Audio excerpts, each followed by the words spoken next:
7th of May is when the NTA finally responded to the whistleblower in this particular case, and thereafter a full-fledged investigation was carried out.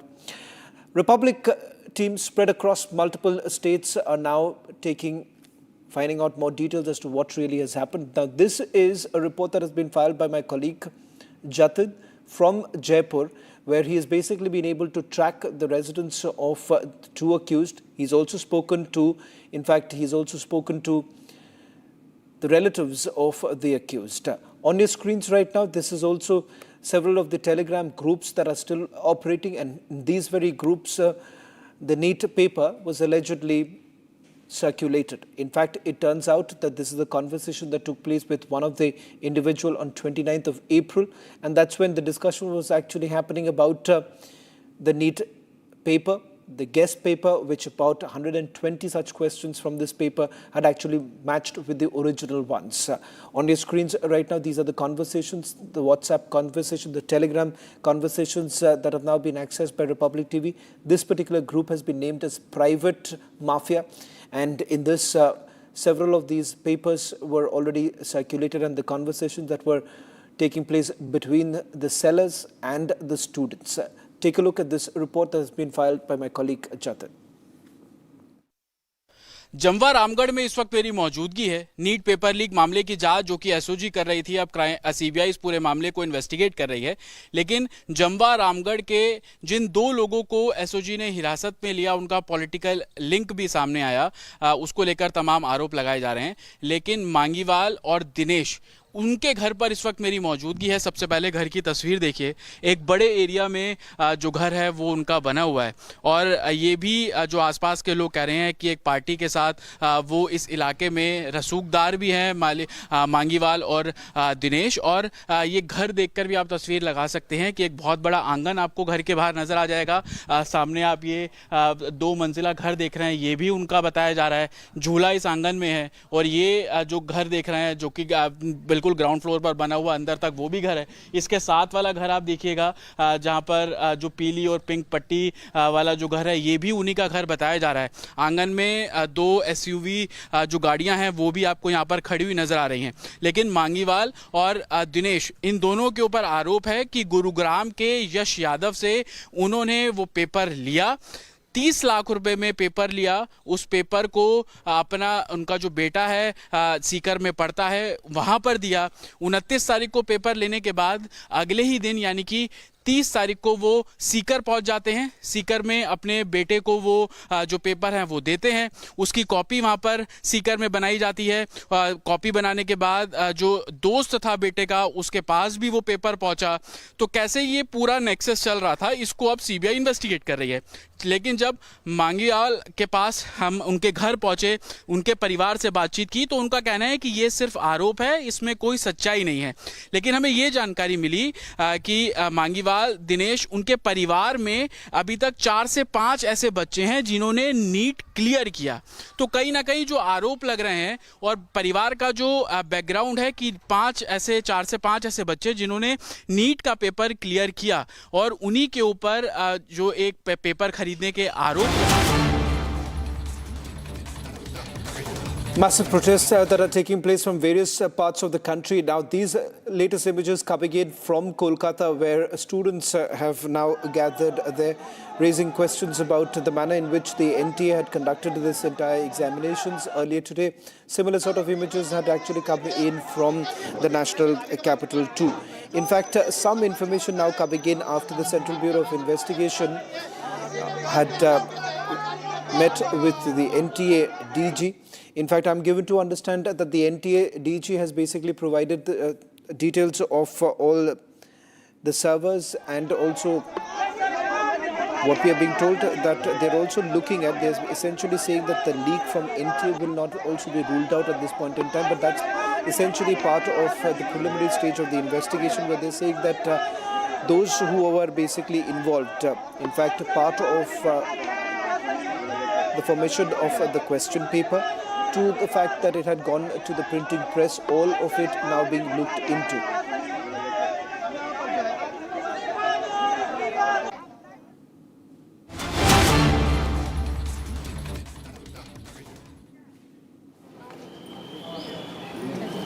In fact, these are the cutting across to latest images now coming in. Aparna Yadav, BJP leader, wife of late Pratik Yadav there.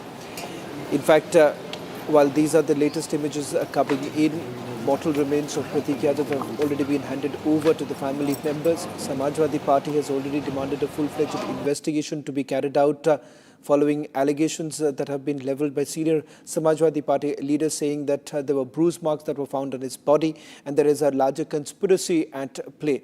These are the latest images now coming in from Lucknow, where the mortal remains of Pratik Yadav has already been handed over to the family members. Earlier today, Akhilesh Yadav, stepbrother of Pratik, had also visited the family members. These are the latest images now coming in. A surprise for the entire family members also, given the fact that just about a few days ago, an image that was also rolling out, that is Dimple Yadav there meeting the family members and thereafter leaving from the residence. In fact, there is also another image that had come in of Pratik Yadav meeting Akhilesh during a public event in Saifai. And the fact that both the brothers were actually seen talking to each other in a cordial manner, and the very fact that Pratik Yadav has now come out in the open speaking about his marital discord, resulting in what is now being seen into yet another controversy that is brewing currently in Lucknow, with Uttar Pradesh Chief Minister and police officials there basically indicating that a full-fledged investigation will also be carried out. If you go by the post-mortem report that has now been accessed by Republic TV, in which there is a mention of clotting, blood clotting that has taken place, resulting in cardiac arrest. That happens to be a preliminary post-mortem report that has been released by the hospital authorities a short while back.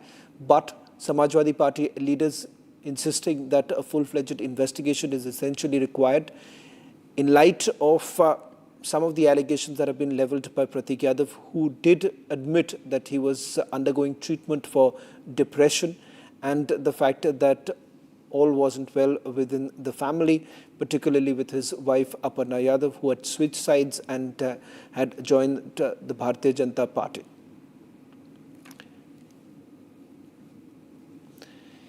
In fact, these are the latest images now coming in from Lucknow, where the mortal remains of Pratik Yadav has now been handed over to the family members. In fact, a big shock for the family members when this morning, what we are given to understand is that Pratik Yadav was found dead under mysterious circumstances, following which a post-mortem has now been conducted. Questions are being raised because in the month of January is when, for the first time, Pratik Yadav had taken to social media, raising questions about the role of his wife and the fact that he was undergoing intense turmoil because of the current situation with his wife, and all wasn't well at that point in time. And thereafter, we give it to understand that Pratik Yadav was undergoing treatment for depression. Now, from the report that has basically come in, it's a preliminary report in which they basically make a mention of clotting that has taken place. Adarsh is joining us on this broadcast. Adarsh, take us through the latest details that you're picking up in terms of the investigation that has been carried out so far. Has the Uttar Pradesh police declared that there will be a full-fledged investigation in this matter?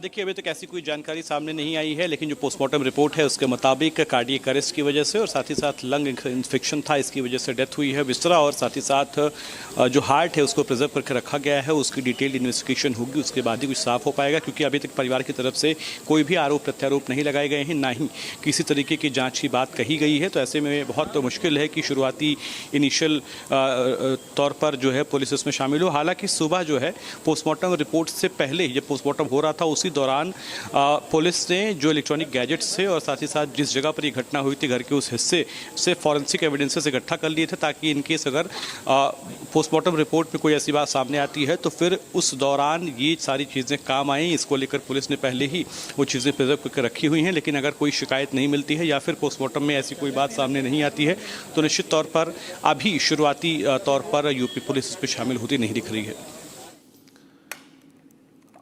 Adarsh, postmortem report से जो पता चल रहा है कि blood clotting को लेकर बात हो रही है, हॉस्पिटल से कुछ और पता चल रहा है कि किस तरह की इन्वेस्टिगेशन की जा रही है? देखिए, अभी तक यही पता चला है कि ब्लड क्लॉटिंग और कार्डियक अरेस्ट, ये दो चीज़ें सामने आई हैं और इसी को लेकर विस्तार रिपोर्ट जो है वो प्रिजर्व करके रखी गई है। विस्तार रिपोर्ट के साथ हार्ट भी प्रिजर्व करके रखा गया है। उसकी डिटेल्ड इन्वेस्टिगेशन हो रही है, वो चलेगी और उसी के बाद साफ हो पाएगा कि आखिर इन दोनों चीज़ों के अलावा और क्या कुछ चीज़ें थी। लंग इन्फेक्शन की भी बात कही जा रही है। इन सब चीज़ों में क्या वजह रही है, क्या ये बीमारी पहले से थी या फिर अचानक ही कार्डियक अरेस्ट या फिर जो ब्लड क्लॉटिंग है इसकी वजह क्या थी, होने की वजह क्या थी, इन पहलुओं पर फिलहाल जांच होनी है और इसी के लिए विस्तार को प्रिजर्व करके रखा गया है। उसके बाद उसकी डिटेल्ड इन्वेस्टिगेशन रिपोर्ट आएगी तो उसके बाद जो है उसी के आधार पर ये चीज़ें साफ हो पाएंगी। अगर आप अभी की तस्वीरें देखें तो देख सकते हैं कि पूरा इलाका जो है कॉर्डन ऑफ कर दिया गया है, क्योंकि मुख्यमंत्री योगी आदित्यनाथ यहाँ पर किसी भी समय पर पहुँच सकते हैं और इसको लेकर विशेष तौर पर यहाँ पर पुलिस की तरफ तैयारी की गई है।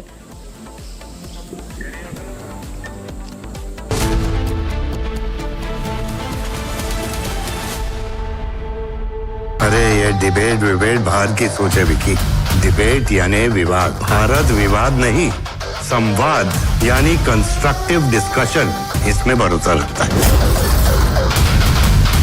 सच नरेट नहीं करना होता, नरेटिव को सच बनाना होता है। जब भी भगवे के ओर कोई कालिक दिखता है तो उसी स्याही से इतिहास लिखा जाता है। आर प्योर सूजी पास्ता उबालो, मिलाओ और खाओ, 8 मिनट में तैयार। क्या टेस्ट है सबका राजा आर प्योर मसाला।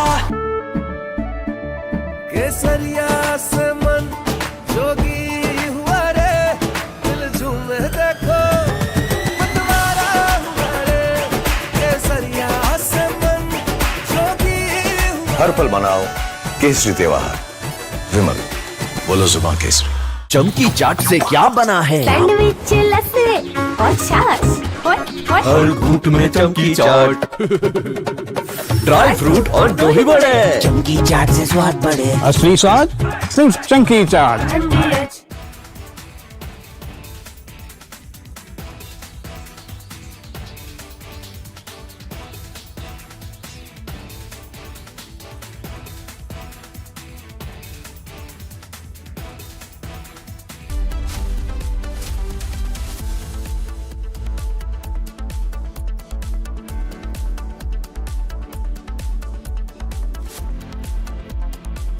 प्यास बुझाए, ठंडक लाए, सबको भाए जीरा से। MTH का जलजीरा जीरा से। जीरा से असली रिफ्रेशिंग, असली स्वाद, असली मजा। MTH।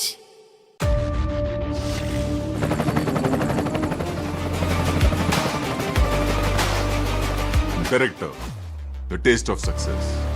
थोड़े में ज्यादा स्वाद, यही तो है इसकी खास बात। वाओ मामा, क्या स्वाद है। अरे मेरे राजा, राजा आर प्योर मसाला। हमें पेट्रोल डीजल का उपयोग कम करना। Prime Minister Narendra Modi recently issued a strong warning to the nation, asking citizens to save fuel, avoid unnecessary travel, and even work from home if possible. This urgent appeal comes because global tensions are creating a massive energy crisis that directly threatens India. India currently imports up to 90% of the crude oil it needs to survive, and more than half of that oil comes from the Middle East. But the country is currently facing a massive challenges due to the blockade caused by the US-Iran conflict. And right in the middle of this dangerous situation, an event is about to take place that could make things much worse. United States President Donald Trump is traveling to Beijing to meet with Chinese President Xi Jinping. While the news might focus on their discussions about trade rules, technology, or artificial intelligence, the most critical topic for India is what these two leaders will decide regarding the Middle East and global oil supplies. The choices made during this specific meeting will determine if India will have enough fuel for its vehicle or if the country will face a severe shortage at the petrol pumps. The biggest risk for New Delhi involves a major shift in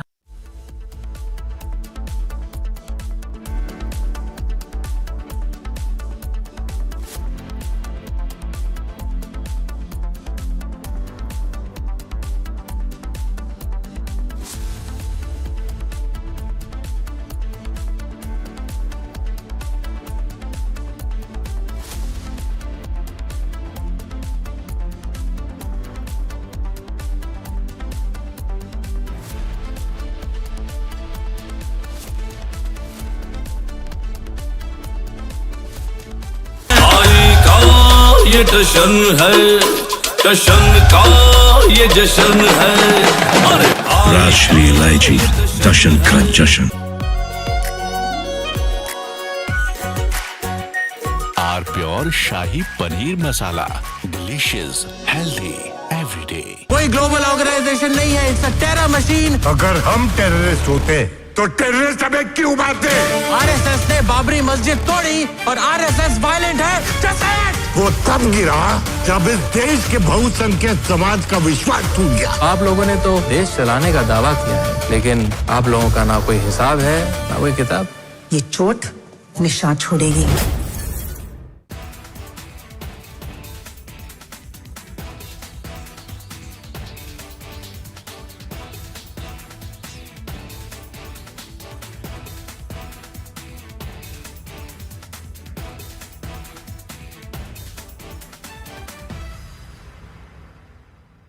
This week, we've seen a developing investigation into a cluster, a very unusual cluster of cases of a certain type of hantavirus. What we do know is that the Andes virus, in previous outbreaks, there has been instances of human-to-human transmission, mainly among close contacts, either providing clinical.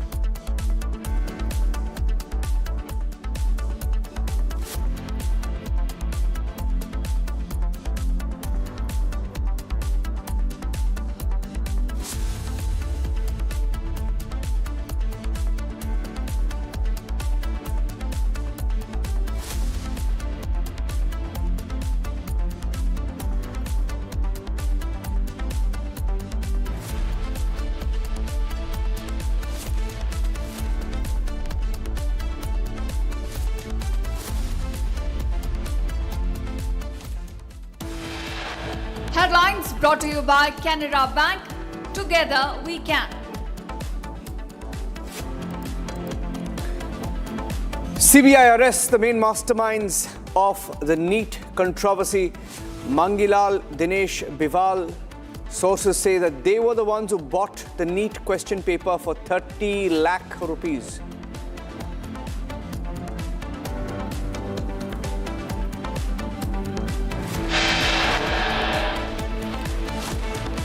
Air India trims international operations, cites record fuel prices to reduce operations.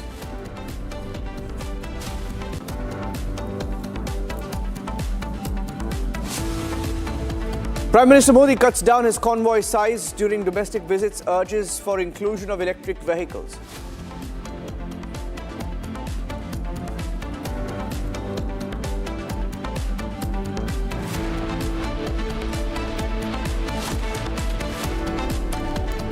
Republic accesses details of Mulayam Singh Yadav's son Pratik Yadav's post-mortem, which hints at blood clots being formed that led to a cardiac arrest in his body.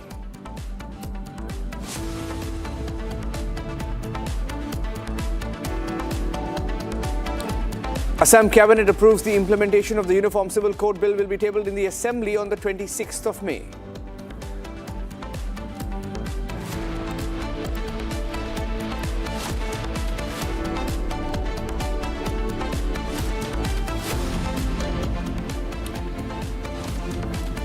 Thank you for joining us here on Republic TV, ladies and gentlemen. In the NEET leak controversy, the Central Bureau of Investigation, which is investigating the case, has produced the arrested accused Shubham Khairnar before a Mumbai court.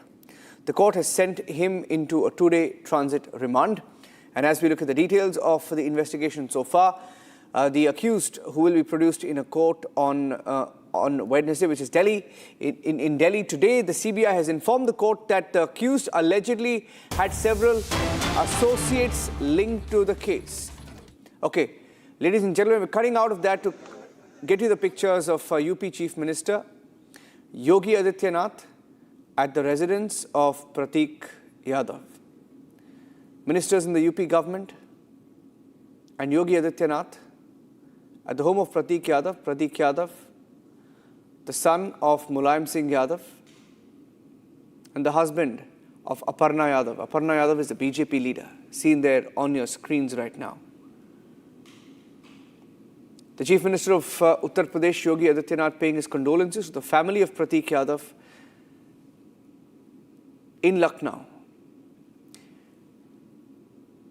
We've accessed the post-mortem report of Prateek Yadav, which came in a few minutes back. And the post-mortem report hints at cardiac arrest, the fact that there were blood clots in his body that led to a cardiac arrest. It's an initial report, and we are waiting for more details to come in of the story. But the Chief Minister here, Prateek Yadav is Mulayam Singh Yadav's son, one of the most prominent political families of Uttar Pradesh. And Yogi Adityanath, paying his condolences here, travelled to Lucknow to give his condolences also to Aparna Yadav, the wife of Prateek Yadav. She's also a BJP leader, and she's there, and she accepted the condolences of the Uttar Pradesh Chief Minister. And those are shots, pictures that are coming in, the first pictures of Uttar Pradesh Chief Minister, Yogi Adityanath there. As of now, from the details available from the investigators and from the report that has been submitted, the post-mortem report, the report confirms that there may have been a blood clot perhaps that was formed in the body of Prateek Yadav. And the clot, according to the initial reports, traveled from the lower extremities to the upper body, subsequently causing an infection in the arteries and lungs, leading to the death of Prateek Yadav due to cardiac arrest. And further details are expected to become clear after the Viscera report. As of now, the official term used by the investigators and those who prepared the medical report, the post-mortem report, is that it was cardiorespiratory collapse due to massive pulmonary thromboembolism as noted, while adding that the heart and pulmonary thromboembolic material has been preserved for histopathological examination for further tests, and viscera has been preserved for chemical analysis, and that all injuries are were mentioned are ante-mortem. Now, what is important here is that some reports confirmed that there were blue marks noticed on the body of Prateek Yadav, which added to the mystery this morning. And those blue marks were also claimed by the Samajwadi Party, whose MLA went on record to say that he had himself seen the blue marks on the body of Prateek Yadav. Let me go across to Sumit, who's joining us live. Sumit has been tracking the story.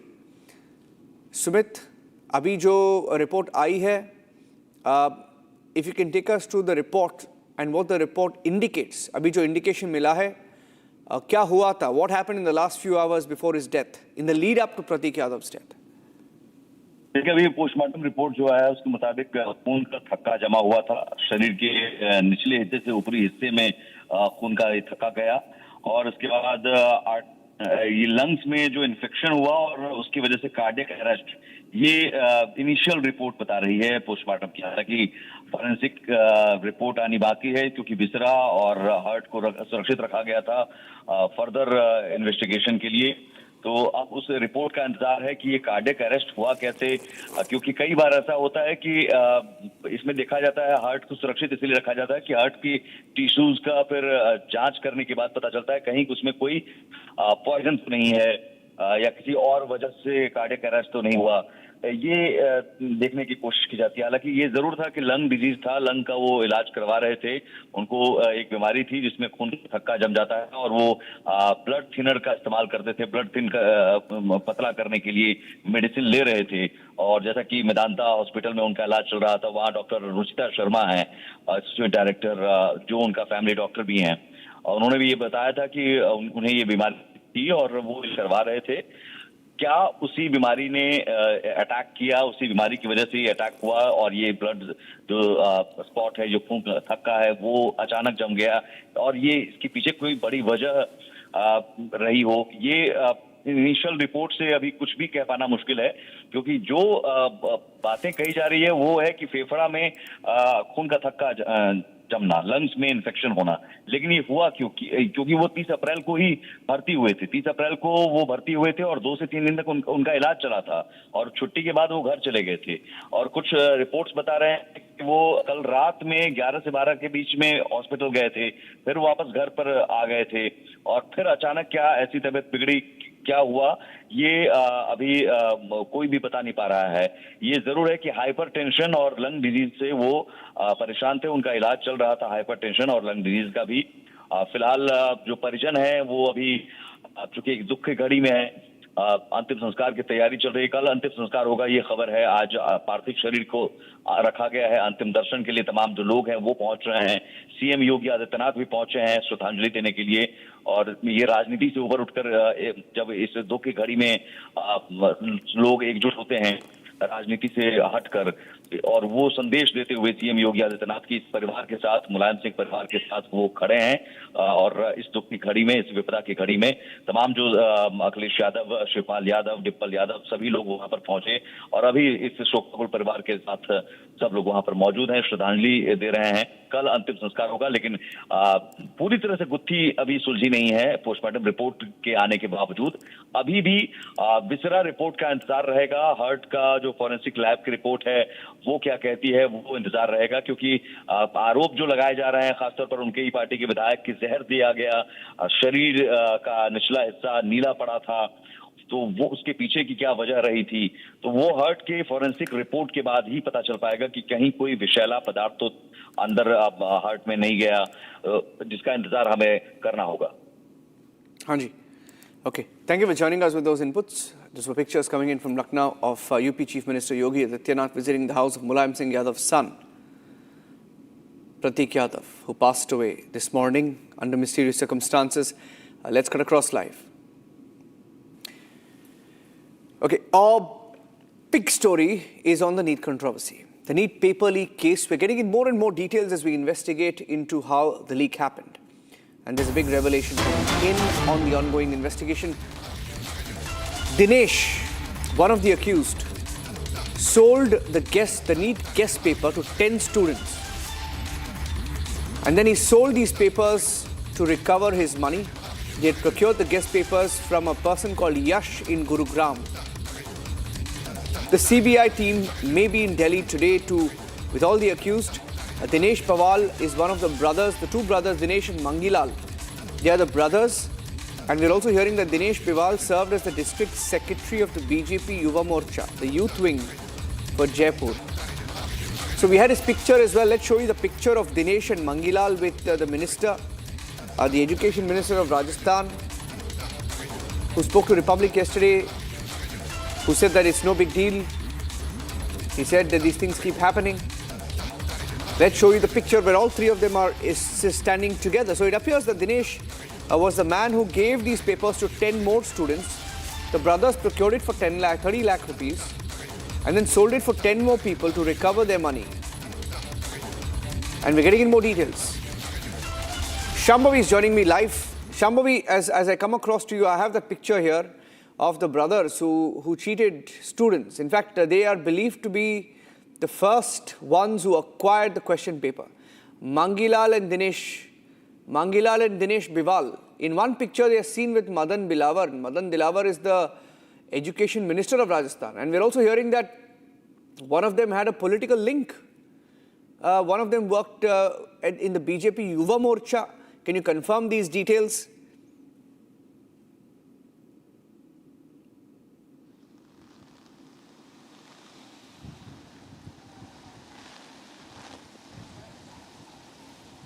Shambhavi.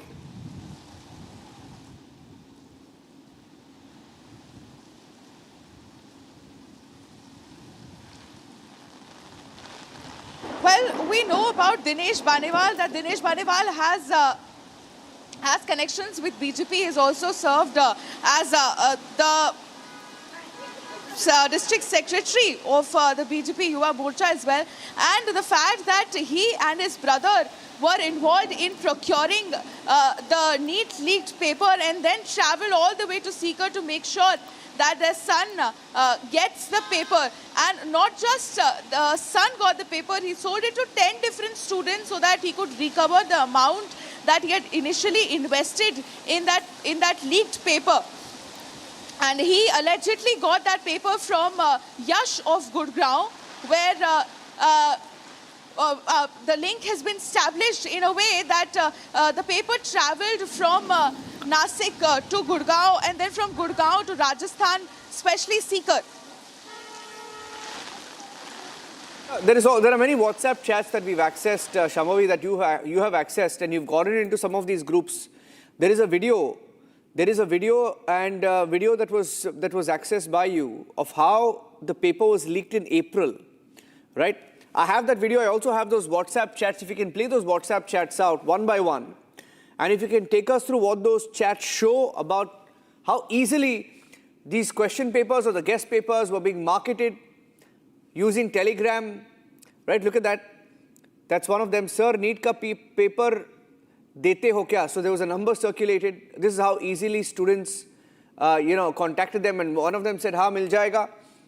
And take a look at that, sir. Paper kahan se milta hai aapko? And there is this conversation. There are 4 or 5 screenshots that we've accessed. This conversation goes on, and then this person says, "Paper hamare paas direct NTA office se aata hai." That is what this WhatsApp chat says. Sir, proof kuch dikhaiye is what this person who's trying to get the paper out asks, and then this person who's texting says, "Aapko proof ke saath hi paper provide kiya jayega." And at one point, they also negotiate how the payment scheme is going to be, partly before the examinations and partly after the examinations. And they give the guarantee that these questions will come, and when the questions come, you will pay us after the examination. That is how confident they were. And these chats were accessed by my colleague Shambhavi. So I want Shambhavi to speak over this. Shambhavi, what do these chats prove?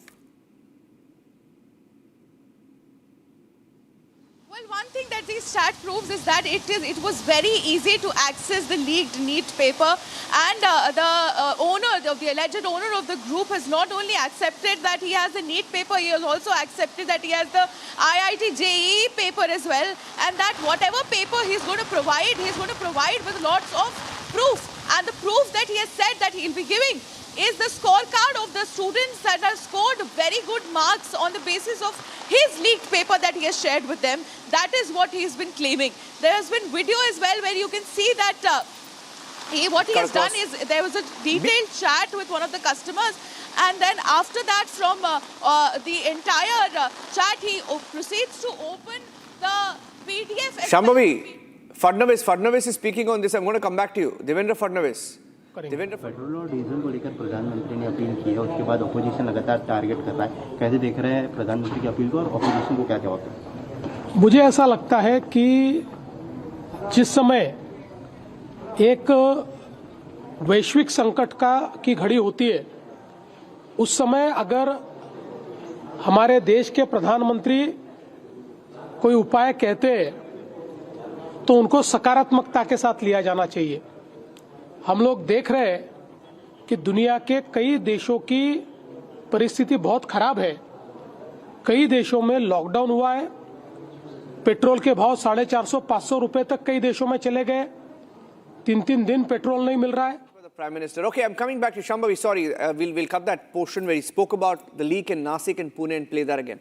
Shambhavi.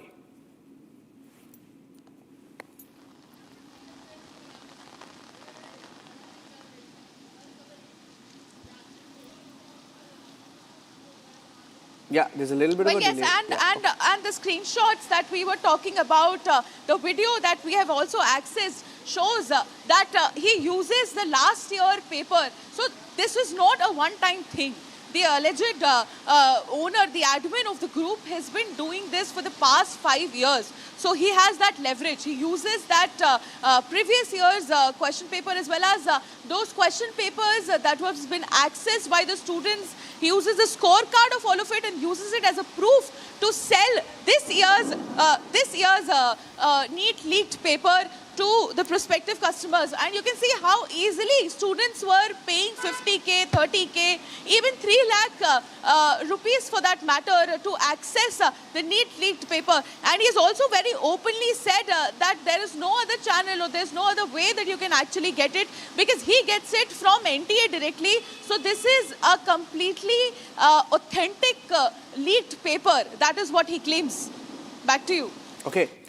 There is also a video, if I can play that video, if I can ask the team to play the video. This is a screenshot. In fact, somebody is recording a screen. And in that screen, the date is clearly seen as 28th of April and the conversation, sorry, 21st of April. So from 21st of April till 30th of April, they discuss. The exam is on the 3rd of May, ladies and gentlemen. They discuss in all of last week of April. And then even the question paper is there on that group. They click on that question paper and that question paper opens up. And there you go, that's the guest paper. So it's just one of the groups. How many groups were there? Because we hear the government was trying to crack down on some of these groups. How many groups were there in all? Do we know how many people got access to these question papers? 23 million took the test. How many got these question papers?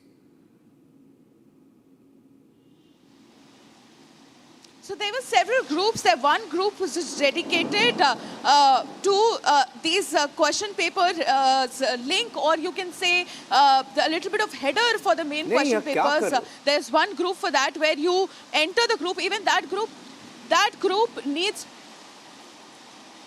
Go ahead. We're just trying to pull out that video. Yeah, go ahead. Yes, that group needs permission to enter. Because after this, there was this huge thing done by the NTA as well as the government, where the previous exam, which was conducted on 3rd of May, was scrapped off and a new exam was announced. That is when this group turned into private. Now, private groups on telegrams can only be accessed by certain individuals. So there is first group, which acts like the header as a group where links of the main group is shared. Even that group needs permission to enter. Once you get the permission to enter, you enter that group, and from there you click on the link, you are directed to another group. Another group is the main group where such papers or NEET papers, or for that matter IIT JEE paper, leaked paper is been sent, or not the complete paper though, just some screenshots or a couple of questions or maybe 3-4 questions or something which proves that they know what they're doing. Then from there is another group called proofs. In this group, they share the proof, the scorecard of the people who have secured very good marks using their guest paper or the leaked paper for that matter. And they are operating on the basis of 3-4 groups, and all those groups are working towards selling this leaked paper to their prospective customers. And they're also making sure, they have mentioned that numerous times on the group itself, that they are not going to send you the entire 100% of the real paper, because then what will happen is students will start appearing for 100% of it, and if they'll start achieving 720 out of 720, a lot of students will achieve that number, then that will draw suspicion to the students as well as to them as well. But what they're doing is they're sharing only, let's say, 60 to 80% of the paper, so that there is some scope for them actually not coming in the radar of the government or NTA for that matter. Back to you. Okay. Yeah. Stay with me. We had Devendra Fadnavis, the Chief Minister of Maharashtra, speak on this issue, because Nasik is one location where the investigation is focused, because that is believed to have been the first place where the paper was leaked. Between Nasik and Pune, the focus has been on the investigation in these two cities. Here's what Devendra Fadnavis is saying. इसमें CBI जांच कर रही है. CBI को पूरा साथ हमारी police देगी, और मैं भारत सरकार का और विशेष रूप से जो नीट कंडक्ट करने वाली हमारी बॉडी है उसका आभार व्यक्त करना चाहता हूं कि उन्होंने इसको गंभीरता से लिया, क्योंकि हमारे जो बच्चे हैं वो इतनी पढ़ाई करते हैं और कोई पेपर लीक करे, ये बात बिल्कुल गलत है. हम ये चाहते हैं कि जिस प्रकार की कार्रवाई हो रही है उसमें नीचे तक जाकर जो भी इसमें इन्वॉल्व है, हर व्यक्ति के ऊपर कार्रवाई हो, उसके लिए पूरा सहकार्य हम लोग करेंगे.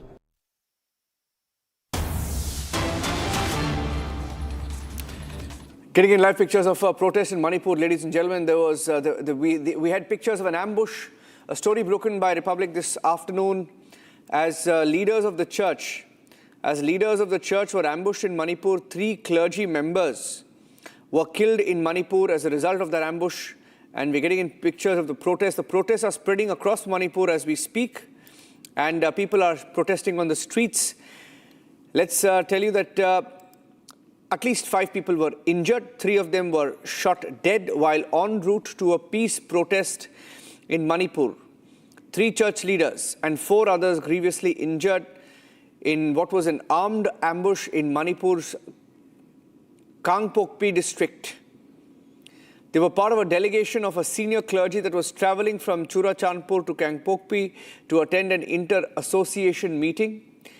We had pictures of the ambush. So let's show you what happened this morning. This morning we had pictures of the church members killed in an ambush. And then we have the protests that have broken out in different parts of Manipur as a result of that.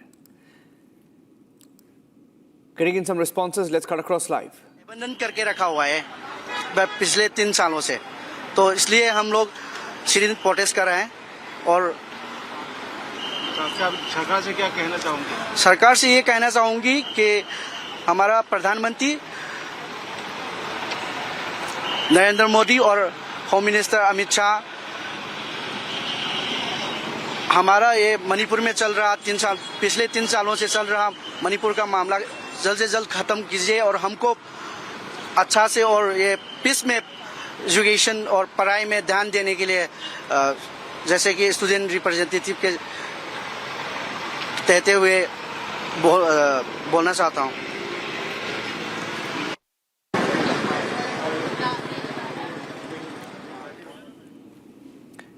Okay, we'll go across also to my colleagues Lintoy and Johnson joining us live. Let's show you the pictures of what happened this morning, ladies and gentlemen.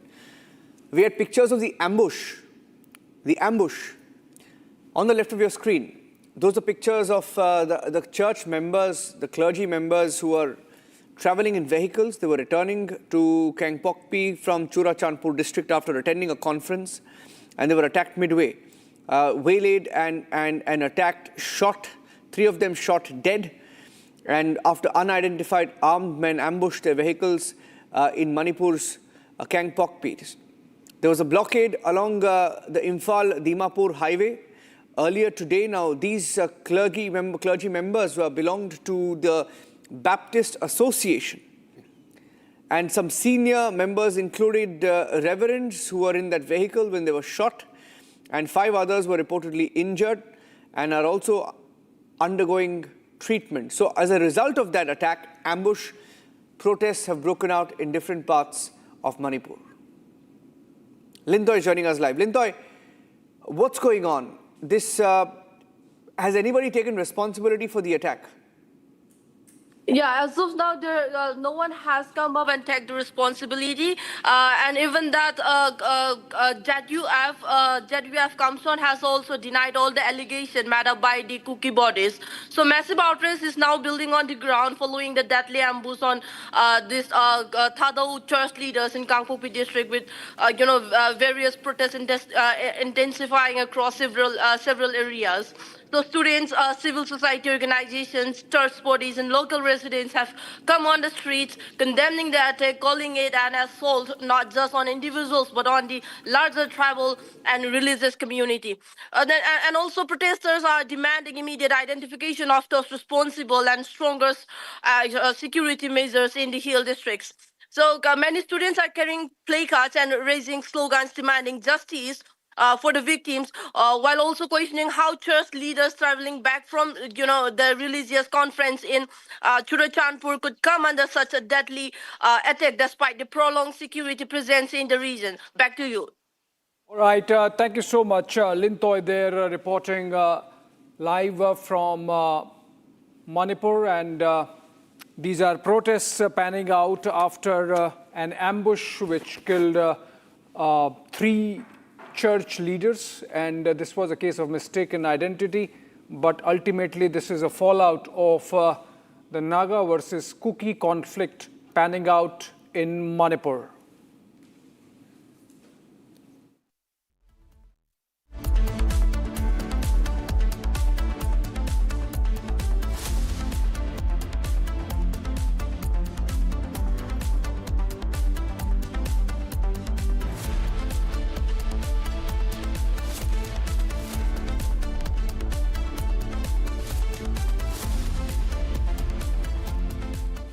Right, welcome friends to Live and Breaking 5 p.m. this Wednesday, and we are focusing on all the developments that have taken place in the NEET probe. Remember, over 24 odd arrests made after the paper leak. The NTA busy with finalizing the dates, but the question is, we asked this afternoon, how come year after year these leaks keep happening? Would the CBI be able to plug the gaps permanently this time?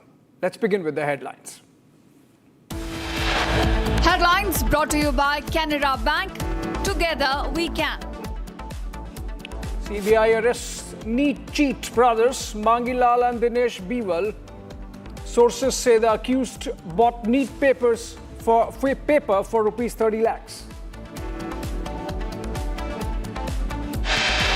Air India trims international operations, cites record high jet fuel prices to reduce global operations.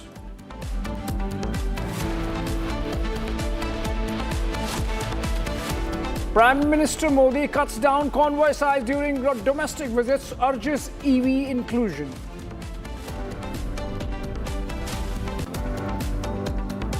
Republic accesses details of Prateek Yadav's post-mortem. The report hints at blood clots being formed in Prateek's body.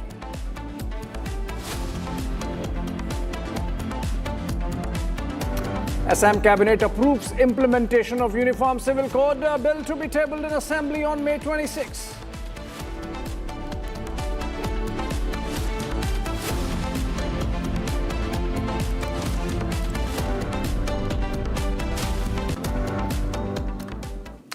All right, welcome back again. In the NEET paper leak case, the Central Bureau of Investigation, or the CBI, produced arrested accused Shubham Khairnar before a Mumbai court, the Mumbai's famous Killa court. The court sent him to a 2-day transit remand. The accused is expected to be produced before a Delhi court on Wednesday. The CBI informed the court that Thursday, and the CBI informed the court that Khairnar allegedly has several associates linked to the case, and that his custody is required to identify and trace other members of the syndicate. The investigation has meanwhile taken a political turn after BJP worker Dinesh Biwal and his brother Mangilal were arrested from Rajasthan's Jamawar Ramgarh. They were taken into custody in connection with the leak and the fact that they were running a racket. The two were initially detained by the Rajasthan Police's Special Operations Group before being handed over to the CBI, which is now leading the investigation. Sources say both are currently being questioned over their alleged role in the case. Here's a ground report. The CBI is currently investigating the NEET leak paper case, which was earlier being handled by SOG but has now been handed over to CBI officially. And several places in connection with this NEET paper leak case have surfaced, be it Gurugram, be it Sikar, Jaipur, Dehradun. These are the places that have come up in the investigation, part of the investigation. Also, a firm named RK Consultancy has also come up. The owner of the RK Consultancy, Rakesh Mandavaria, has been arrested by the CBI and is being currently questioned in connection with the case. We are standing right outside his office in Sikar. This is the RK Educational Consultancy. You can see MBBS Consultancy for India and abroad. He was detained from Dehradun, Uttarakhand, and is being questioned in connection with the case. So far, the SOG has questioned nearly 80 students and 135 individuals in connection of this case as part of the investigation. And also, sources indicate that the CBI team may soon visit RK Consultancy firm in Sikar as part of the ongoing probe. Now, you can also, we'll point out towards the AC here, you can see that this consultancy is currently closed, but the AC is still working, shows that they might have left from this place in a hurry, and hence the AC is on. But this is a shutdown. There is no worker, there's no employees here. But CBI may soon visit this place as part of the ongoing probe. You can watching RK Consultancy. The owner, Rakesh Mandavaria, is being questioned in connection with the case.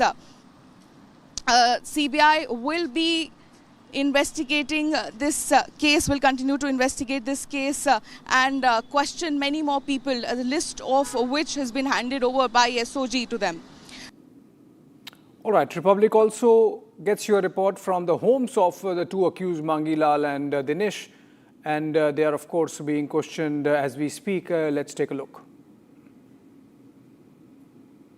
Jamwa Ramgarh में इस वक्त मेरी मौजूदगी है। NEET paper leak मामले की जांच जो कि एसओजी कर रही थी, अब सीबीआई इस पूरे मामले को इन्वेस्टिगेट कर रही है।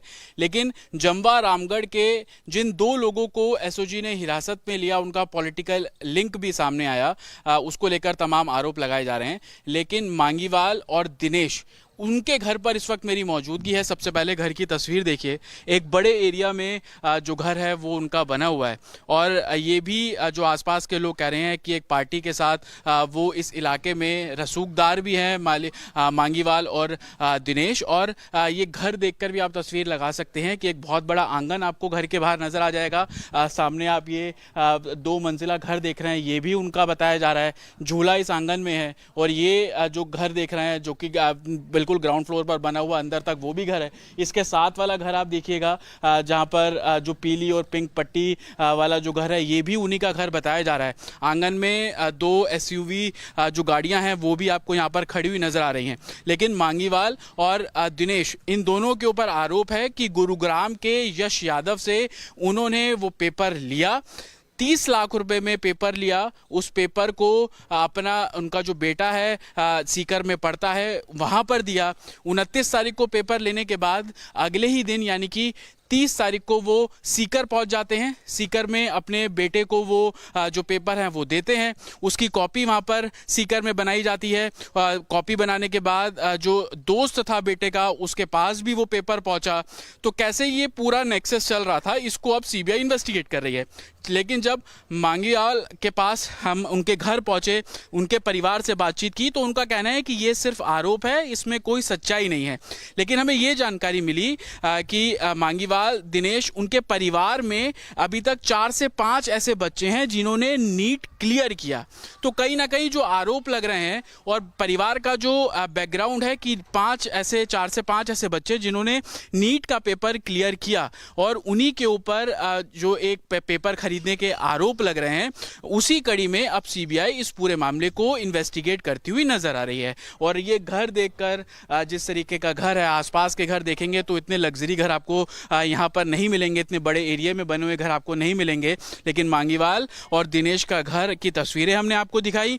परिवार तो हालांकि ये बोल रहा है कि सब साजिश है, षड्यंत्र है, लेकिन जिस तरीके से फैक्ट्स निकलकर सामने आ रहे हैं, इन्वेस्टिगेशन में जो चीज़ें हैं वो निकलकर सामने आ रही हैं कि कैसे गुरुग्राम के यश यादव से वो पेपर जो है वो खरीदा गया, और उसके बाद कैसे अगले ही दिन सीकर जाकर वो पेपर जो है वो बेटे को दिया गया और बेटे के दोस्त को दिया गया, जिसके बाद जो मामला है वो प्रकरण प्रकाश में आया। और फ्रंट से आप देखेंगे घर के बाहर कच्ची पक्की सड़क, और ये घर की बाउंड्री शुरू होती है, और पीछे तक ये जो घर है वो आपको इसी तरीके से नजर आएगा।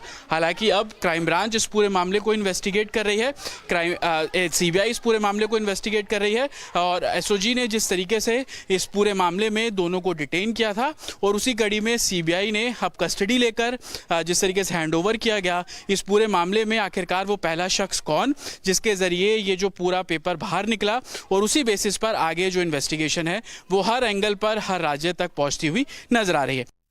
मांगीवाल की पत्नी है? हाँ, उनकी पत्नी। क्या हुआ था? पुलिस जब आई थी तो कुछ बताया था क्यों उनको ले जा रहे हैं? पुलिस का पता नहीं मेरे को, पुलिस आई थी कि कौन आई थी पता नहीं मेरे को, पुलिस आई थी कि कौन आई थी। 2 लोग आए थे, पहले तो आ गए थे घर पे, बोल रहे थे कि हमको मांगीलाल से मिलना है। तो उन्होंने कुछ बताया नहीं। मैंने पूछा मैं कि क्या बात है, कौन हो आप?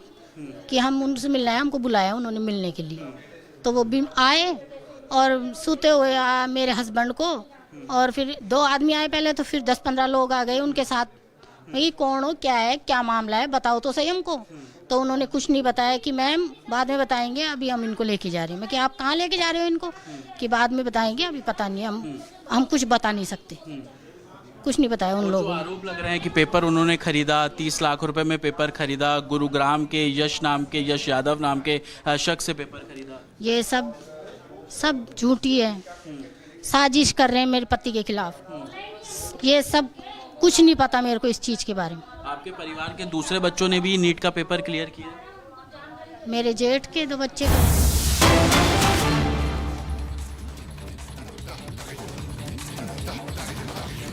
Okay, protests seem to have broken out on the NEET issue across the country. We're getting these 2 pictures, one each from Kottayam in Kerala and Hyderabad.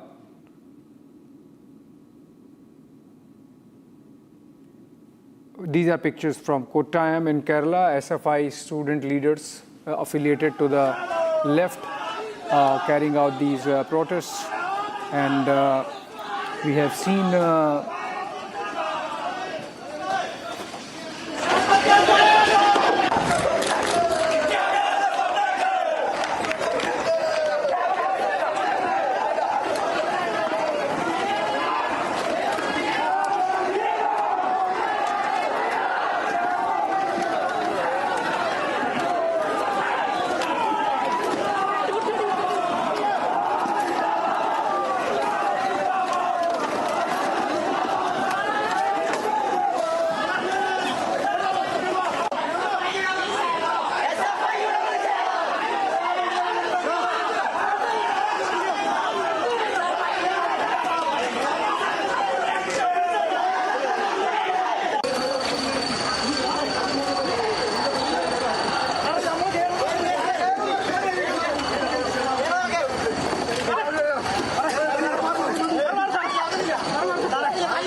protests coming in from Kottayam in Kerala. These are activists of the Student Federation of India, left-wing organization, and of the Communist Party of India, and they are leading protests against NEET paper leak and the scam.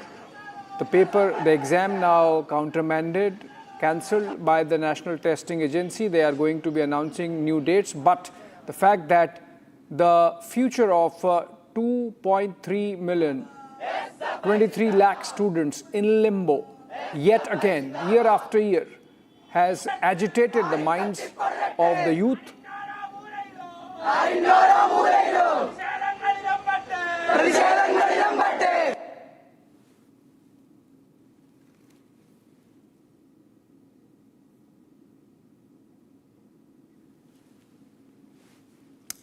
All right, coming out of this now, but staying with Kerala, where we are seeing yet again delay happening on the issue of the leadership decision by the Congress-led UDF. The Chief Minister Rao, and the latest update is Rahul Gandhi and Mallikarjun Kharge will meet at 5:30 p.m., which is any time now, and following that, there will be an announcement on the Chief Minister's chair. Remember, the faction-ridden Congress party in Kerala is struggling to zero down on one leader despite having done a head count of supporters, despite having done all the lobbying. The fight remains between K.C. Venugopal, Ramesh Chennithala and V.D. Satishan, and outside player in Sunny Joseph, who is the KPCC president and has his own favourites. He has, of course, batted for K.C. Venugopal. Would the decision be made now, finally, almost after a week, since almost 10 days, in fact, after the results came out, giving clear verdict in favour of the Congress Muslim League combined?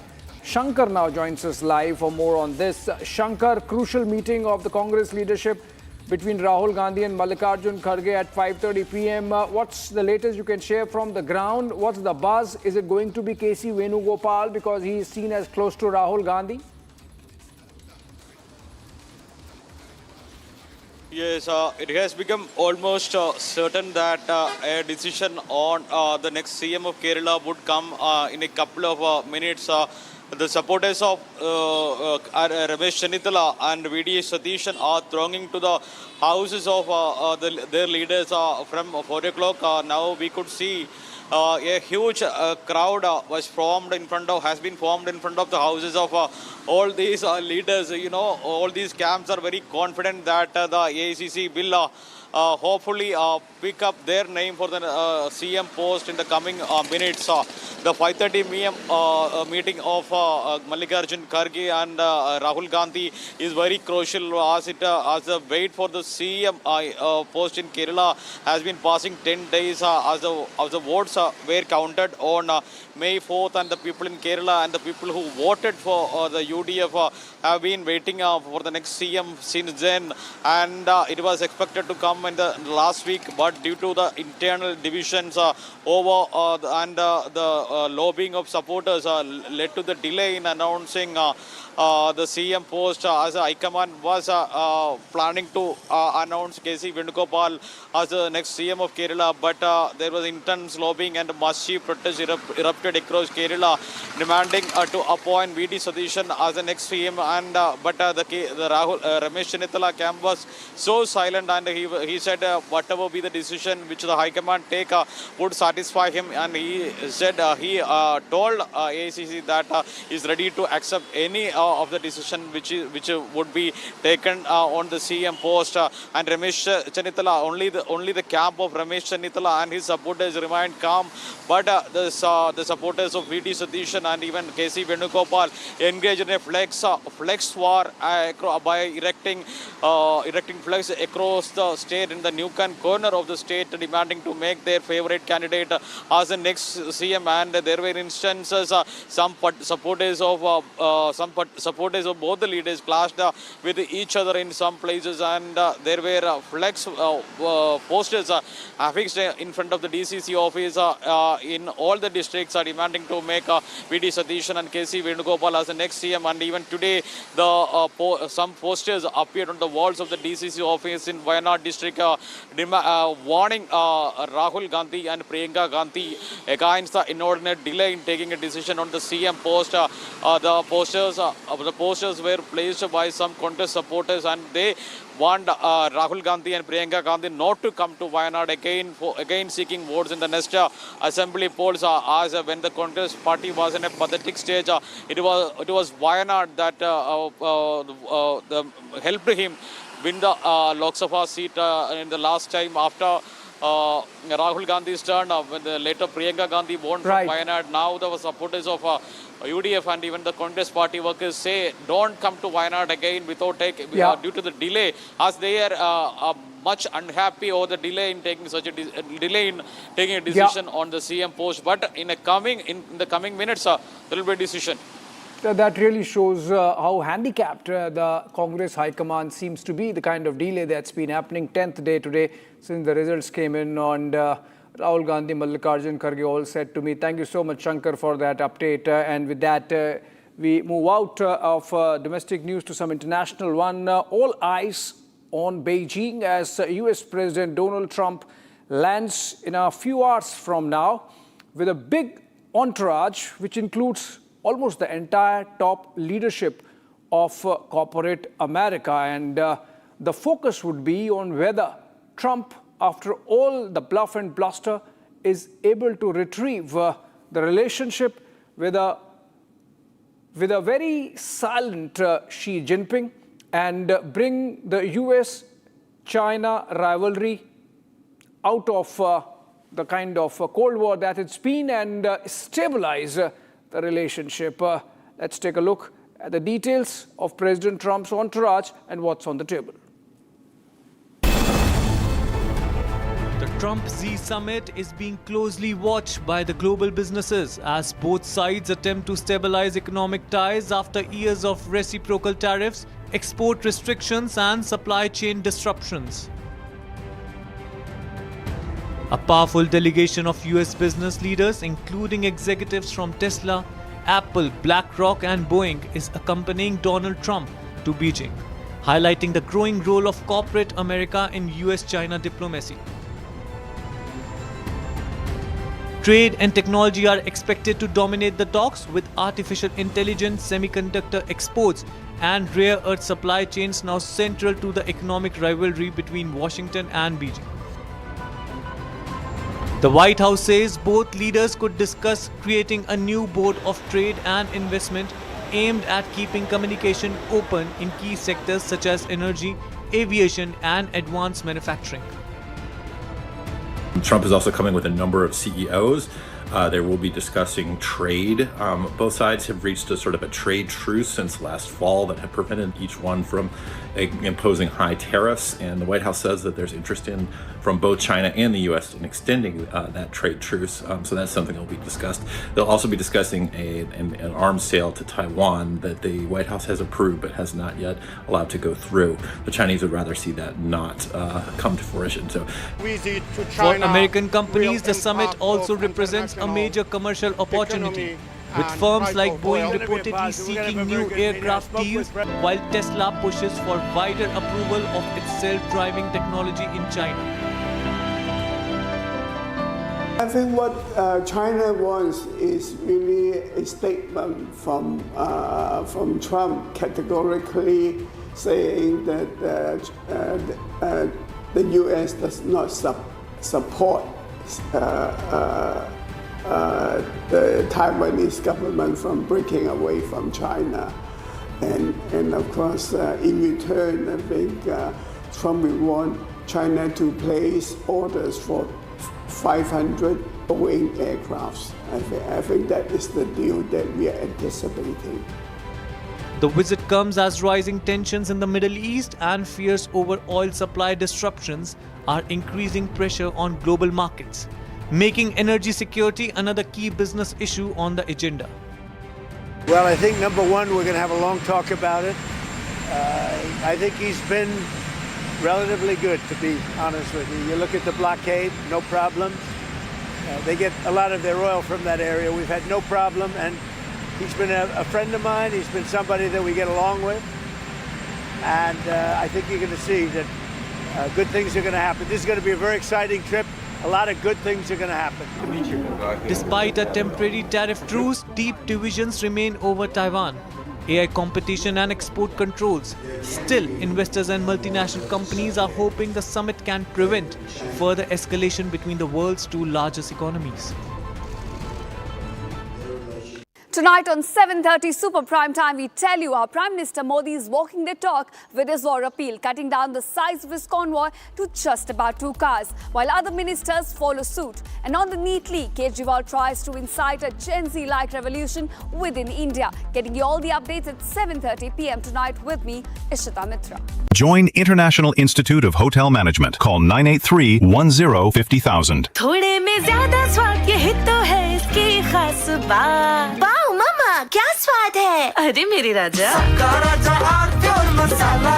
ये सब आप इसलिए कर रहे हैं ना sir, ताकि आप अपने आरएसएस को बचा सके। वैसे भी आप आरएसएस के भोपू ही तो है।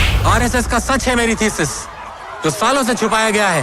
But I am going to unmask the truth. Class अब शुरू होगी because the professor is here. ये जो भी हो रहा है, ये injustice, ये conspiracies, ये manipulation, अगर आप इसको terrorism नहीं कहेंगे तो फिर किसको कहेंगे? ये है मेरा आखिरी सवाल. This is my last question to you. चमकी चाट से क्या बना है? सैंडविच, लस्सी और छाछ। हर घूंट में चमकी चाट। अब बताओ, स्वाद आया? आया।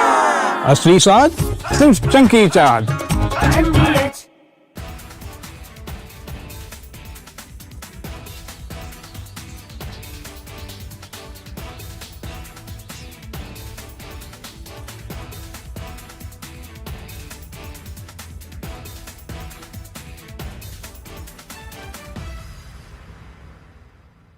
This week, we've seen a developing investigation into a cluster, a very unusual cluster of cases of a certain type of hantavirus. What we do know is that the Andes virus, in previous outbreaks, there has been instances of human-to-human transmission, mainly among close contacts, either providing clinical care or people who have had close physical contact.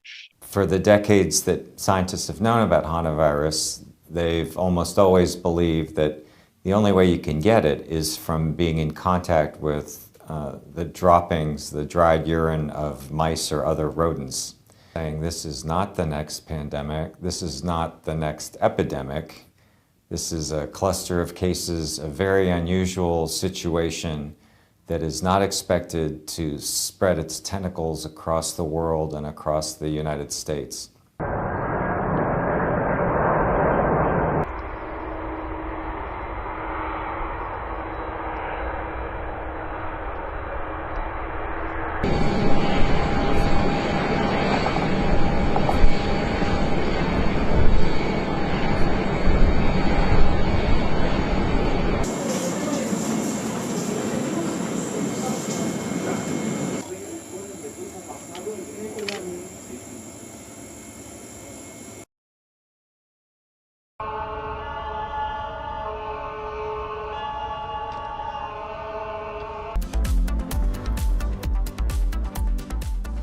अरे ये debate विबेट बाहर की सोचे विकी।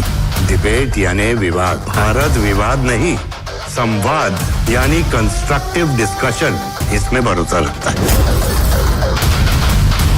सच narrate नहीं करना होता, narrative को सच बनाना होता है। जब भी भगवे के ओर कोई कालिक दिखता है तो उसी स्याही से इतिहास लिखा जाता है।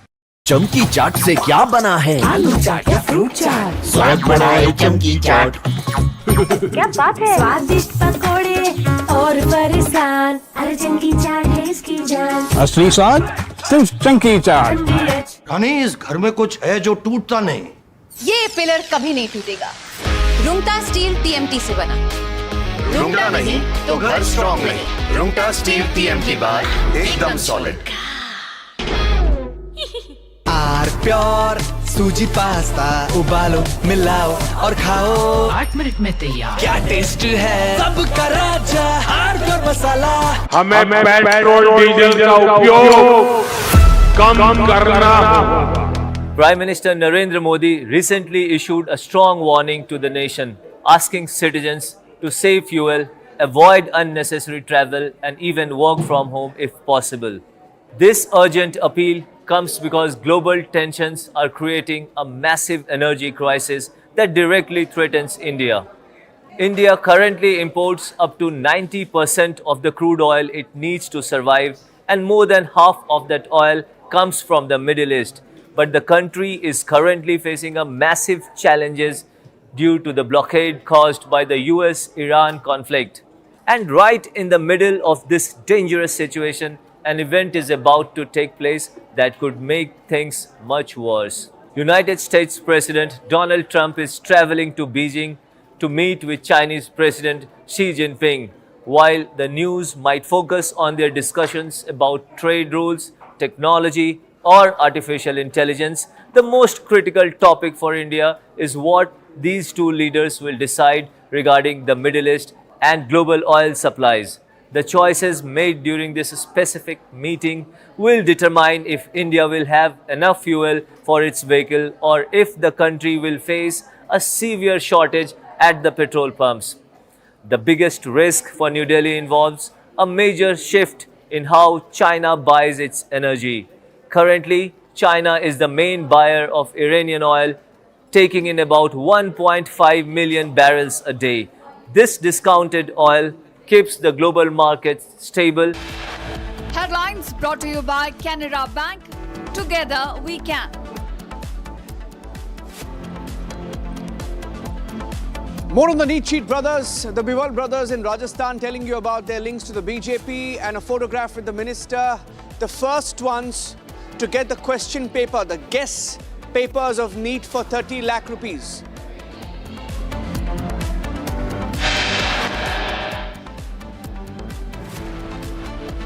Air India trims international operations as even airlines start feeling the heat of the high jet fuel prices.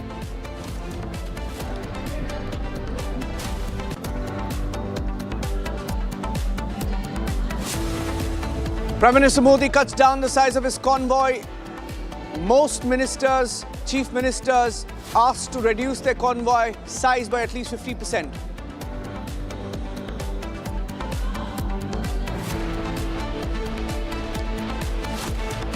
Mulayam Singh Yadav's son found dead in mysterious circumstances. Samajwadi Party MLA claims there could be foul play. The post-mortem report and initial details suggest or hint at a cardiac arrest.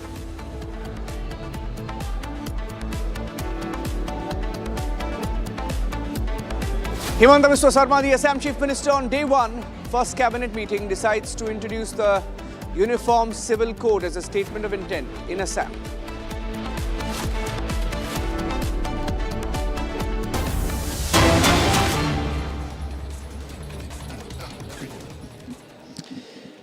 Okay, ladies and gentlemen, looking at the live pictures coming in from APTN. It's the big Trump-Xi reset.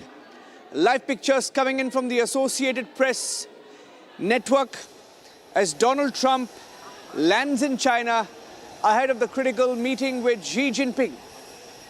That's Air Force One, and we are hearing that Elon Musk is also on board Air Force One and has landed in Beijing. The first meeting between the two leaders in almost a decade. US President Donald Trump and China's Xi Jinping will have a lot on their plate when they meet tomorrow morning, India time, 6 to 7 a.m. is when that handshake is expected. And they both will be meeting each other with a long list of pending issues, two of the largest economies in the world, number one and number two. Donald Trump has his task cut out. He's landed in Beijing in what is going to be a multi-day visit. The world's largest economies, the world's two largest economies, on how they take their trade relationship forward. Donald Trump has slapped tariffs on China. He's gone back and forth on the tariffs issue. So they will want to thrash that one out on the table when they meet in the next few days. Both countries, both leaders sharing rivalry on technology, on the size of their economy, on trade, and a whole range of issues are expected to be discussed, along with also the contentious issue of Taiwan. America has historically stood with Taiwan, even as China has more than 100 occasions in the last 1 month said that they would take over Taiwan at the first given opportunity. The timing of this meeting is interesting. It comes at a time when it's publicly known that China has been helping Iran in their war. In fact, most of the planes, and some reports put it at 39 planes that were lost by America in the Iran war, in the West Asia war. There are reports that have confirmed that Iran used the help of Chinese satellites to shoot down those planes in air bases from the skies. And that is why this important meeting gains all the more significance. And Trump is traveling to China with a large convoy and a large number of business leaders, top officials, who's who of the administration in America is with Donald Trump on Air Force One. And we also heard from Elon Musk. He's confirmed that he too will be getting off Air Force One in a few minutes from now. At least 12 business leaders on board. Tim Cook of Apple, Elon Musk also in Beijing as talks get underway. Ceremonial welcome expected. You can expect all the pomp and pageantry that you usually see with a summit of this scale. The last time a Donald Trump summit gained significance of this scale was when he met Vladimir Putin in Alaska. And that is why this meeting will be full of headlines, and we are getting you the live pictures.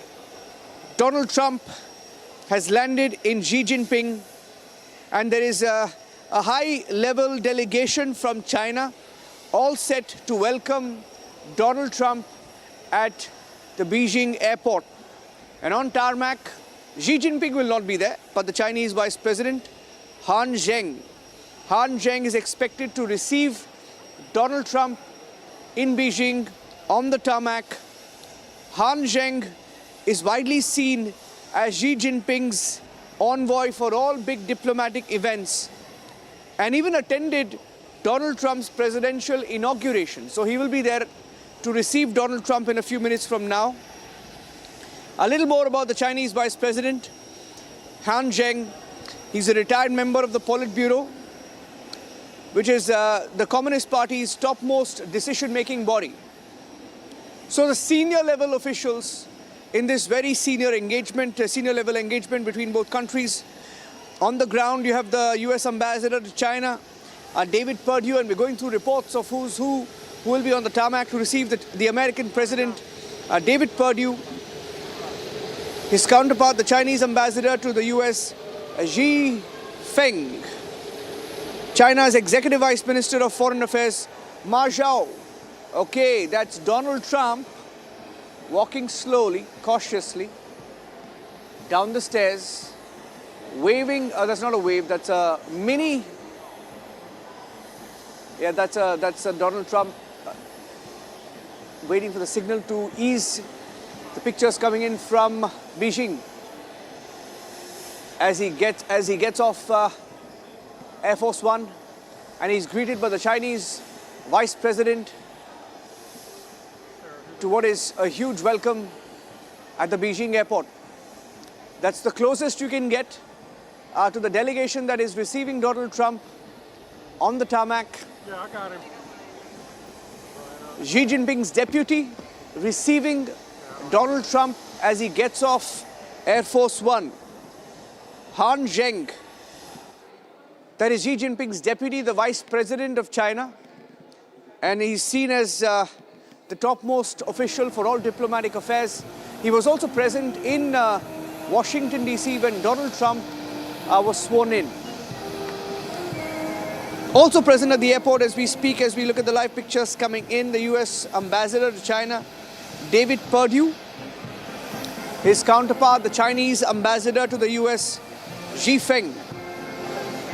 China's Executive Vice Minister of Foreign Affairs, Ma Zhao. And the White House has confirmed that these will be some of the officials who will be receiving Donald Trump at the airport. That's the red carpet rolled out for the American president.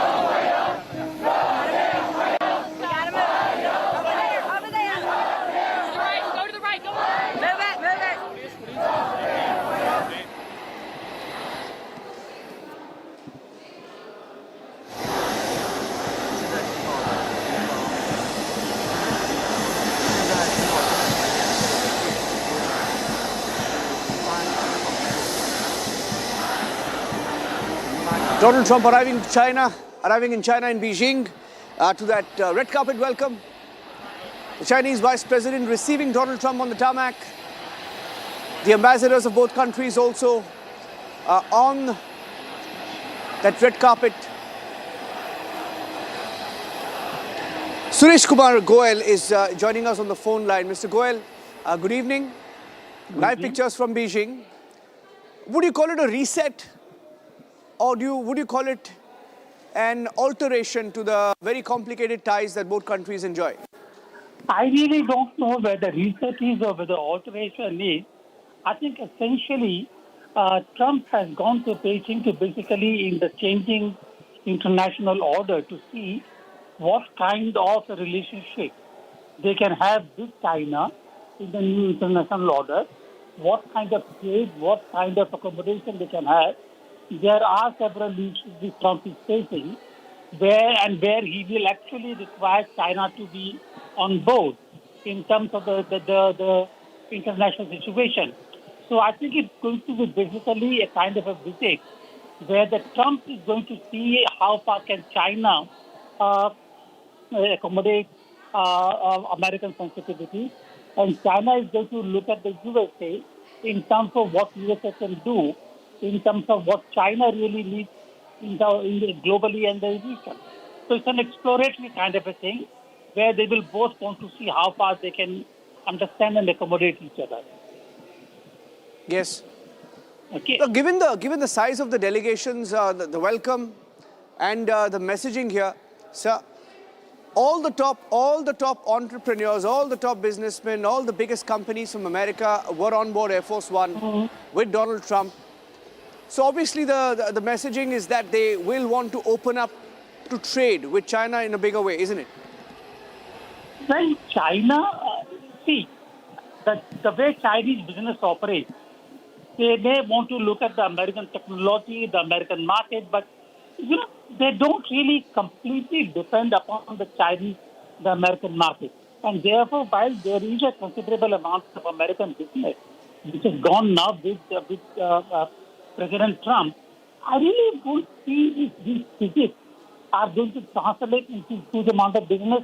What America is looking at is whether there can be an international board of trade, there can be investment, what China can do in the USA. China will be looking at at USA, whether they can reduce tariff, whether they can reduce the taxes, whether they can actually come and meet with the Chinese technological imports. So let us see. I don't really see that at the moment we can put in a lot of saying that yes, this is going to happen. Let us see what happens. It's an important visit. Trade is an important part. Iran is an important part. Chinese influence now in the Gulf and the Asia is an important part of the business. Therefore, let us see what happens. Too early to say anything. Yes. Sir, do stay with me because I also have joining us on the broadcast. Okay. Now, while we do that, sir, meanwhile, getting in more details of the delegation. Those are live pictures, ladies and gentlemen. We're staying with the live pictures. These are live pictures of the beast just leaving the airport there, the tarmac.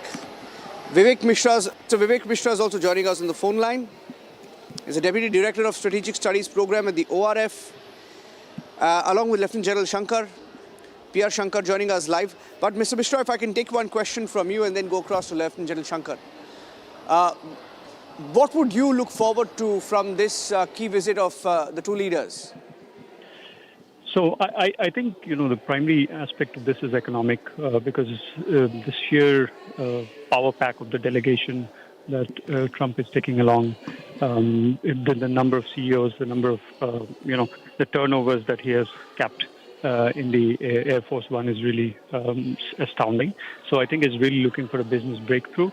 In terms of investment, of course, this is quintessential Trump telling you that he's going to get more from China than China is going to get out from the United States. But I think we'll have to wait and see what comes out of this. There's certainly investments on the cards, and I think he will persuade China to buy whether it is beans or whether it is, the three Bs, which is businesses, China will in turn look for reduction of tariffs and technology and export controls and so on and so forth. So I think those are the key issues that will be mulled out. But I do see a sense of bilateral investments from both sides to the United States as well as to China.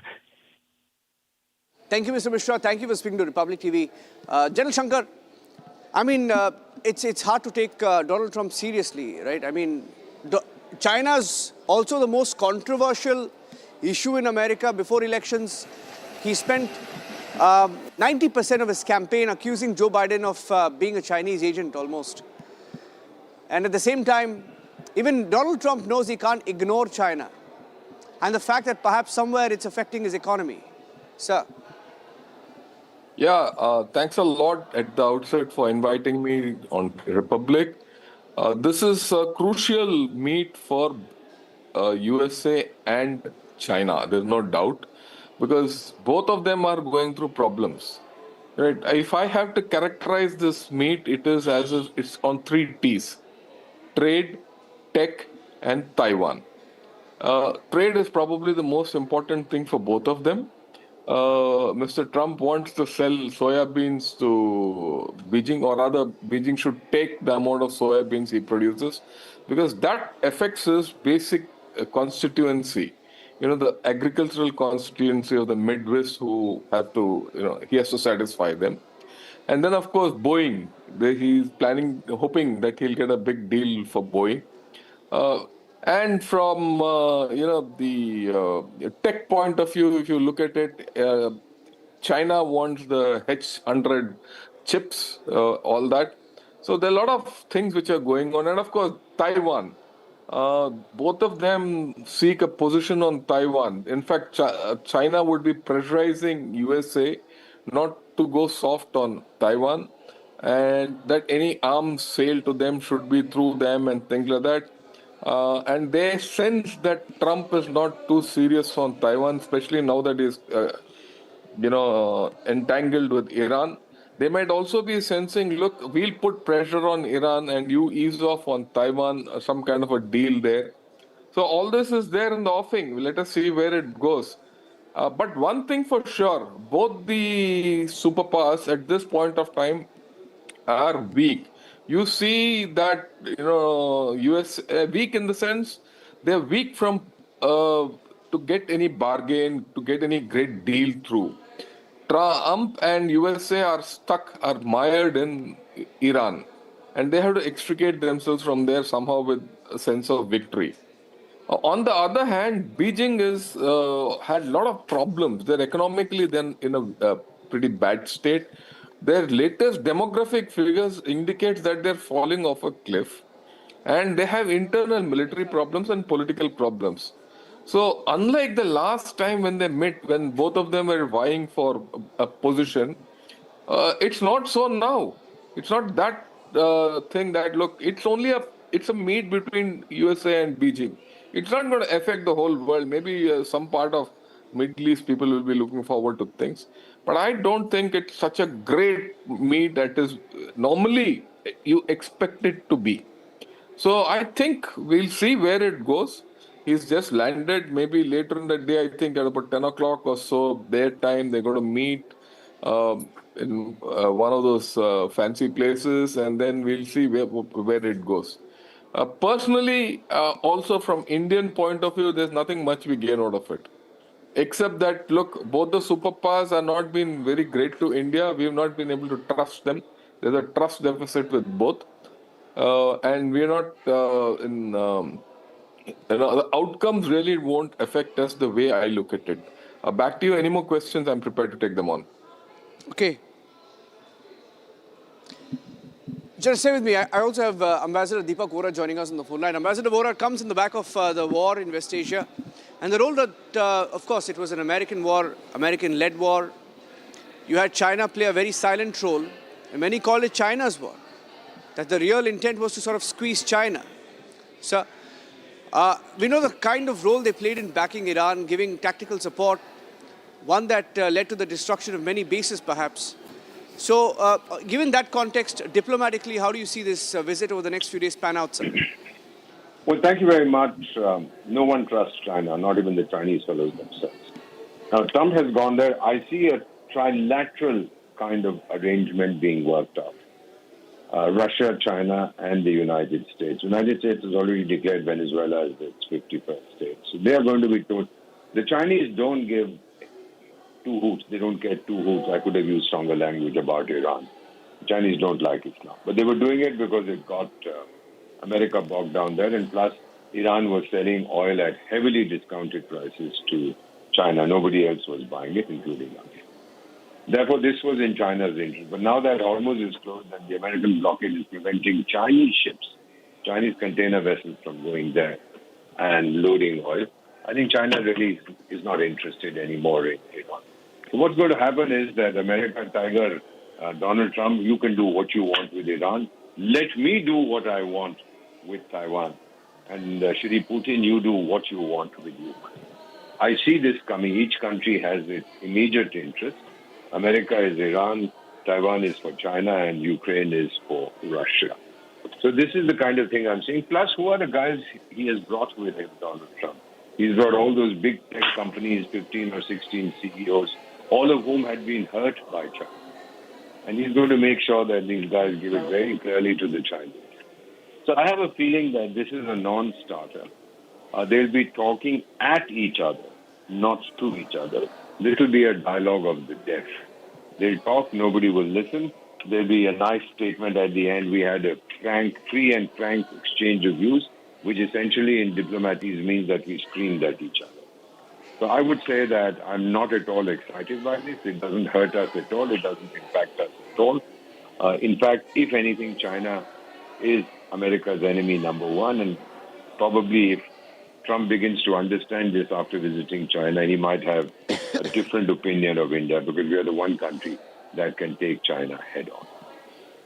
Yeah. Thank you, Ambassador Vora, and thank you, Lieutenant General Shankar, for joining us on this broadcast. Pictures that came in from Beijing. We'll take a break. Republic will be live through the night and early morning tomorrow as Donald Trump meets Xi Jinping in Beijing.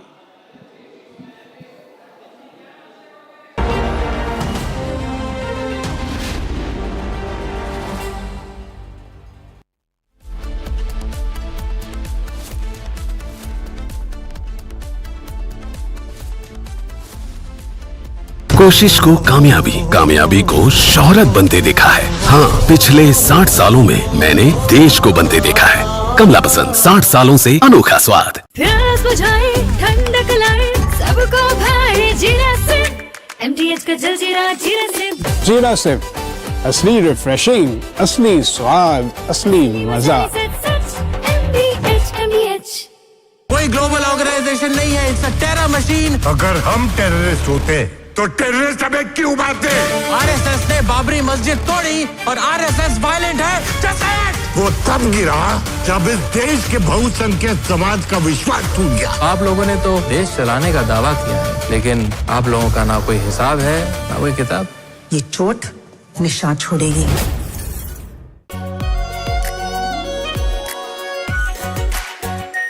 Are pure shahi paneer masala, delicious, healthy every day. केसरिया से मन जोगी हुआ रे, दिल झूमे देखो मतवारा हुआ रे। केसरिया से मन जोगी हुआ। हर पल मनाओ केसरी त्योहार। विमल, बोलो जुबान केसरी। आर प्योर सूजी पास्ता उबालो, मिलाओ और खाओ। 8 मिनट में तैयार। क्या टेस्ट है सबका राजा, R Pure masala.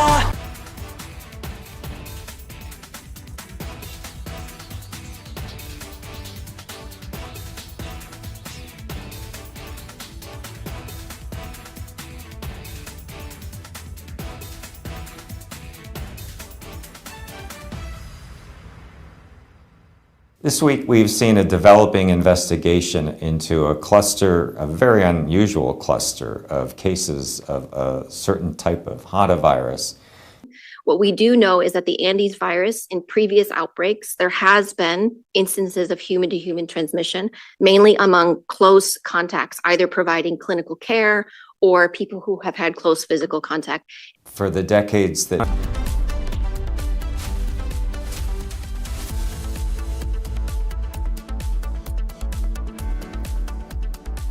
Join International Institute of Hotel Management. Call 983-10-50,000. चमकी चाट से क्या बना है? सैंडविच लस्सी और छाछ हर घूंट में चमकी चाट ड्राई फ्रूट और दही बड़े चमकी चाट से स्वाद बढ़े असली स्वाद सिर्फ चंकी चाट।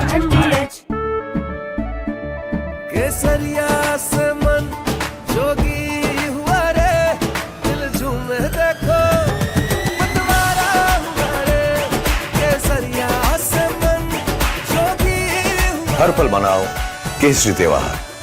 विमल, बोलो जुबान केसरी। थोड़े में ज्यादा स्वाद यही तो है इसकी खास बात। वाओ मामा क्या स्वाद है। अरे मेरे राजा हमें पेट्रोल डीजल का उपयोग कम करना होगा। Prime Minister Narendra Modi recently issued a strong warning to the nation, asking citizens to save fuel, avoid unnecessary travel, and even work from home if possible. This urgent appeal comes because global tensions are creating a massive energy crisis that directly threatens India. India currently imports up to 90% of the crude oil it needs to survive, and more than half of that oil comes from the Middle East. But the country is currently facing a massive challenges due to the blockade caused by the US-Iran conflict.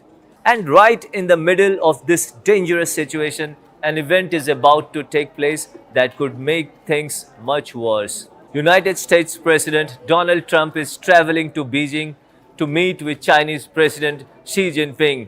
While the news might focus on their discussions about trade rules, technology, or artificial intelligence, the most critical topic for India is what these two leaders will decide regarding the Middle East and global oil supplies. The choices made during this specific meeting will determine if India will have enough fuel for its vehicle or if the country will face a severe shortage at the petrol pumps. The biggest risk for New Delhi involves a major shift in how China buys its energy. Currently, China is the main buyer of Iranian oil, taking in about 1.5 million barrels a day. This discounted oil keeps the global market stable by stopping China from competing for the same oil that India buys from other places. However, if the United States offers major trade deals or lowers taxes in exchange for China cutting off Iran completely, the impact on India could be disastrous. From Asia's largest news headquarters, setting the agenda for Bharat.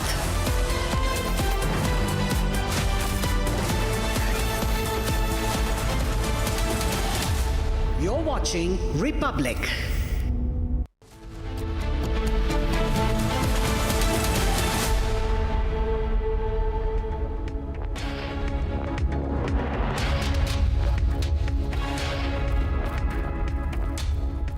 Hello and a very warm welcome. You're watching Live and Breaking on Republic TV with me, Ishita Mitra. Now viewers, US President Donald Trump has already landed in Beijing for a two-day visit where a crucial meet with the Chinese president is set to take place tomorrow. Getting you all the updates on that after the headlines. Let's take a quick look at the top headlines. Headlines brought to you by Canara Bank. Together we can. Trump arrives in Beijing for talks with China's Xi Jinping on Iran war, trade and US arms sales to Taiwan.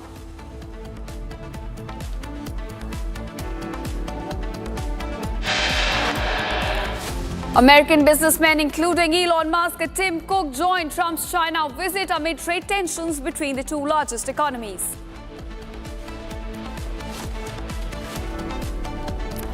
Three church leaders killed after attack on their vehicles by unidentified assailants. Protests erupt across Manipur. Prime Minister Modi cuts down convoy size during domestic visits, urges EV inclusion.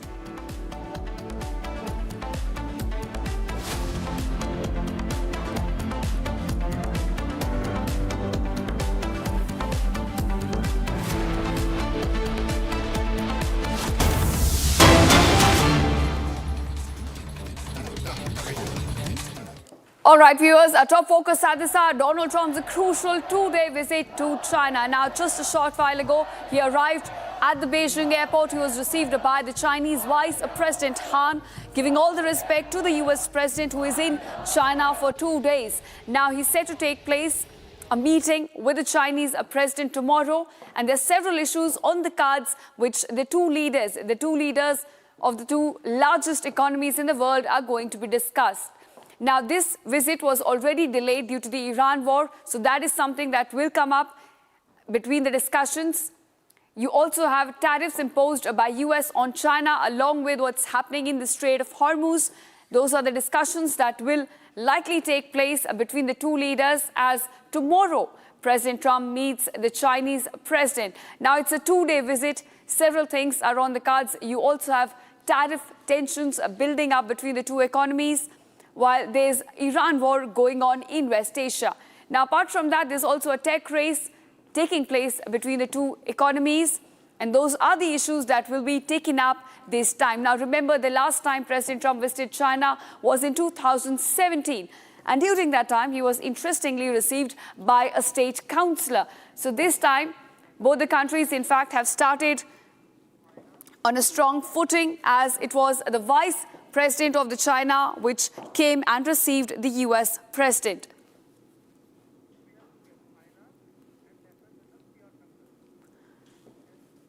All right, now we're being joined by several guests on the broadcast, including Arnab, who's a political and economic expert. He's joining us live from Beijing. And we also have Lieutenant General P.R. Shankar. He's a strategic affairs expert. Thank you to both of you for joining us on Republic TV. Now, coming to you, Arnab, first. We are looking at a crucial meet which is set to take place tomorrow between President Trump and President Xi. How do you look at this visit, and also what is on the cards for the two leaders? This is a very interesting meeting because there are several parts to it. One is, of course, Iran and the war that's there. Donald Trump said when he was on his travels that he didn't need China to help with the Iranian war, but then he said that he was going to have a long talk about Iran with Xi Jinping. The problem is that China does not control Iran, just like it does not control Russia, and therefore it will be very, very difficult for Xi to actually do anything. His approach is to try to get a peace table going. He's supporting different countries who are coming forward with plans and saying that it has to be a group effort because the trust between Iran and the U.S. has been destroyed by breaking treaties and 2 attacks during peace talks that were going on. So that's one area. Then you get into the trade, which you were mentioning. The very, very important to Donald Trump, and especially, he needs to bring home some red meat to the American public. They're not very happy. 2 out of every 3 thinks that he made a mistake going into Iran and that it was not well planned. And of course, the elections are coming up, and he has the Epstein files. So he would dearly love to have something where he can declare victory. I believe that China will give him some things, but will also ask for things. It's going to be very transactional. I believe that not only China, but most countries believe this is the only way that you can deal with Trump. Big promises don't really matter, because it only matters to Trump what you've done for him today. Right, Arnab. In fact, I agree with you. And on this, we're also being joined by David K. Johnson, who's an investigative American journalist, joining us live from New York. Now, David, I want to ask you, this visit by President Trump to China comes at a time when there is a war underway in West Asia, which has certainly not gone in U.S. favor. And there's also a tech race building up between the two economies. So Trump certainly wants something solid to take back home. So how is the U.S. looking at this visit? Well, Trump absolutely needs to have something he can declare. Look what a brilliant communicator and negotiator I am, which he's not a brilliant negotiator. He's going to want to sell American soybeans, and China may well say we'll buy some, but probably nowhere near the level that the U.S. was selling in the past, because they've made contracts now with Canada, Brazil, Australia to buy soybeans. He wants to sell Boeing aircraft. And he wants President Xi to step in and help him on the war in Iran. And in the long-term strategy of this, I don't see any reason for Xi, even if he could, to do something particularly helpful. Now, Iran sells about 70% of its oil to China. But China has been for years, and I've written about this over the years, building up enormous reserves of oil. It has 4 times the strategic petroleum reserve the United States has. And China has other options for buying oil. So it's much less damaged by this war, at least in the short or medium term, than, say, Vietnam, the Philippines, South Korea, Japan, which have only very brief storage capacity. Right. Now, on this broadcast, we also have with us Lieutenant General P.R. Shankar, who's with us. Lieutenant General, I want to ask you, there are certain red lines when it comes to the discussions that could take place between the U.S. President and his Chinese counterpart, and Taiwan is one of them. You know, we've historically seen that Washington has pledged support for Taiwan, but of course, for China, it is a no-go zone. So do you think such issues could also come up in these discussions? Yeah, they will definitely come up. In fact, I would frame this meet as of 3 T's: trade, tech, and Taiwan. All right. But China will want some concessions on Taiwan from USA, which I don't think USA will give. But look, let me look at the broader picture. I've heard the other 2 guests speak. The way I look at it, or most of us from India look at it, this is just a bilateral meet. You know, 6 months back or 8 months back when Mr. Trump went to Busan and met, it was being billed as some kind of a G2 meet. I don't think it is so. It is just a bilateral meet between Mr. Trump and Mr. Xi Jinping. And both need a victory because domestically both are beleaguered. You know, if you look at Mr. Trump, he's beleaguered with the Iran crisis, the war, Epstein files, and, you know, he has a constituency where he has to sell soya beans to China. On the other hand, China has its own internal problems. Its economy is not doing well at all. And its demographic figures which has come out are quite alarming. And its military is in tremendous turmoil. So that indicates an internal political struggle in China. Let's not have any doubts about it. So they're looking at a mutual victory, somewhere what they can have come to some understanding with each other, and both can declare a victory and get away from it.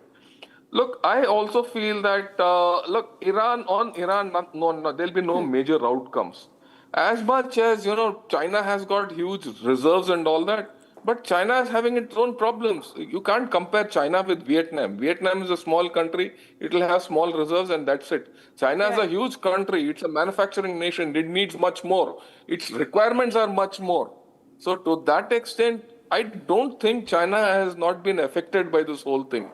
And especially look at it. After Venezuela, they lost a significant supply.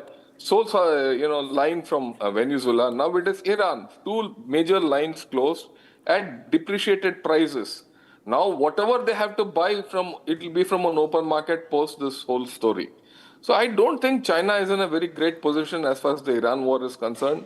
As much as US wants to get out of the Iran war, you know, China is on the horns of a dilemma. It would like to see the Iran war finish so that it can get on with a whole lot of things. It's not only fuel, it's also sulfur and sulfuric acid, it's also helium. And it has already started getting oil from dependency, it's increased on USA, right? So I think there is both of them want to seek a way out. I mean, we shouldn't get the idea that, you know, Mr. Xi has a upper hand or Trump has a upper hand. I think both are at even keel. I call them today the beleaguered superpowers, and they have to come to some deal together for a face-saving thing. That's why I said it's not a great deal. It's just a bilateral meet. Back to you. All right. So, Einar, David K. and Lieutenant General P.R. Shankar, thank you to all 3 of you for joining us on Republic TV and sharing your analysis on this big, crucial meet that's set to take place between the U.S. President and his Chinese counterpart tomorrow. Thank you so much for joining us on Republic TV.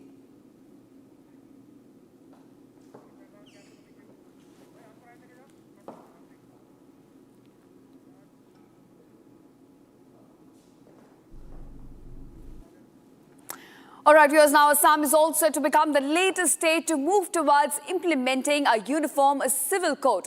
Now, Chief Minister Hemant Biswa, in fact, on day one, has announced that the state cabinet has already decided to introduce the UCC bill on May 26. Now, the BJP government says that the move is aimed at ensuring equality, justice, while the opposition has accused the government of the day for pushing a politically sensitive agenda. Here are more details on the story. Take a look.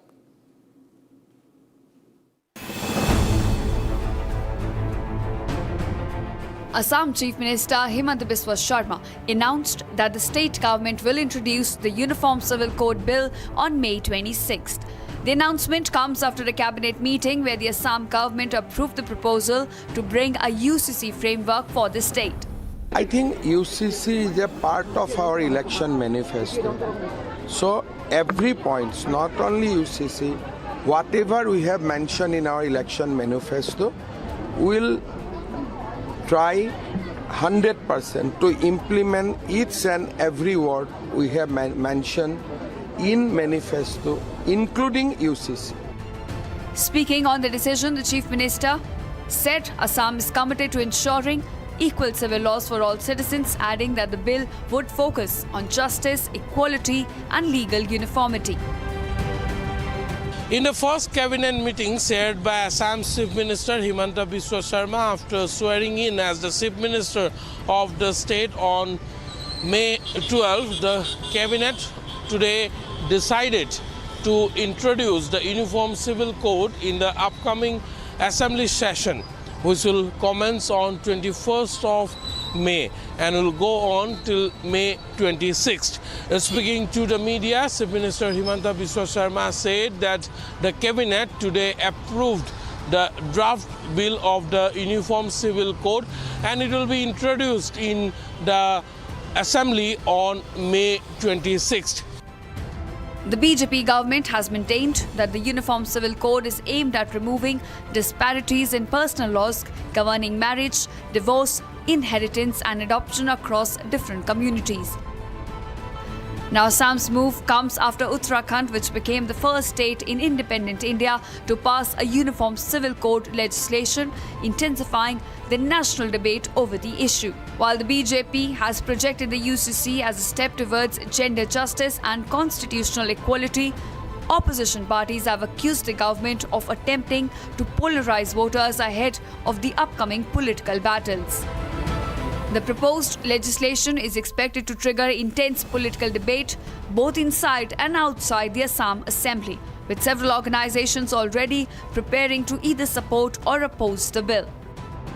With Assam now formally moving towards introducing the Uniform Civil Code, all eyes will be on Assembly session beginning May 26th, where the proposed legislation is expected to spark a major political showdown. All right, viewers, now moving on to what's happening in the state of Kerala. Now, posters carrying messages against Congress leaders Rahul Gandhi and Priyanka Gandhi Vadra surfaced outside the Wayanad district. Now, Congress committee office, and today this happened amid a delay in naming the next Kerala Chief Minister despite the Congress-led UDF sweeping victory in the state. Now, here's more on this story. Take a look.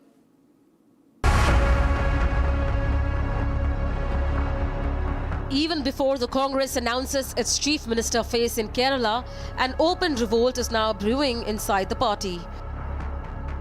Posters targeting Rahul Gandhi and Priyanka Gandhi Vadra have appeared in Wayanad, warning the Congress High Command against backing KC Venugopal for the top post. The posters carry sharp messages saying Kerala will never forgive the Gandhi sibling if Venugopal is imposed as the chief minister. Some even warn that Wayanad will become the next Amethi, a direct political message aimed at Rahul Gandhi, who earlier represented the constituency.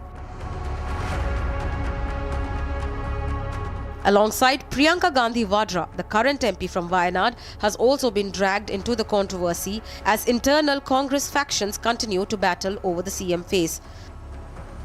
Amid the tussle over the CM post in Kerala, some posters appeared on the walls of the DCC office in Wayanad district.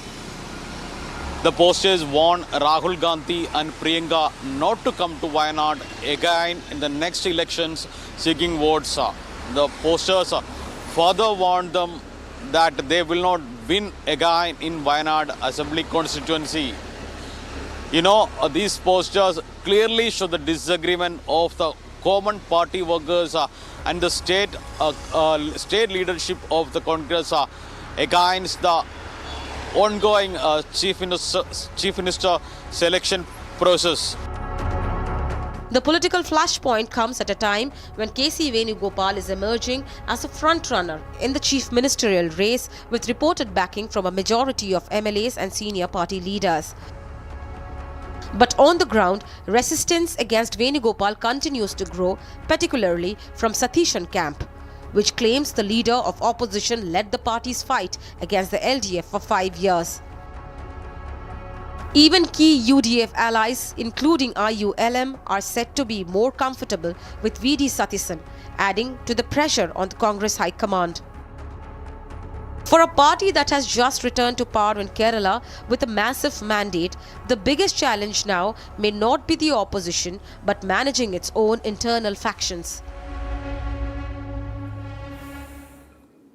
All right, viewers, that's all we could pack in this edition of Live and Breaking. Thank you so much for watching, and don't go anywhere. Coming up after a short break, Donald Trump lands in Beijing for a 2-day visit. American businessmen, including Elon Musk and Tim Cook, accompany the US president.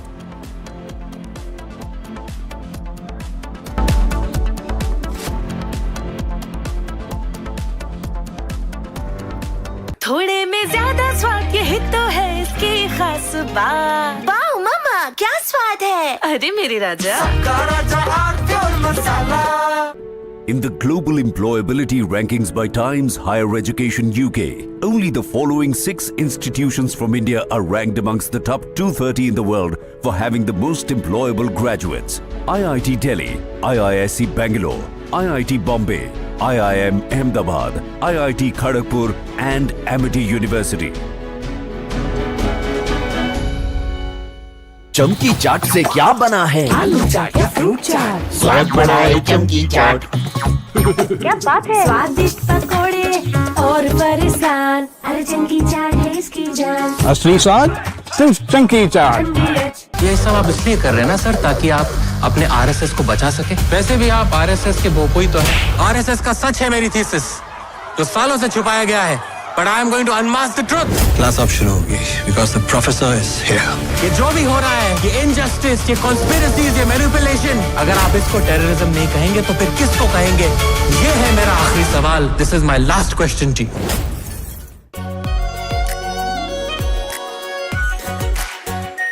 R Pure shahi paneer masala, delicious, healthy, every day. केसरिया से मन जोगी हुआ रे, दिल झूमे देखो मतवारा हुआ रे, केसरिया से मन जोगी हुआ। हर पल मनाओ केसरी त्योहार, विमल बोलो जुबान केसरी। प्यास बुझाए, ठंडक लाए, सबको भाए जीरा से, MTH का जलजीरा जीरा से। जीरा से असली रिफ्रेशिंग, असली स्वाद, असली मजा। अरे ये डिबेट विबेट बाहर की सोचे विकी। डिबेट यानी विवाद, भारत विवाद नहीं, संवाद यानी कंस्ट्रक्टिव डिस्कशन, इसमें भरोसा लगता है। सच नरेट नहीं करना होता, नरेटिव को सच बनाना होता है। जब भी भगवे के ओर कोई कालिक दिखता है तो उसी स्याही से इतिहास लिखा जाता है। आर प्योर सूजी पास्ता उबालो, मिलाओ और खाओ, 8 मिनट में तैयार। क्या टेस्ट है, सबका राजा R Pure masala.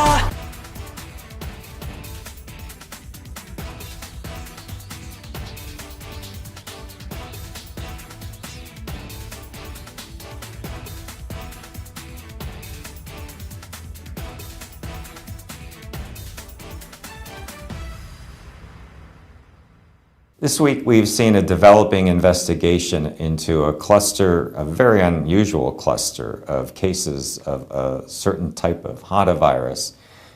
What we do know is that the Andes virus, in previous outbreaks, there has been instances of human-to-human transmission, mainly among close contacts, either providing clinical care or people who have had close physical contact. For the decades that scientists have known about hantavirus, they've almost always believed that the only way you can get it is from being in contact with the droppings, the dried urine of mice or other rodents. Saying this is not the next pandemic, this is not the next epidemic, this is a cluster of cases, a very unusual situation that is not expected to spread its tentacles across the world and across the United States.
We've seen a developing investigation into a cluster, a very unusual cluster of cases of a certain type of hantavirus. It's called an Andes virus. It's a hantavirus from South America.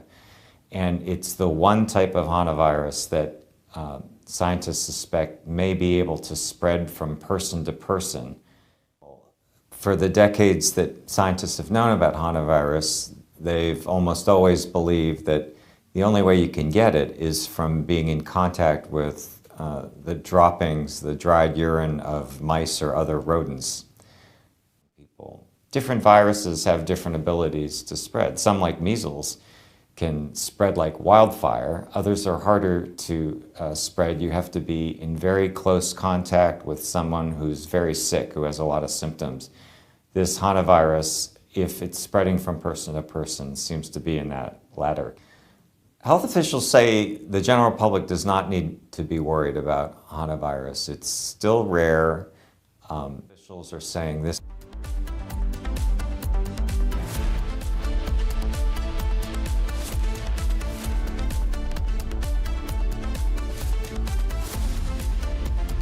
Join International Institute of Hotel Management. Call 983-10-50,000. कोई global organisation नहीं है, it's a terror machine. अगर हम terrorist होते तो terrorist हमें क्यों मारते?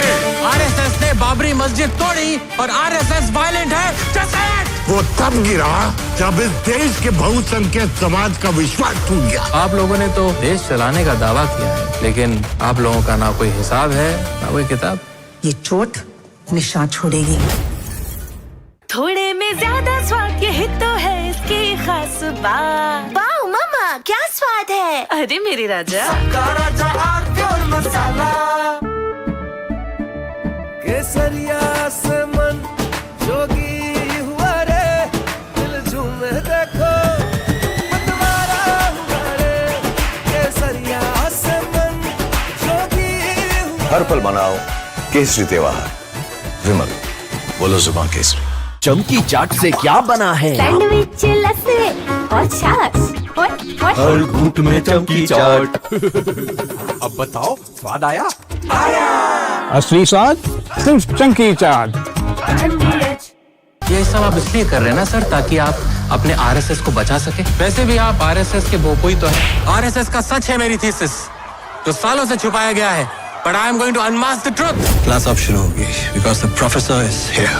ये जो भी हो रहा है, ये injustice, ये conspiracies, ये manipulation, अगर आप इसको terrorism नहीं कहेंगे, तो फिर किसको कहेंगे? ये है मेरा आखिरी सवाल. This is my last question to you.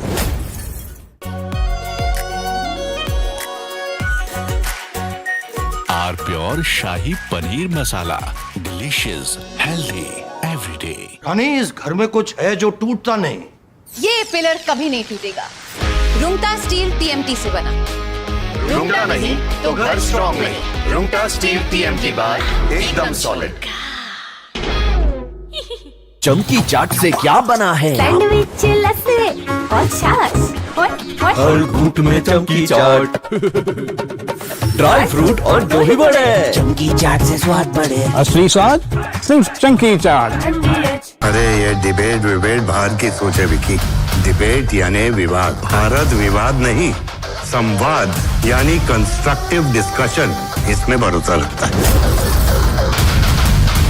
Such narrate नहीं करना होता, नरेटिव को सच बनाना होता है। जब भी भगवे के ओर कोई कालिक फेंकता है तो उसी स्याही से इतिहास लिखा जाता है। आर प्योर सूजी पास्ता उबालो मिलाओ और खाओ, 8 मिनट में तैयार। क्या टेस्ट है सबका राजा आर प्योर मसाला। हमें पेट्रोल डीजल का उपयोग कम करना। Prime Minister Narendra Modi recently issued a strong warning to the nation, asking citizens to save fuel, avoid unnecessary travel, and even work from home if possible. This urgent appeal comes because global tensions are creating a massive energy crisis that directly threatens India. India currently imports up to 90% of the crude oil it needs to survive, and more than half of that oil comes from the Middle East. But the country is currently facing a massive challenges due to the blockade caused by the US-Iran conflict. And right in the middle of this dangerous situation, an event is about to take place that could make things much worse. United States President Donald Trump is traveling to Beijing to meet with Chinese President Xi Jinping. While the news might focus on their discussions about trade rules, technology, or artificial intelligence, the most critical topic for India is what these two leaders will decide regarding the Middle East and global oil supplies. The choices made during this specific meeting will determine if India will have enough fuel for its vehicle or if the country will face a severe shortage at the petrol pumps. The biggest risk for New Delhi involves a major shift in how China buys its energy. Currently, China is the main buyer of Iranian oil, taking in about 1.5 million barrels a day. This discounted oil keeps the global market stable by stopping China from competing for the same oil that India buys from other places. However, if the United States offers major trade deals or lowers taxes in exchange for China cutting off Iran completely, the impact on India could be disastrous. If Beijing stops buying from Iran to please the United States, it will immediately move to the Russian and Saudi Arabian markets to replace those 1.5 million barrels. India currently relies on Russia for nearly 40% of its total oil imports. If a giant like China suddenly moves its massive buying power into the Russian market, the special discounts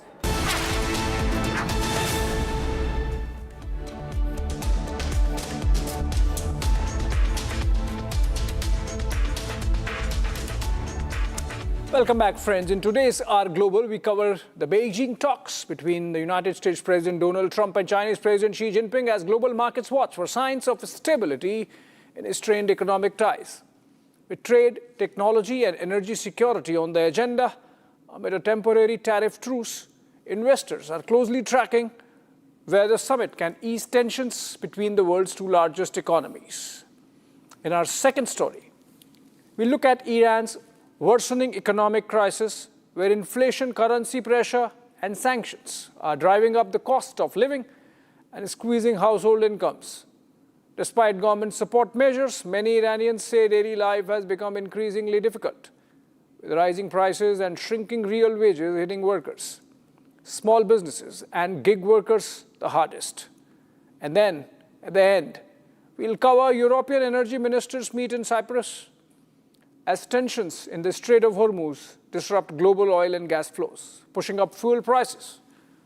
Talks focused on stabilizing markets, securing supplies, and easing costs for consumers, including possible windfall taxes on energy firms. Let's begin with the headlines.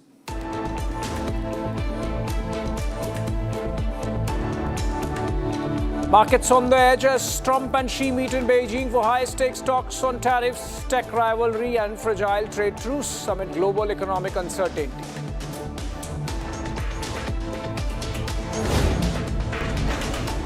Economic strain deepens in Iran as inflation, sanctions and currency pressure drive a sharp cost of living surge in Tehran, leaving households and workers struggling for common necessities. Lavrov says Russia will fully honor energy supply commitments to India, rejecting external pressure and asserting that bilateral energy ties will remain stable. EU energy ministers meet in Cyprus to address surging fuel prices and supply concerns as tensions in the Strait of Hormuz disrupt global oil flows and raise fears of prolonged economic strain across Europe.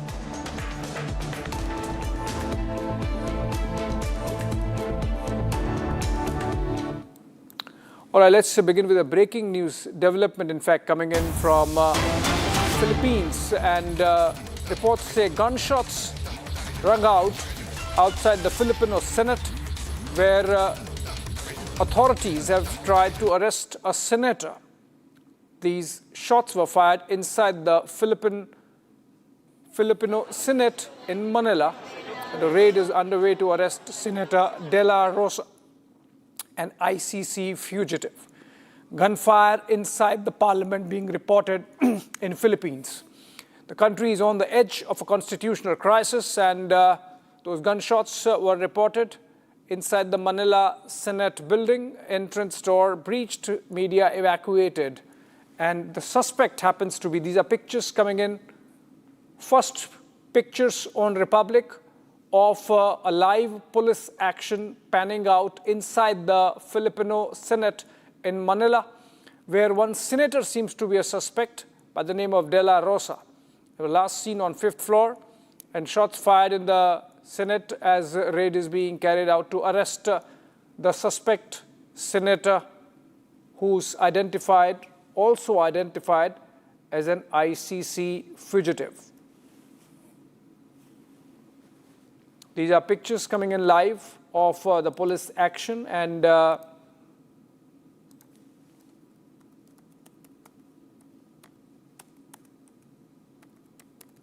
we can see security measures being put in place. Senate of the Philippines, as it says in the pictures, and the security cordon thrown around the building.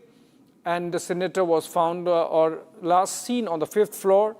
CCTV monitoring being done even as the security personnel carry out a swoop-down operation to arrest the suspect, who has fired some gunshots. No reports of injuries till now. Hi, Chief. Any comment po? Any comment, sir? Sir, may putukan. Ano nangyari?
All right, De La Rosa has a warrant against her, and the warrant was unsealed by the International Criminal Court on Monday. That led to the shootout panning out inside the Philippines Senate in Manila. Moving out of that and on to our story and the focus, which is President Trump's ongoing visit now, to Beijing, China. Global markets closely tracking that high-stakes meeting that is going to take place between Trump and Chinese President Xi Jinping tomorrow, as both sides look to stabilize strained economic ties after years of tariffs, export controls, and supply chain disruptions. With a temporary trade truce holding for now, the summit is expected to focus on trade, technology, and energy security, while major U.S. CEOs accompany the president, underscoring the strong commercial stakes in the relationship between the world's two largest economies. The Trump-Xi summit is being closely watched by the global businesses as both sides attempt to stabilize economic ties after years of reciprocal tariffs, export restrictions, and supply chain disruptions. A powerful delegation of US business leaders, including executives from Tesla, Apple, BlackRock, and Boeing, is accompanying Donald Trump to Beijing, highlighting the growing role of corporate America in US-China diplomacy. Trade and technology are expected to dominate the talks, with artificial intelligence, semiconductor exports, and rare earth supply chains now central to the economic rivalry between Washington and Beijing. The White House says both leaders could discuss creating a new board of trade and investment aimed at keeping communication open in key sectors such as energy, aviation, and advanced manufacturing. Trump is also coming with a number of CEOs. They will be discussing trade. Both sides have reached a sort of a trade truce since last fall that had prevented each one from imposing high tariffs. And the White House says that there's interest from both China and the U.S. in extending that trade truce. So that's something that will be discussed. They'll also be discussing an arms sale to Taiwan that the White House has approved but has not yet allowed to go through. The Chinese would rather see that not come to fruition. For American companies, the summit also represents a major commercial opportunity, with firms like Boeing reportedly seeking new aircraft deals, while Tesla pushes for wider approval of its self-driving technology in China. I think what China wants is really a statement from Trump categorically saying that the U.S. does not support the Taiwanese government from breaking away from China. And of course, in return, I think Trump will want China to place orders for 500 Boeing aircrafts. I think that is the deal that we are anticipating. The visit comes as rising tensions in the Middle East and fears over oil supply disruptions are increasing pressure on global markets, making energy security another key business issue on the agenda. Well, I think number one, we're going to have a long talk about it. I think he's been relatively good, to be honest with you. You look at the blockade, no problem. They get a lot of their oil from that area. We've had no problem, and he's been a friend of mine. He's been somebody that we get along with. And I think you're going to see that good things are going to happen. This is going to be a very exciting trip. A lot of good things are going to happen. Despite a temporary tariff truce, deep divisions remain over Taiwan, AI competition and export controls. Still, investors and multinational companies are hoping the summit can prevent further escalation between the world's two largest economies. From Trump to Tehran, Iran's economy is coming under growing strain as conflict in the Persian Gulf and mounting sanctions fuel inflation and drive up the cost of living. While Tehran insists it can withstand outside pressure, many ordinary Iranians say soaring prices, shrinking incomes, and economic uncertainty are making daily life increasingly difficult. Let's look at how's life like in Tehran.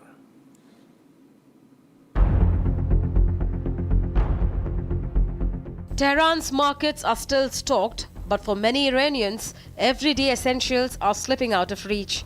Inflation, Currency pressure and wartime disruption are squeezing household purchasing power across the capital.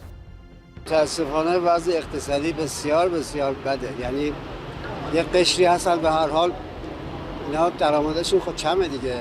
با توجه به این درآمد کم اصلا نمیتونن زندگیشون رو به اون چیز جوری که باید و شاید بچرخونن. این خیلی سخته. مخصوصا اونایی که مستاجر هستن که دیگه با مصیبت هاست. Economists warn Iran is facing a deep cost of living crisis. Sanctions, supply chain disruptions, and damage to infrastructure are accelerating price in food, transport, and consumer goods. Taxi drivers say incomes are collapsing in real terms as fuel, rent, and vehicle maintenance costs surge. Many workers now rely on multiple jobs just to stay above subsistence level. ببینید ما خیلی اقلام مثلا جنسی رو که برای خونه نیاز داریم خیلیشون اصلا دیگه دورشون خط قرمز کشیدیم دیگه اصلا دنبال اونا نمیریم ولی چیزایی که مثلا ضروریه مثلا فرض بفرمایید که نون و سیب زمینی و حالا تخم مرغ هم که دیگه اصلا نمیشه بخریم. The government has raised wages and expanded subsidy programs, but analysts say liquidity injections are also feeding inflationary pressure and weakening consumer confidence. Iran's confrontation with the United States in the Persian Gulf is adding further economic uncertainty. Concerns over the Strait of Hormuz are rattling global energy markets and increasing pressure on Tehran's economy. For younger workers, the crisis is becoming a question of survival rather than savings. Delivery riders and gig economy workers describe delayed wages, rising rents, and shrinking financial security. والا الان که درآمد اقتصادی خیلی درآمد داغونیه اصلا پول در نمیاد باید به سختی پول در بیاری من خودم شخصا الان دارم 2 شغل انجام میدم هم دارم دستفروشی میکنم هم دارم بازاریابی تپسی میکنم بازاریابی تپسی به این صورته که هر موتوری که ثبت نام کنی 500,000 تومان میدن ولی تقریبا الان 1 ماهی هستش که ما هنوز پولی دریافت نکردیم فقط کار کردیم.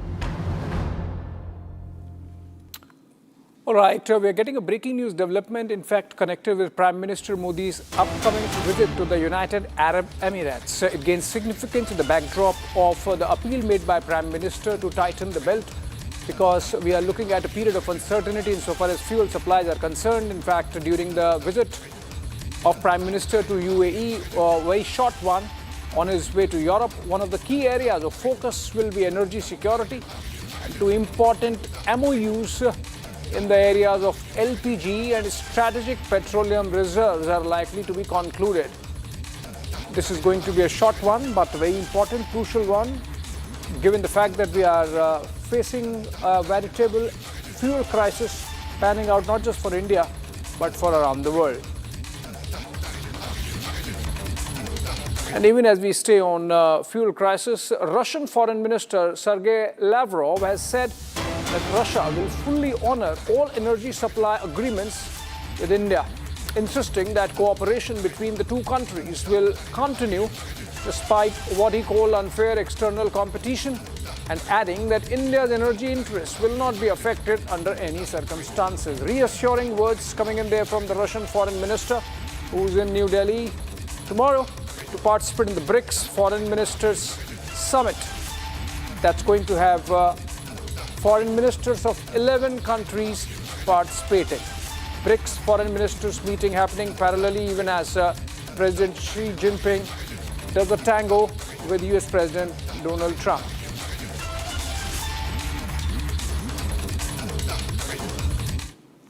All right, while energy is a concern for us, it's also for Europe.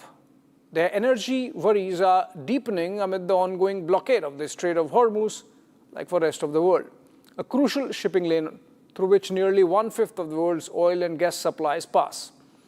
Meeting in Cyprus, the European energy ministers are now scrambling to contain the fallout of the soaring fuel prices, along with growing fears of long-term economic disruption.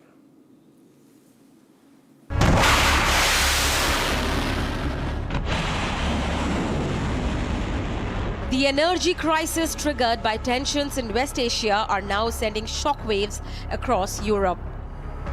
The EU's energy ministers gathered in Nicosia, Cyprus for urgent talks aimed at tackling surging fuel prices linked to the ongoing blockade of the Strait of Hormuz. The narrow waterway remains one of the world's most critical energy routes, carrying approximately 20% of global oil and gas supplies. Opening the meeting, Cyprus Energy Minister Michael Damianos warned that the situation remained critical, while also saying that the EU is focused on safeguarding economic and energy security. Under our motto, an autonomous union open to the world, we are focused on safeguarding Europe's economic and energy security, as well as energy affordability for people, businesses and industry, while remaining open to the world and firmly grounded in a shared European values. Today's discussions are aligned with that mission. We aim to deliver a resilient energy system capable of withstanding external shocks while ensuring that energy remains affordable. Cyprus currently holds the European Union's rotating presidency, placing it at the center of EU's emergency response discussions.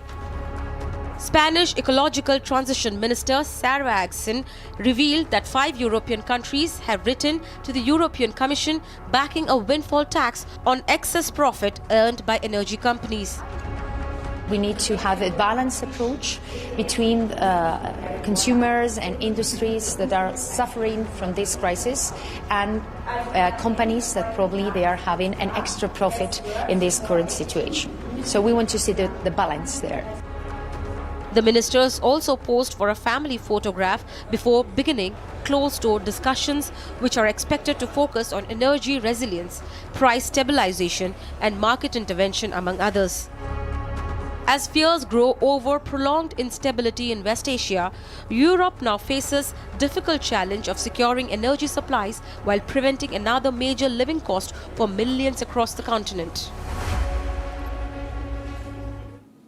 All right, Russia has carried out a successful test, or rather retest or launch of its new nuclear-capable ICBM, the Sarmat, one of the most powerful weapons in Moscow's arsenal.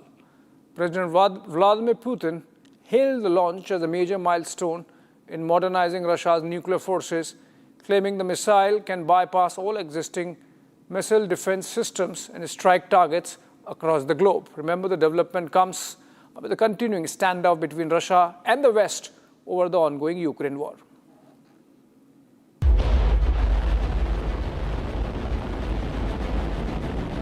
Russia has successfully tested its latest heavy intercontinental ballistic missile, the RS-28 Sarmat. It is the next-generation nuclear-capable weapon designed to replace the aging Soviet-era missile, also known as Satan in the West.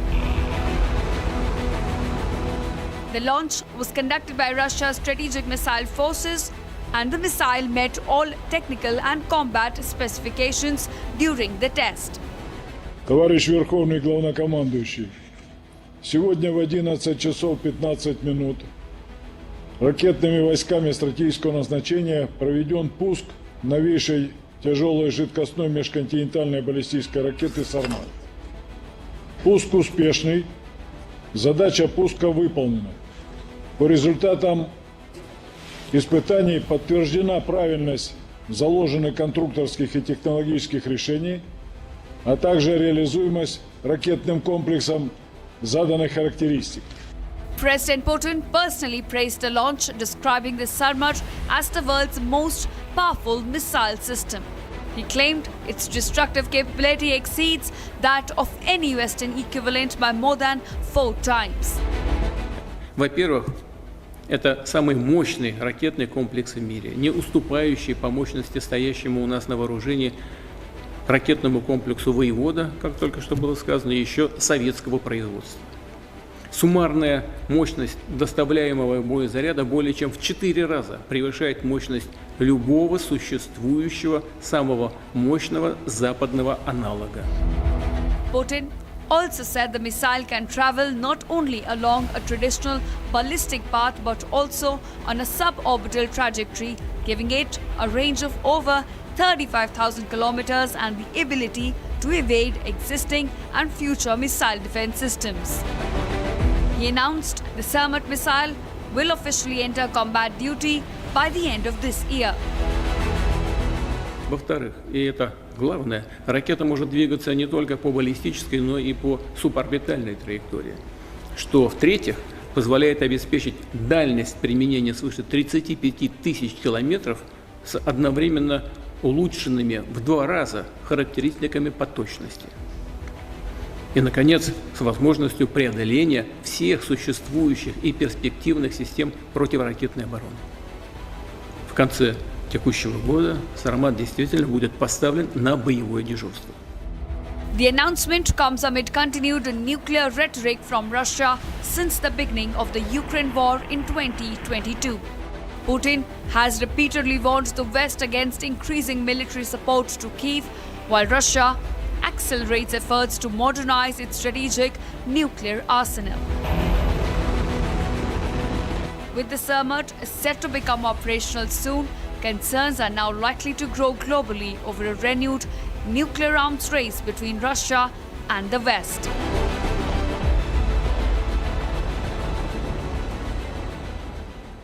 Well, a lot happening around the world, but this is all what we could pack for you in 20 minutes in our global. Short break. Coming up on the other side, this is exclusive.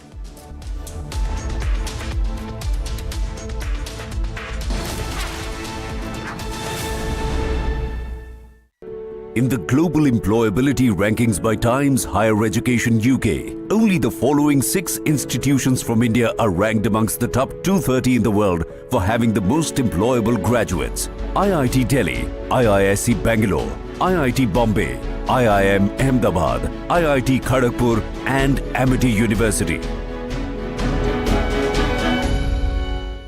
कोई global organisation नहीं है, it's a terror machine. अगर हम terrorist होते तो terrorist हमें क्यों मारते? आरएसएस ने बाबरी मस्जिद तोड़ी और आरएसएस वायलेंट है। वो तब गिरा जब इस देश के बहुसंख्यक समाज का विश्वास टूट गया। आप लोगों ने तो देश चलाने का दावा किया है, लेकिन आप लोगों का ना कोई हिसाब है ना कोई किताब। ये चोट निशान छोड़ेगी। थोड़े में ज्यादा स्वाद, यही तो है इसकी खास बात। वाओ मामा, क्या स्वाद है? अरे मेरे राजा, राजा और मसाला। आई का ये जश्न है, जश्न का ये जश्न है। राष्ट्रीय इलायची जश्न का जश्न। चमकी चाट से क्या बना है? आलू चाट या फ्रूट चाट, स्वाद बढ़ाए चमकी चाट। क्या बात है? स्वादिष्ट पकोड़े और फरसान, अरे चमकी चाट है इसकी जान। असली स्वाद सिर्फ चमकी चाट। ये सब आप इसलिए कर रहे हैं ना सर, ताकि आप अपने आरएसएस को बचा सके। वैसे भी आप आरएसएस के भोपोई तो है। आरएसएस का सच है मेरी थीसिस, जो सालों से छुपाया गया है। But I am going to unmask the truth. Class अब शुरू होगी, because the professor is here. ये जो भी हो रहा है, ये injustice, ये conspiracies, ये manipulation, अगर आप इसको terrorism नहीं कहेंगे, तो फिर किसको कहेंगे? ये है मेरा आखिरी सवाल. This is my last question to you.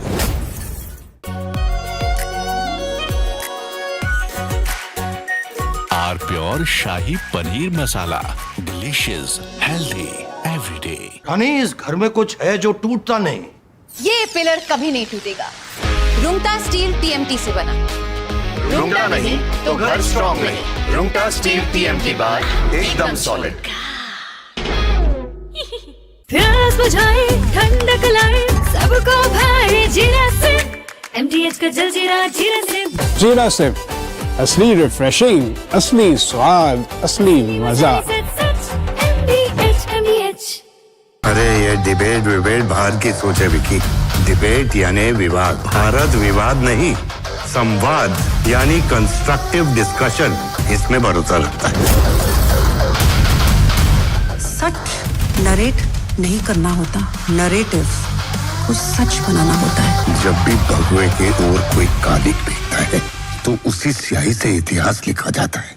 R pure suji pasta, उबालो मिलाओ और खाओ। 8 मिनट में तैयार। क्या टेस्ट है, सबका राजा R Pure masala. This week we've seen a developing investigation into a cluster, a very unusual cluster of cases of a certain type of hantavirus. What we do know is that the Andes virus, in previous outbreaks, there has been instances of human-to-human transmission, mainly among close contacts, either providing clinical care or people who have had close physical contact. For the decades that scientists have known about hantavirus, they've almost always believed that the only way you can get it is from being in contact with the droppings, the dried urine of mice or other rodents.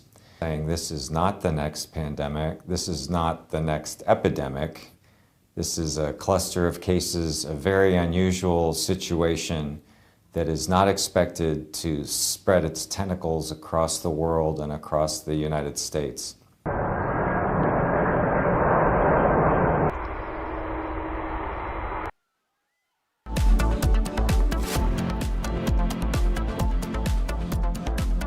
थोड़े में ज्यादा स्वाद यही तो है इसकी खास बात। वाओ मामा क्या स्वाद है। अरे मेरे राजा कोई ग्लोबल ऑर्गेनाइजेशन नहीं है, इट्स अ टेरर मशीन। अगर हम टेररिस्ट होते तो टेररिस्ट हमें क्यों मारते? आरएसएस ने बाबरी मस्जिद तोड़ी और आरएसएस वायलेंट है। Just say it! वो तब गिरा जब इस देश के बहुसंख्यक समाज का विश्वास टूट गया। आप लोगों ने तो देश चलाने का दावा किया है, लेकिन आप लोगों का ना कोई हिसाब है ना कोई किताब। ये चोट निशान छोड़ेगी। चमकी चाट से क्या बना है? आलू चाट या फ्रूट चाट। स्वाद बनाए चमकी चाट। क्या बात है। स्वादिष्ट पकोड़े और फरसान, अरे चमकी चाट है इसकी जान। असली स्वाद सिर्फ चंकी चाट। केसरिया से मन जोगी हुआ रे, दिल झूमे देखो मतवारा हुआ रे। केसरिया से मन जोगी हुआ। हर पल मनाओ केसरी त्योहार। विमल बोलो जुबान केसरी।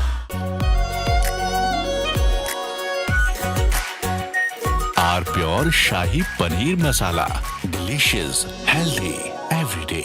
ये सब आप इसलिए कर रहे हैं ना सर, ताकि आप अपने आरएसएस को बचा सके। वैसे भी आप आरएसएस के भोपोई तो हैं। आरएसएस का सच है मेरी थीसिस, जो सालों से छुपाया गया है।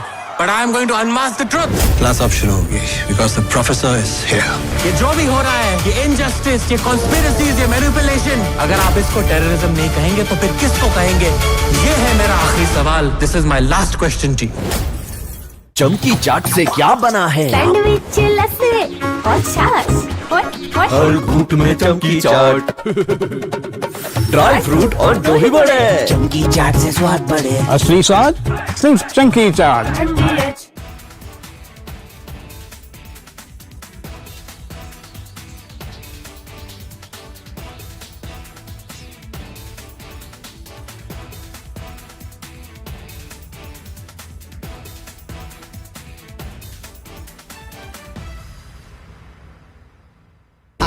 प्योर सूजी पास्ता उबालो मिलाओ और खाओ 8 मिनट में तैयार। क्या टेस्ट है सबका राजा आर प्योर मसाला। हमें पेट्रोल डीजल का उपयोग कम करना होगा। Prime Minister Narendra Modi recently issued a strong warning to the nation, asking citizens to save fuel, avoid unnecessary travel and even work from home if possible. This urgent appeal comes because global tensions are creating a massive energy crisis that directly threatens India. India currently imports up to 90% of the crude oil it needs to survive, and more than half of that oil comes from the Middle East. But the country is currently facing a massive challenges due to the blockade caused by the US-Iran conflict. And right in the middle of this dangerous situation, an event is about to take place that could make things much worse. United States President Donald Trump is traveling to Beijing to meet with Chinese President Xi Jinping, while the news might focus on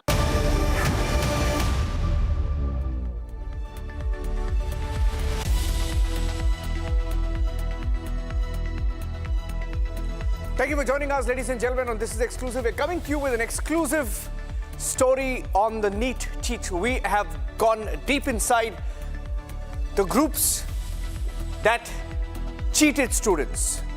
We have the full details. We're getting you All the details, the audio tapes, the videos, and how they sold these question papers for lakhs of rupees. Here are the headlines on This Is Exclusive.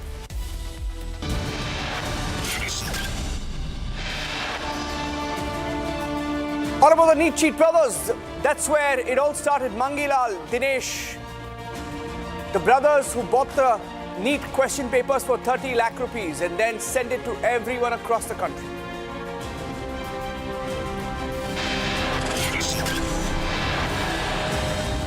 Republic infiltrates the NEET cheat groups. We are inside those groups. We'll tell you how papers were marketed.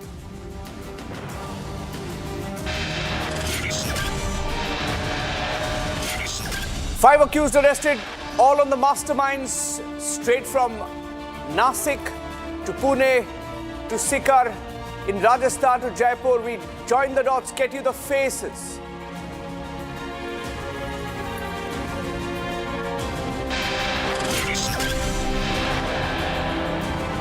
Donald Trump lands in Beijing for the Trump-Xi summit. The big reset between America and China expected.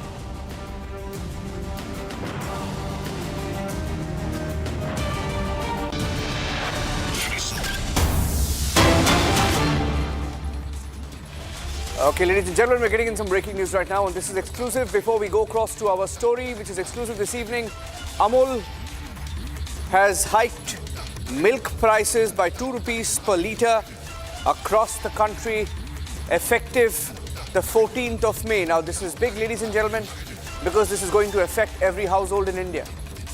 This will have an impact on every household in India, and this will cause a dent, of course, in finances of homes across the country. 2 rupees per litre, that's the increase, and this could have a cascading effect. Now, if milk prices are increased, the prices of all byproducts will also automatically increase. Now, we are seeing this situation also coming at a time when the Prime Minister has asked for conservation of fuel. When we are seeing not really austerity, but measures being taken to conserve fuel, to use lesser fuel.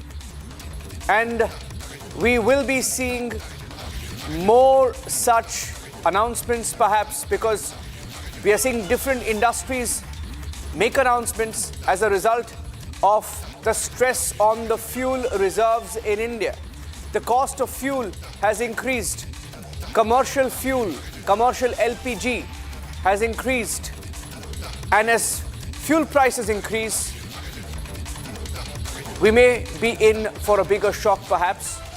We had some more announcements come in. For example, Air India decided to cut down their international operations because of the increased jet fuel prices.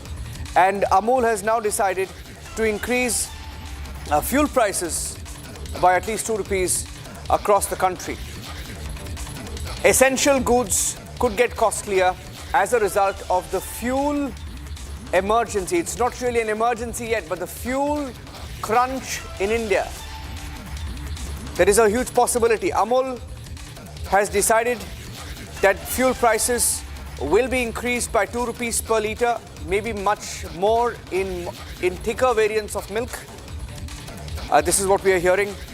We wanted to get that detail right on top of 7 p.m. Amul Cooperative has confirmed that this particular price rise will be effective across the country starting tomorrow. And 2 rupees per litre, that's at the basic variant of milk. 2 rupees per litre, and it goes much more.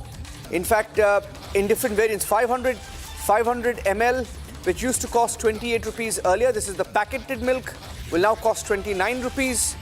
1 litre packeted milk, which was 55, will now cost 57 rupees.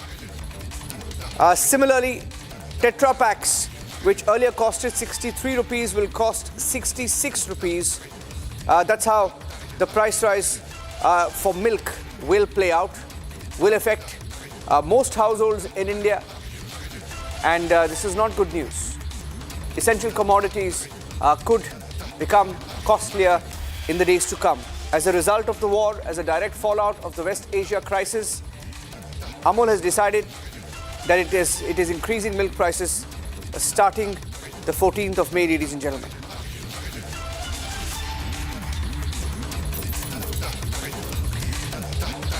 Ishita is joining us in just a few seconds on Republic TV. Ishita, we are seeing the stress being felt across different industries, across the board.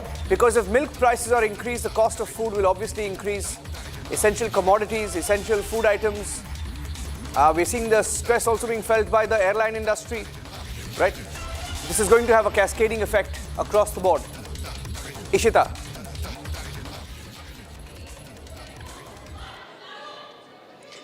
All right, Niranjan, so that's the latest we're picking up as far as Amul price hike goes now. Amul, in fact, has hiked its price by 2 rupees per litre, and this will be happening across several states and union territories. So across the length and breadth of the country, this move will be implemented. It will come into effect from May 14th. So that's the latest we're picking up. The price of milk will now be hiked by rupees 2 per litre. So essentially what was costing somewhere around, let's say, 24 will now be costing about 26 as far as the price hike goes for milk. Now, this will be effective from May 14th across India. This means that the price hike will come into effect across the length and breadth of the country from May 14th. Now, it is a big move, in fact, coming in because it's not a small hike that's taken place. Usually when the price hike happens, it's usually something about per paisa. The proportion is considerably less, but this time it's about 2 rupees per litre. The hike is, in fact, considerate. It has come in and it will be coming into effect from May 14th across India. That's the latest we are picking up. It's still a developing news, so more details will be coming in, which will put into context this hike that has been brought in by Amul. But right now the price hike is around 2 rupees per litre across the length and breadth of the country. It will be effective from May 14th. Okay, thank you for that. Supply chain disruptions ongoing due to the West Asia war have impacted the prices of daily essentials like groceries, medicines, LPG cylinder, other commodities. And experts have been warning in the last few weeks and months that an extended war would only mean that a runaway inflation effect across the world, including in India. We've seen the impact of it on the airline industry. We've seen the impact on it on essential goods, food items, and all of which are likely to get much more costlier. India imports about 60% of its LPG needs, and a large chunk of it comes through the Hormuz. And as we face a fuel crunch in India, this could be the beginning, perhaps, of more such shocks to come across the board. Amul, the first to announce a price hike in the price of milk. It's now up by 2 rupees per litre. And let's go across to Mr. Shankar Thakkar on the phone. Mr. Thakkar, this is going to have a cascading effect, isn't it? Definitely. In recent past, already the company of milk has increased their prices frequently. And now, in this crisis period, they have increased 2 rupees once again. So this is a nightmare for the Indian public. Yeah. No, but we're already seeing, in fact, some vegetables, fruits, pulses, edible oils. Some estimates show that the prices have gone up almost 5% since March. Yeah. And that's not good news. It could only get worse, isn't it? Yes, definitely. Because already there is crisis of LPG, and now they are increasing milk. So public who is not get money up to their belongings, how to survive? This is a very crucial period. The company have to decide first what they're doing. This is good for Indian public or not. Yes.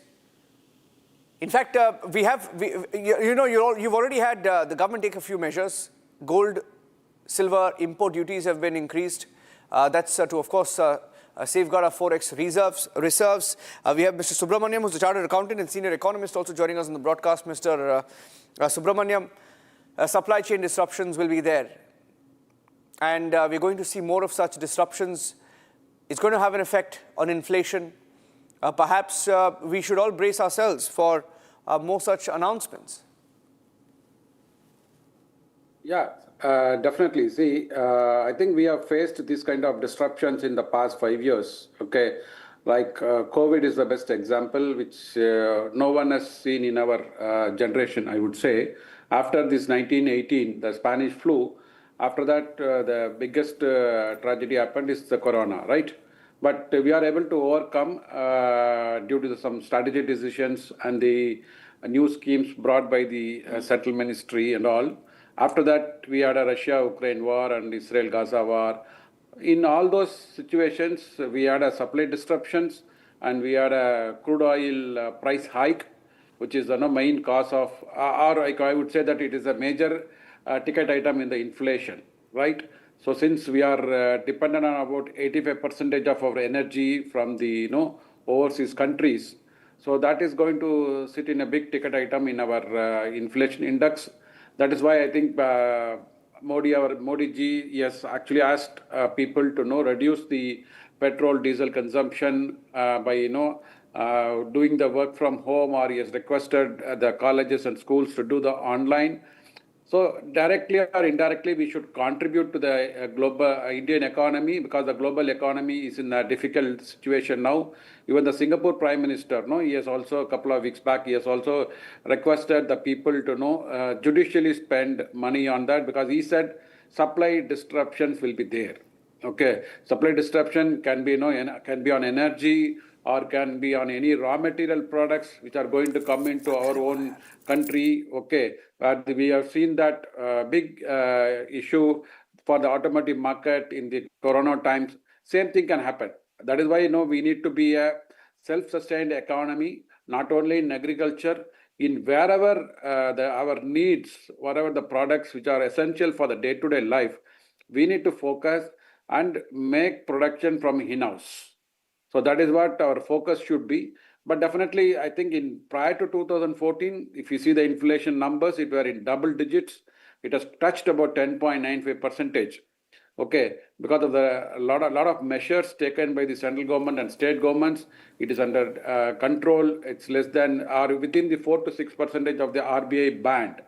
But this crisis is applicable across more than 130, 140 countries. Okay, but how we can resilient, how we can bounce back from these issues, or how can we proactively plan? So that is where our strength lies. Our resilient India, which they can focus and come out of this crisis. I think, yes, definitely it's a shock and surprise to everyone. We are not able to get energy from the overseas, and there may be a disruption in the local also, but we can plan proactively. I'm sure we can overcome in this situation. Yeah. In fact, you also had, as a measure being taken by the government, a few duties increased. This announcement came in the last 24 hours. You had gold import duties, which was earlier at 6%, taken up to 15%. You have silver import duties, which was earlier 6%, taken up to 15%, to try and, of course, all of this aimed at shielding our forex reserves. Gold has shot up. Earlier was about 1,49,000, has gone up to 1,58,000 as a result of the import duty increase in the last 24 hours. Silver, which was about 2,44,000 per kilogram, is now about 2,90,000 because of the import duty increase. Now, when you look at the announcement also being made by the Prime Minister's office and what was discussed in the cabinet meeting, by the way, there was a meeting in the cabinet of the cabinet held today, and a few announcements were made. We have those graphics of what was discussed, or at least the messaging that came out of the cabinet meeting. If you can play out those graphics, what was said is there is no rollback on welfare schemes, there is no rollback on subsidies, there is no rollback on infrastructure spending, There is an appeal for fuel conservation and work from home adoption. And the focus is on smarter consumption patterns, reducing fuel dependence, focus on cutting unnecessary imports, foreign currency intensive spending, focus is on strengthening economic resilience without slowing growth, focus is to strengthen economy without slowing public investment.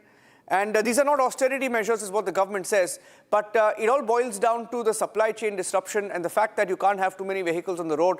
That's what the government sources are saying, that there is no rollback in any of these schemes, but we have a tough situation, we have to conserve fuel. It's as simple as that. So, Mr. Subramaniam, in short, if we had, let's say, electric vehicles on the roads, we wouldn't have this trouble, isn't it? No, I won't say that is the solution, because for the electricity also, a lot of state governments are having a problem. If you take all the state governments' electricity companies, they are bleeding now. Okay, I can take example from Tamil Nadu. So we are our procurement cost, on average procurement cost per unit of electricity is about 9 rupees, whereas the realization, so sales realization from the consumers, it's about 6.5 rupees. So we are anywhere between 2.5 to 3 rupees. The state government is incurring loss. I am sure most of the state governments will be incurring losses because it's more subsidized. Okay, I won't say that EV is the major option, but EV can be one option, like solar. I think people should move towards solar so that the energy what they consume at the domestic level, whatever units, whether it is 500 units or 1,000 units per month, if it can be generated using the solar panels, like using the Prime Minister's solar scheme, definitely that can give a big boost. I think that has been announced a couple of years back. I think we should focus more on that.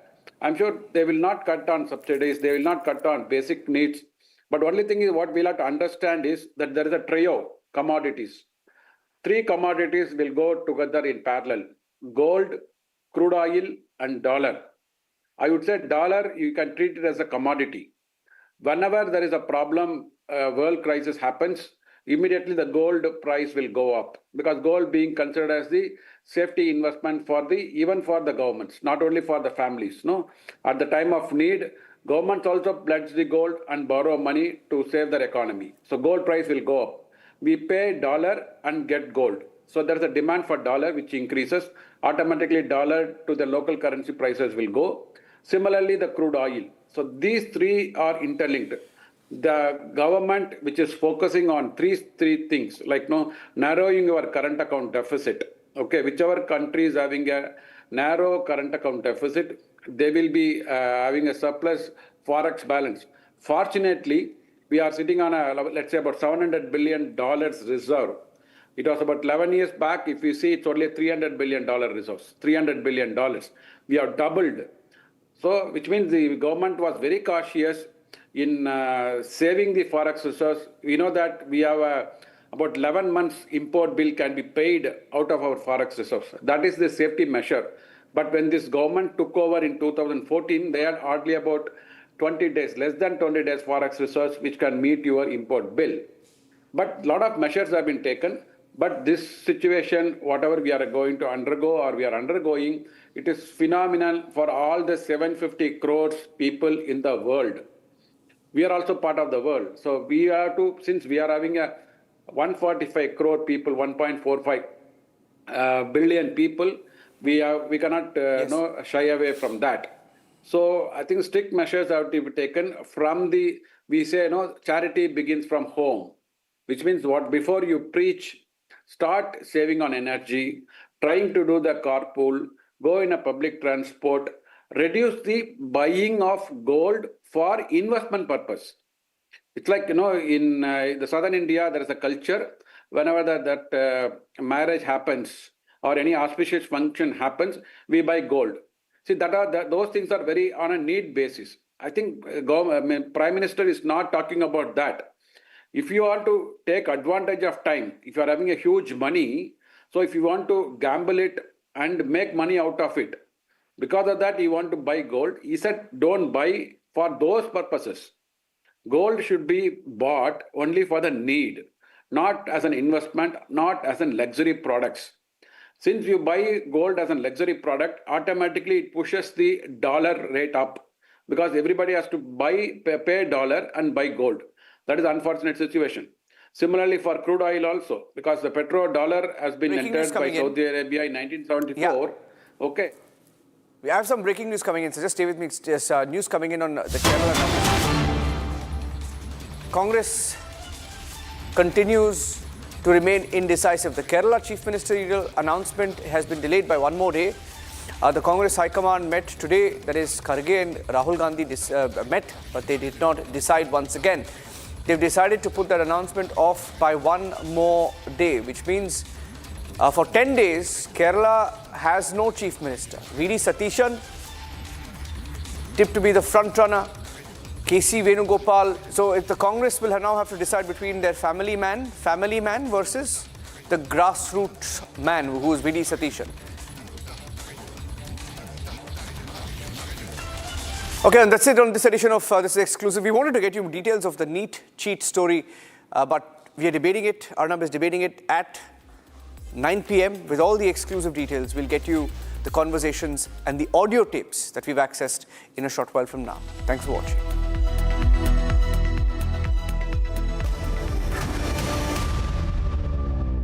In the global employability rankings by Times Higher Education UK, only the following 6 institutions from India are ranked amongst the top 230 in the world for having the most employable graduates. IIT Delhi, IISc Bangalore, IIT Bombay, IIM Ahmedabad, IIT Kharagpur and Amity University. थोड़े में ज्यादा स्वाद यही तो है इसकी खास बात। वाओ मम्मा क्या स्वाद है? अरे मेरे राजा सबका राजा और मसाला। अरे ये डिबेट बाहर की सोचे विकी। डिबेट यानी विवाद, भारत विवाद नहीं, संवाद यानी कंस्ट्रक्टिव डिस्कशन, इसमें भरोसा लगता है। सच नरेट नहीं करना होता, नरेटिव को सच बनाना होता है। जब भी भगवे के ओर कोई कालिक दिखता है तो उसी स्याही से इतिहास लिखा जाता है। चमकी चाट से क्या बना है? सैंडविच लस्सी और छाछ हर घूंट में चमकी चाट। अब बताओ स्वाद आया? असली स्वाद सिर्फ चमकी चाट।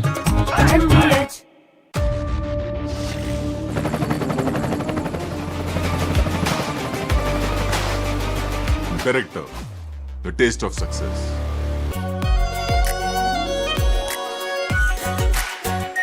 Are pure shahi paneer masala, delicious, healthy, everyday. कोई ग्लोबल ऑर्गेनाइजेशन नहीं है, इट्स अ टेरर मशीन। अगर हम टेररिस्ट होते तो टेररिस्ट हमें क्यों मारते? आरएसएस ने बाबरी मस्जिद तोड़ी और आरएसएस वायलेंट है। वो तब गिरा जब इस देश के बहुसंख्यक समाज का विश्वास टूट गया। आप लोगों ने तो देश चलाने का दावा किया है, लेकिन आप लोगों का ना कोई हिसाब है ना कोई किताब। ये चोट निशान छोड़ेगी। प्यास बुझाए ठंडक लाए सबको भाई जीरा से MTH का जलजीरा जीरा से। जीरा से असली रिफ्रेशिंग, असली स्वाद, असली मजा। MTH केसरिया से मन जोगी हुआ रे, दिल झूमे देखो मतवारा हुआ रे। केसरिया से मन जोगी हुआ। हर पल मनाओ केसरी त्योहार। विमल, बोलो जुबान केसरी। आर प्योर सूजी पास्ता उबालो मिलाओ और खाओ 8 मिनट में तैयार। क्या टेस्ट है सबका राजा R Pure masala.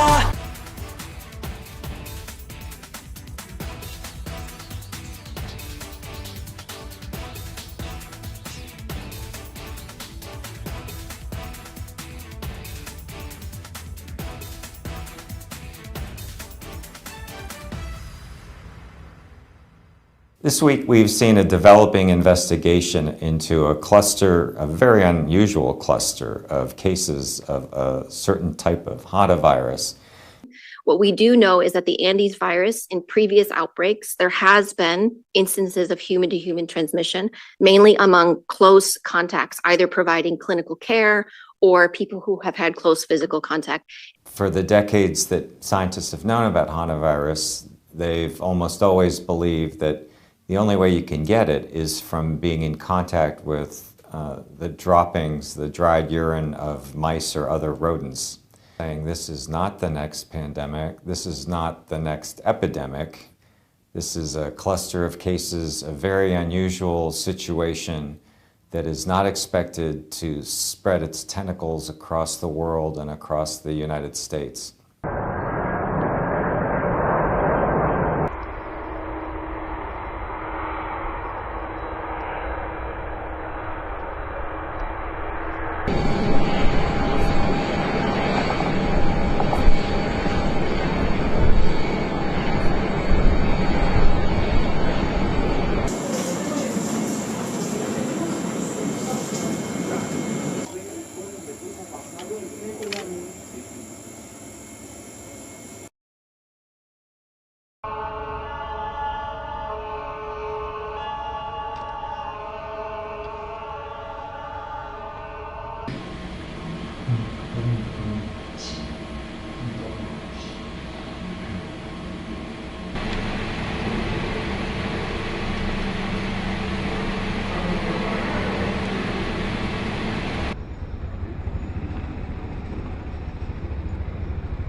We've seen a developing investigation into a cluster, a very unusual cluster of cases of a certain type of hantavirus. It's called an Andes virus. It's a hantavirus from South America.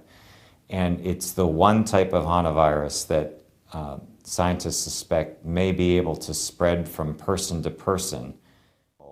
For the decades that scientists have known about hantavirus, they've almost always believed that the only way you can get it is from being in contact with the droppings, the dried urine of mice or other rodents. Different viruses have different abilities to spread. Some, like measles, can spread like wildfire. Others are harder to spread. You have to be in very close contact with someone who's very sick, who has a lot of symptoms. This hantavirus, if it's spreading from person to person, seems to be in that latter. Health officials say the general public does not need to be worried about hantavirus. It's still rare. Officials are saying this is not the next pandemic. This is not the next epidemic. This is a cluster of cases, a very unusual situation that is not expected to spread its tentacles across the world and across the United States. Well, investigators are still nailing down exactly what's going on. They're still doing genomic sequencing to understand if there's mutations. They're still looking at the cases and when they happened and what exposures they had. There's still a lot of stuff to be ironed out before people. For now, health experts say there is no reason for panic. But the outbreak has reopened questions scientists thought were already answered. Questions grow as world watches closely. हमें petrol diesel का उपयोग कम करना होगा. Prime Minister Narendra Modi recently issued a strong warning to the nation, asking citizens to save fuel, avoid unnecessary travel, and even work from home if possible. This urgent appeal comes because global tensions are creating a massive energy crisis that directly threatens India. India currently imports up to 90% of the crude oil it needs to survive, and more than half of that oil comes from the Middle East. But the country is currently facing a massive challenges due to the blockade caused by the US-Iran conflict. And right in the middle of this dangerous situation, an event is about to take place that could make things much worse. United States President Donald Trump is traveling to Beijing to meet with Chinese President Xi Jinping, while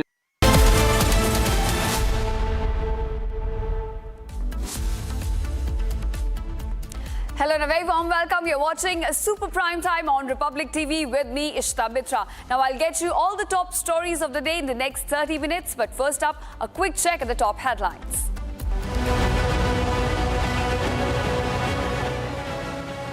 CBI arrests the NEET cheat brothers Mangi Lal and Dinesh Mewal. Sources say the accused brought the NEET paper for Rs 30 lakh.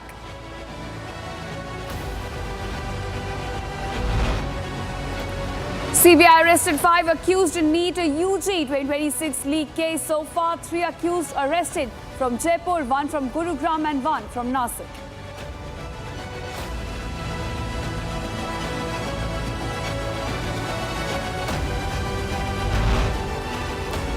Prime Minister Modi walks the talk, cuts down the size of his convoy during domestic visits, urges EV inclusion.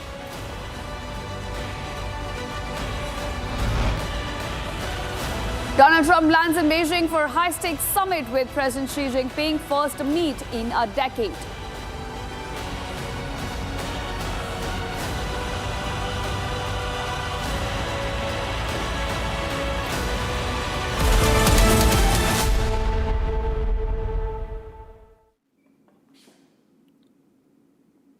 All right, here's our top focus at this hour. Now, the NEET UG 2026 paper leak probe is now exposing what investigators believe was a massive multi-state digital leak network operating across the country. Now, the CBI is probing how this so-called guest paper allegedly traveled from Maharashtra to Haryana and then to Rajasthan before spreading to several other states through WhatsApp and Telegram channels. Now, two Rajasthan-based brothers, Dinesh and Mangilal Biwal, are now under the scanner for allegedly purchasing and circulating the leaked paper. Meanwhile, shocking WhatsApp chats accessed by Republic appear to show how students were negotiating different prices and alleged middlemen were promising a genuine NEET papers in exchange for advance payments. Now, key accused Shubham Khairnar remains in custody as agencies track the digital trail and the money transactions, including the encrypted communication networks behind the entire leak operation. Here's a detailed report. Take a look.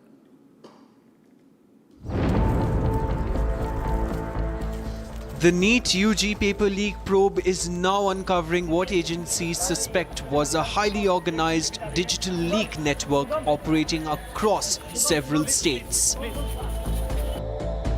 Investigators say the leaked guest paper traveled from Nashik in Maharashtra to Gurugram in Haryana, then Jaipur and Sikar in Rajasthan before spreading to Kerala, Bihar and Jammu and Kashmir.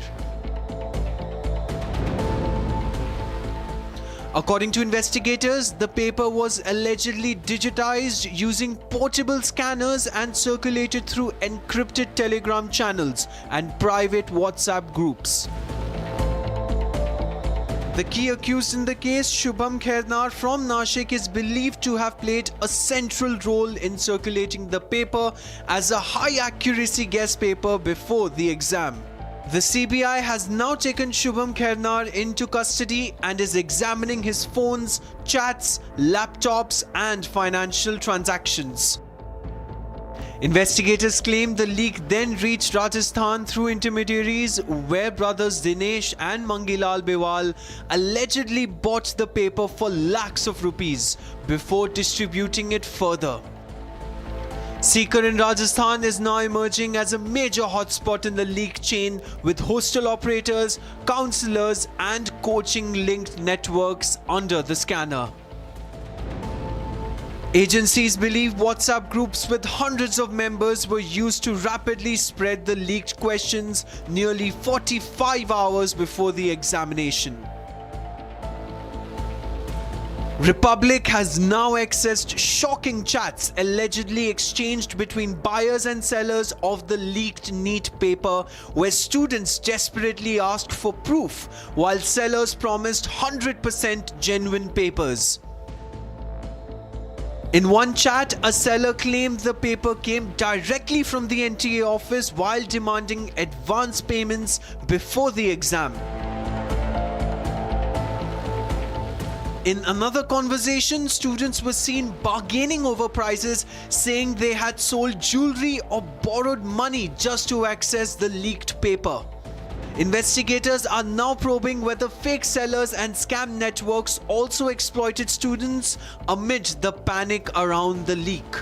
It is very unfortunate, if you see, this has raised a very serious concern issues, regarding the credibility, transparency and integrity of the national testing agency, such a huge examination which unfortunately the paper got leaked. And The CBI is now expanding its probe into the entire digital trail, including Telegram channels, shadow servers, UPI transactions, and encrypted communication networks.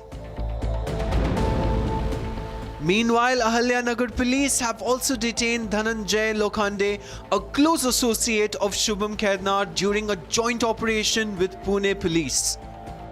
With arrests mounting and digital evidence surfacing every day, the NEET UG leak case is now being seen as one of the biggest exam scandals in recent years, raising serious questions over the credibility of India's competitive examination system. And now, viewers, a political storm has erupted over the NEET paper leak controversy after Aam Aadmi Party chief Arvind Kejriwal directly appealed to Gen Z and students across the country to come out on the streets and protest peacefully against the repeated examination leaks. Now, he's invoked the student-led movements that took place in Nepal and Bangladesh. In fact, Kejriwal went ahead and accused the government of the day of failing to stop the recurring paper leaks and said students must now demand accountability through democratic protests. Here's the report. Take a look. छात्रों को इंसाफ दो, इंसाफ दो, इंसाफ दो। AAP chief Arvind Kejriwal has intensified the attack on the centre over the NEET paper leak controversy, calling India's Gen Z and students to launch protests demanding accountability. Addressing students, Kejriwal said repeated exam paper leaks have destroyed the future of lakhs of aspirants and accused the government of failing to act decisively. Kejriwal also referred to youth-led protests in Nepal and Bangladesh, saying students in India too have the power to force accountability from those responsible for repeated paper leaks. तो मेरा Gen Z से सीधा सीधा देश के युवाओं से सीधा सीधा पूछना है कि ऐसे ही चलेगा या कुछ करना है।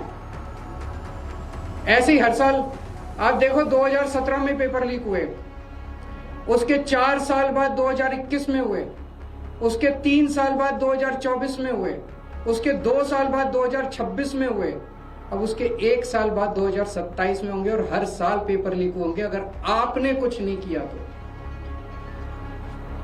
अगर नेपाल का और बांग्लादेश का जेनजी सड़कों पे उतर के अपने देश की सरकारों को बदल सकता है तो हमारे देश का जेनजी पेपर लीक करने वाले मंत्रियों को जेल नहीं भेज सकता। मुझे अपने देश के जेनजी पर पूरा भरोसा है। ये देश आपका है। इस देश के नेताओं को इस देश में कोई इंटरेस्ट नहीं है। The AAP has alleged that examination leaks have become a recurring crisis, pointing to multiple controversies involving recruitment and entrance examinations over the past several years. Senior AAP leader Manish Sisodia also attacked the government yesterday, accusing it of failing to protect the integrity of competitive examinations and safeguard students' futures. प्रधानमंत्री जी को ये भी कहना चाहता हूं कि ये जो बच्चे हैं ना 22 लाख, ये देश की नौजवान पीढ़ी है, ये देश का जेनजी है। आपने नेपाल में हाल देखा ना जेनजी ने क्या किया है। याद रखिएगा कि अगर ये जेनजी अपनी पे आ गई ना, अगर आपके लोग चंद पैसों के लालच में इसी तरह से पेपर की दलाली करते रहे तो ये जेनजी नेपाल बना के सत्ता के लोगों को खदेड़ती है, फिर सत्ता में बैठे लोगों को। ध्यान रखिएगा प्रधानमंत्री जी। The NEET controversy has remained a major political flashpoint after allegations of question paper leaks, irregularities and unfair practices triggered nationwide outrage among students and parents. The issue had earlier sparked protests across several states, with opposition parties demanding stricter action against those involved and reforms in the examination system to restore public confidence.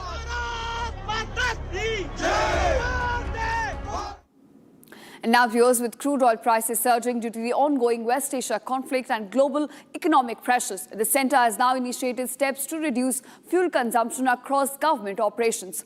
Prime Minister Narendra Modi is leading by example, directing a nearly 50% cut in the size of his convoy, which has now been brought down to just 2 cars as seen in the capital today, while also pushing for greater use of existing electric vehicles in his fleet. Now, several state chief ministers and top ministers have also followed suit with similar fuel conservation measures. Take a look at this report. With the global economic crisis and crude oil prices climbing sharply due to the ongoing West Asia conflict, the centre has now begun implementing measures aimed at reducing fuel consumption across government machinery. Prime Minister is walking the talk and leading from the front. He's directed the SPG to reduce the number of vehicles in his convoy by nearly 50%. It has now come down to just 2 cars, which was seen in the capital city today. The Prime Minister has also encouraged greater use of electric vehicles already available within the fleet, while avoiding additional expenditure on new purchases. Several union ministers and chief ministers are now following suit after Prime Minister's war appeals. In Uttar Pradesh, Chief Minister Yogi Adityanath directed a 50% reduction in official vehicle fleets and urged public representatives to use public transport 1 day every week. In Gujarat, Governor Acharya Devrat announced he will be avoiding helicopters and flights for official travel within the state and instead use public transport, and size of his official convoy will be reduced. In Maharashtra, ministers will now need prior approval from Chief Minister Devendra Fadnavis' office before using government aircraft for travel. The backdrop to these measures is the escalating crisis in West Asia, where disruptions around the Strait of Hormuz continue to raise fears over global oil supply chains. With crude prices staying elevated and fears of prolonged instability growing, the centre says fuel conservation is essential now to reduce economic pressure and ensure energy security. प्रधानमंत्री जी ने जो appeal की है petrol diesel को कम करो, तो उसका अमल तो मैंने शुरू कर दिया। आज मैं खुद ही इलेक्ट्रिक व्हीकल में से आया हूँ। मेरे कॉन्वॉय में से जितनी भी गाड़ियाँ जो सुरक्षा की दृष्टि से जो जरूरी है उतनी रखकर जितना कम कर सकते हैं उतना करना चाहिए। और प्रधानमंत्री जी की अपील जो है, उन्होंने जो आह्वान किया उसको देश के हित को ध्यान में रखते हुए उसको अमल में लाना चाहिए। देश हित सर्वतोपरि, राष्ट्र हित सर्वतोपरि, और इस ऐसे जो संकल्पना प्रधानमंत्री जी के, उनको सभी ने सहयोग करना चाहिए। Several political leaders have backed the Prime Minister's call, saying fuel conservation has now become a national responsibility amid global uncertainty and rising energy costs. With the West Asia conflict continuing to disrupt global oil markets, the government's push is now being seen as an attempt to reduce fuel consumption during a volatile period. All right, viewers, that's all we could pack in our Super Prime Time. Thanks so much for watching. We'll meet you tomorrow at the same time with some fresh stories.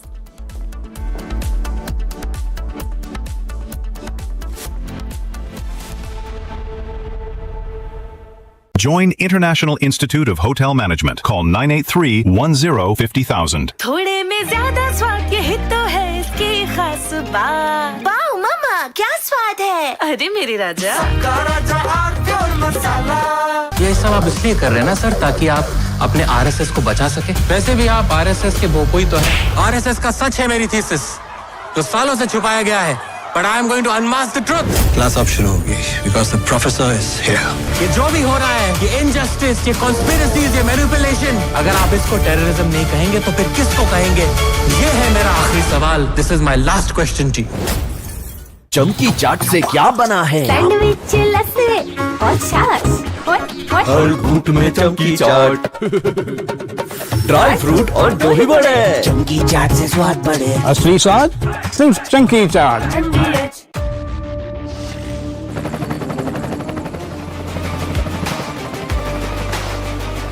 Character, the taste of success.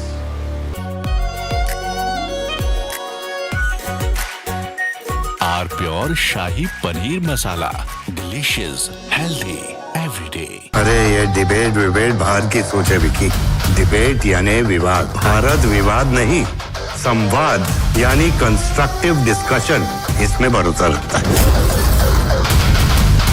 Such narrate नहीं करना होता, narrative को सच बनाना होता है। जब भी भगवे के ओर कोई कालिक दिखता है तो उसी स्याही से इतिहास लिखा जाता है। प्यास बुझाए, ठंडक लाए, सबको भाए जीरा से। MTH का जलजीरा जीरा से। जीरा से असली रिफ्रेशिंग, असली स्वाद, असली मजा। MTH केसरिया से मन जोगी हुआ रे, दिल झूमे देखो मतवारा हुआ रे। केसरिया से मन जोगी हुआ। हर पल मनाओ केसरी त्योहार। विमल, बोलो जुबान केसरी। आर प्योर सूजी पास्ता, उबालो मिलाओ और खाओ, 8 मिनट में तैयार। क्या टेस्ट है सबका राजा, आर प्योर मसाला। कोई ग्लोबल ऑर्गेनाइजेशन नहीं है, इट्स अ टेरर मशीन। अगर हम टेररिस्ट होते तो टेररिस्ट हमें क्यों मारते? आरएसएस ने बाबरी मस्जिद तोड़ी और आरएसएस वायलेंट है। Just say it! वो तब गिरा जब इस देश के बहुसंख्यक समाज का विश्वास टूट गया। आप लोगों ने तो देश चलाने का दावा किया है, लेकिन आप लोगों का ना कोई हिसाब है ना कोई किताब। ये चोट निशान छोड़ेगी। चमकी चाट से क्या बना है? आलू चाट या फ्रूट चाट, स्वाद बढ़ाए चमकी चाट। क्या बात है। स्वादिष्ट पकोड़े और परेशान, अरे चमकी चाट है इसकी जान। असली स्वाद सिर्फ चंकी चाट। हमें पेट्रोल डीजल का उपयोग कम करना होगा। Prime Minister Narendra Modi recently issued a strong warning to the nation, asking citizens to save fuel, avoid unnecessary travel, and even work from home if possible. This urgent appeal comes because global tensions are creating a massive energy crisis that directly threatens India. India currently imports up to 90% of the crude oil it needs to survive, and more than half of that oil comes from the Middle East. But the country is currently facing a massive challenges due to the blockade caused by the US-Iran conflict. And right in the middle, in the global employability rankings by Times Higher Education UK, only the following 6 institutions from India are ranked amongst the top 230 in the world for having the most employable graduates. IIT Delhi, IISc Bangalore, IIT Bombay, IIM Ahmedabad, IIT Kharagpur and Amity University. थोड़े में ज्यादा स्वाद, यही तो है इसकी खास बात। वाओ मामा, क्या स्वाद है। अरे मेरे राजा, राजा आर प्योर मसाला। ये सब आप इसलिए कर रहे हैं ना सर, ताकि आप अपने आरएसएस को बचा सके। वैसे भी आप आरएसएस के भोपोई तो हैं। आरएसएस का सच है मेरी थीसिस, जो सालों से छुपाया गया है। But I am going to unmask the truth. Class अब शुरू होगी, because the professor is here. ये जो भी हो रहा है, ये injustice, ये conspiracies, ये manipulation, अगर आप इसको terrorism नहीं कहेंगे तो फिर किसको कहेंगे? ये है मेरा आखिरी सवाल. This is my last question to you. चमकी चाट से क्या बना है? सैंडविच, लस्सी और छाछ। हर घूंट में चमकी चाट। ड्राई फ्रूट और दही बड़े। चमकी चाट से स्वाद बढ़े। असली स्वाद सिर्फ चंकी चाट। केसरिया से मन जोगी हुआ रे, दिल झूमे देखो मतवारा हुआ रे। केसरिया से मन जोगी हुआ। हर पल मनाओ केसरी त्योहार। विमल, बोलो जुबान केसरी।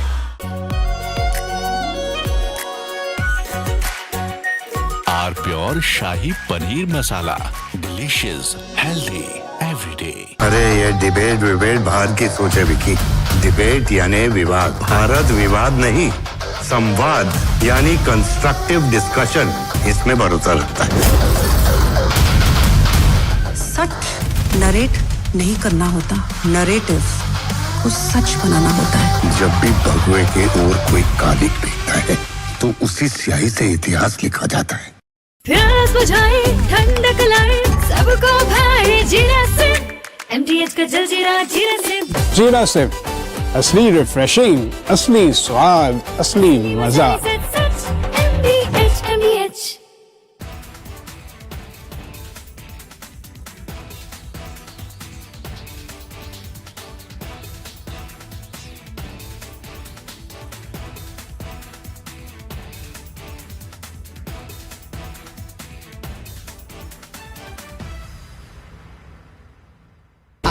प्योर सूजी पास्ता उबालो मिलाओ और खाओ 8 मिनट में तैयार क्या टेस्ट है सबका राजा R Pure masala.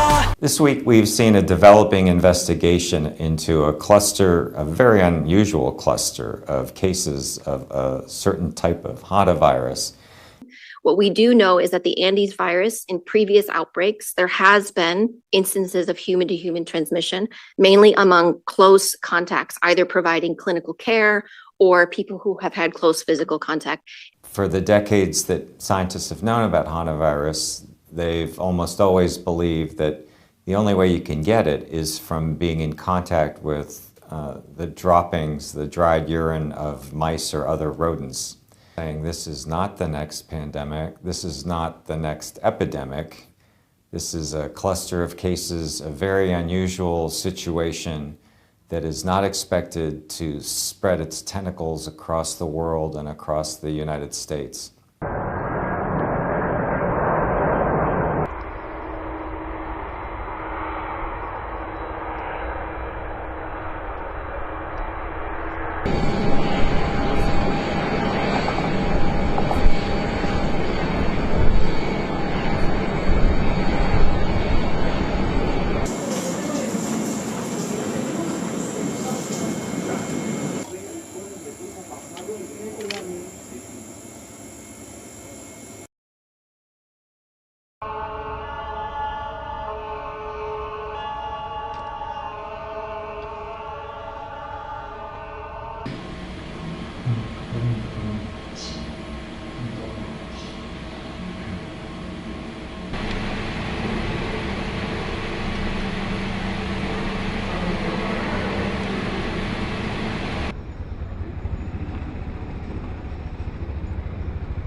We've seen a developing investigation into a cluster, a very unusual cluster of cases of a certain type of hantavirus. It's called an Andes virus. It's a hantavirus from South America.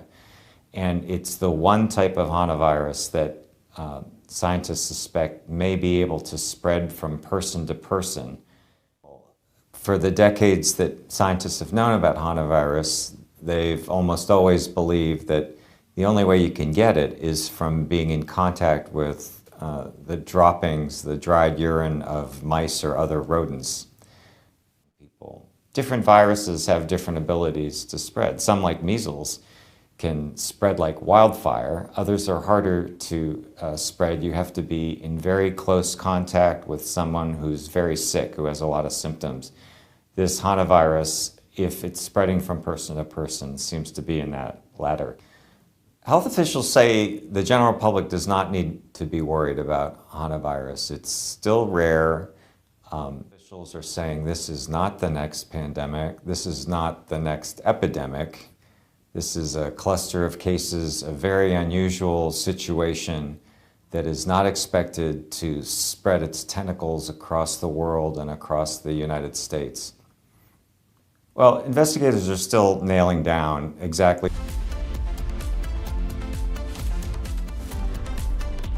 Join International Institute of Hotel Management. Call 983-10-50,000. थोड़े में ज्यादा स्वाद यही तो है इसकी खास बात। वाओ मामा क्या स्वाद है। अरे मेरे राजा ये सब आप इसलिए कर रहे हैं ना सर, ताकि आप अपने आरएसएस को बचा सके। वैसे भी आप आरएसएस के बोपोई तो हैं। आरएसएस का सच है मेरी थीसिस, जो सालों से छुपाया गया है। But I am going to unmask the truth. Class अब शुरू होगी because the professor is here. ये जो भी हो रहा है, ये injustice, ये conspiracies, ये manipulation, अगर आप इसको terrorism नहीं कहेंगे तो फिर किसको कहेंगे? ये है मेरा आखिरी सवाल. This is my last question to you. प्यास बुझाए ठंडक लाए सबको भाई जीरा से MDH का जलजीरा जीरा से जीरा से असली रिफ्रेशिंग, असली स्वाद, असली मजा।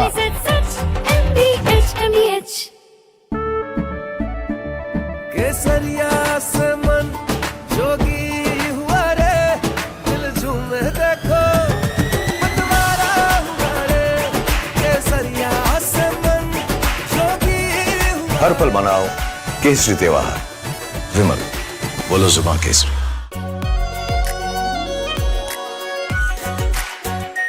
Are pure shahi paneer masala, delicious, healthy everyday. कोई ग्लोबल ऑर्गेनाइजेशन नहीं है, इट्स अ टेरर मशीन। अगर हम टेररिस्ट होते तो टेररिस्ट हमें क्यों मारते? आरएसएस ने बाबरी मस्जिद तोड़ी और आरएसएस वायलेंट है। Just say it! वो तब गिरा जब इस देश के बहुसंख्यक समाज का विश्वास टूट गया। आप लोगों ने तो देश चलाने का दावा किया है, लेकिन आप लोगों का ना कोई हिसाब है ना कोई किताब। ये चोट निशान छोड़ेगी। चमकी चाट से क्या बना है? सैंडविच, लस्सी और छाछ।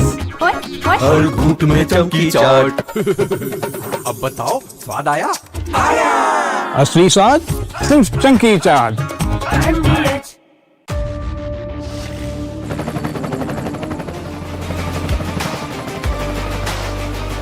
Character, the taste of success. Are pure suji pasta, उबालो मिलाओ और खाओ। 8 मिनट में तैयार। क्या टेस्ट है सबका राजा, आर प्योर मसाला। अरे ये डिबेट बाहर की सोचे विकी। डिबेट यानी विवाद, भारत विवाद नहीं, संवाद यानी कंस्ट्रक्टिव डिस्कशन, इसमें भरोसा लगता है। सच नरेट नहीं करना होता, नरेटिव को सच बनाना होता है। जब भी भगवे के ओर कोई कालिक दिखता है तो उसी स्याही से इतिहास लिखा जाता है। थोड़े में ज्यादा स्वाद, यही तो है इसकी खास बात। वाओ मामा, क्या स्वाद है। अरे मेरे राजा, सबका राजा R Pure masala.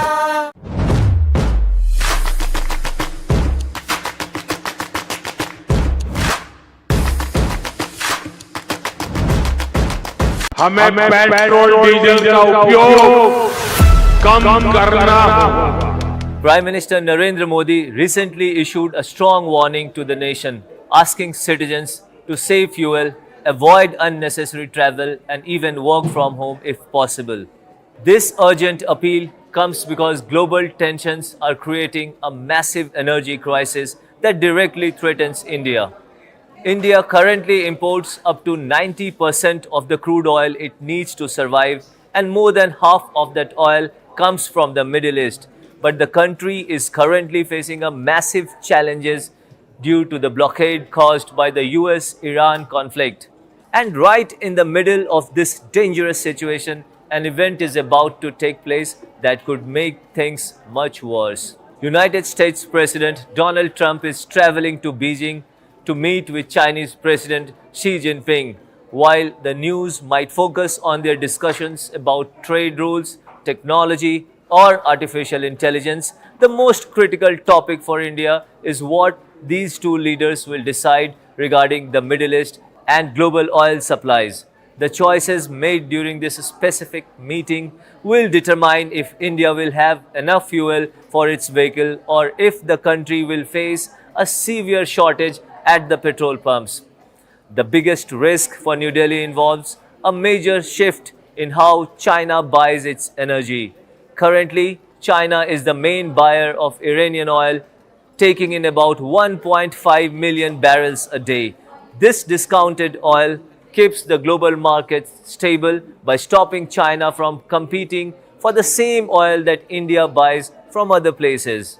However, if the United States offers major trade deals or lowers taxes in exchange for China cutting off Iran completely, the impact on India could be disastrous. If Beijing stops buying from Iran to please the United States, it will immediately move.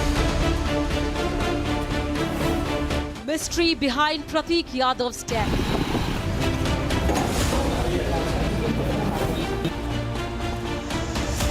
हो सकता है कि उनको जहर दिया गया हो और उनके शरीर पर चोट के बहुत निशान थे, इसलिए हम लोग ये मांग कर रहे हैं कि उनके मौत के कारणों की जांच कराई जाए।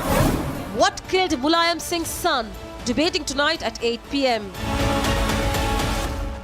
Presenting by Zoho Business Software, trusted by 15 crore users. Co-powered by IIHM International Institute of Hotel Management.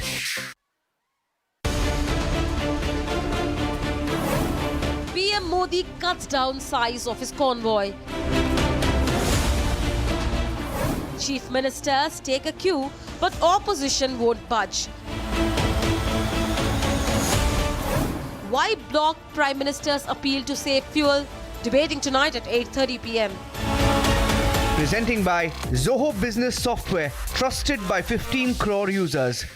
Co-powered by IIHM International Institute of Hotel Management.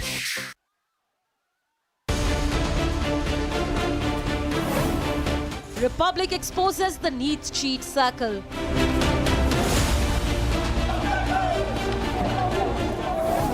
Republic infiltrates NEET cheat groups.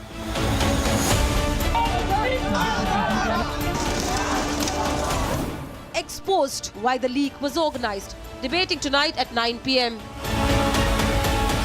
Presented by Amity University, ranked amongst the top 3% universities globally. Powered by RP Sanjeev Goenka Group, growing legacies since 1820. TVS iQube, India's favorite family EV.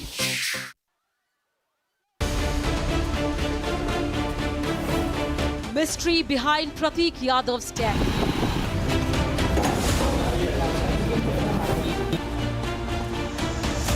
हो सकता है कि उनको जहर दिया गया हो और उनके शरीर पर चोट के बहुत निशान थे, इसलिए हम लोग ये मांग कर रहे हैं कि उनके मौत के कारणों की जांच कराई जाए. What killed Mulayam Singh's son? Debating tonight at 8 p.m. Presenting by Zoho Business Software, trusted by 15 crore users. Co-powered by IIHM International Institute of Hotel Management.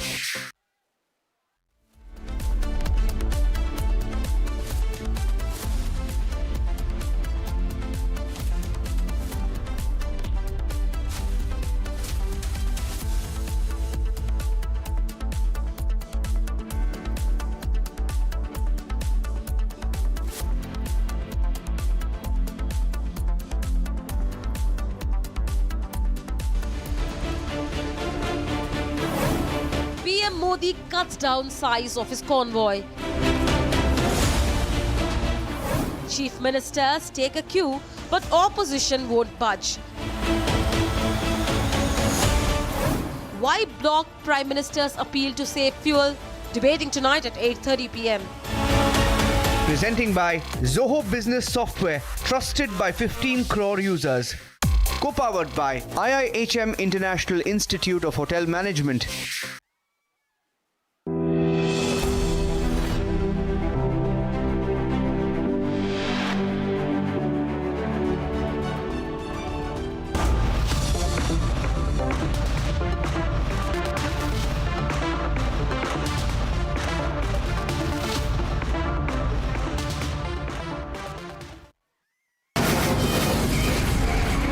From the Republic Media Network headquarters, it's time for Arnab Goswami on The Debate.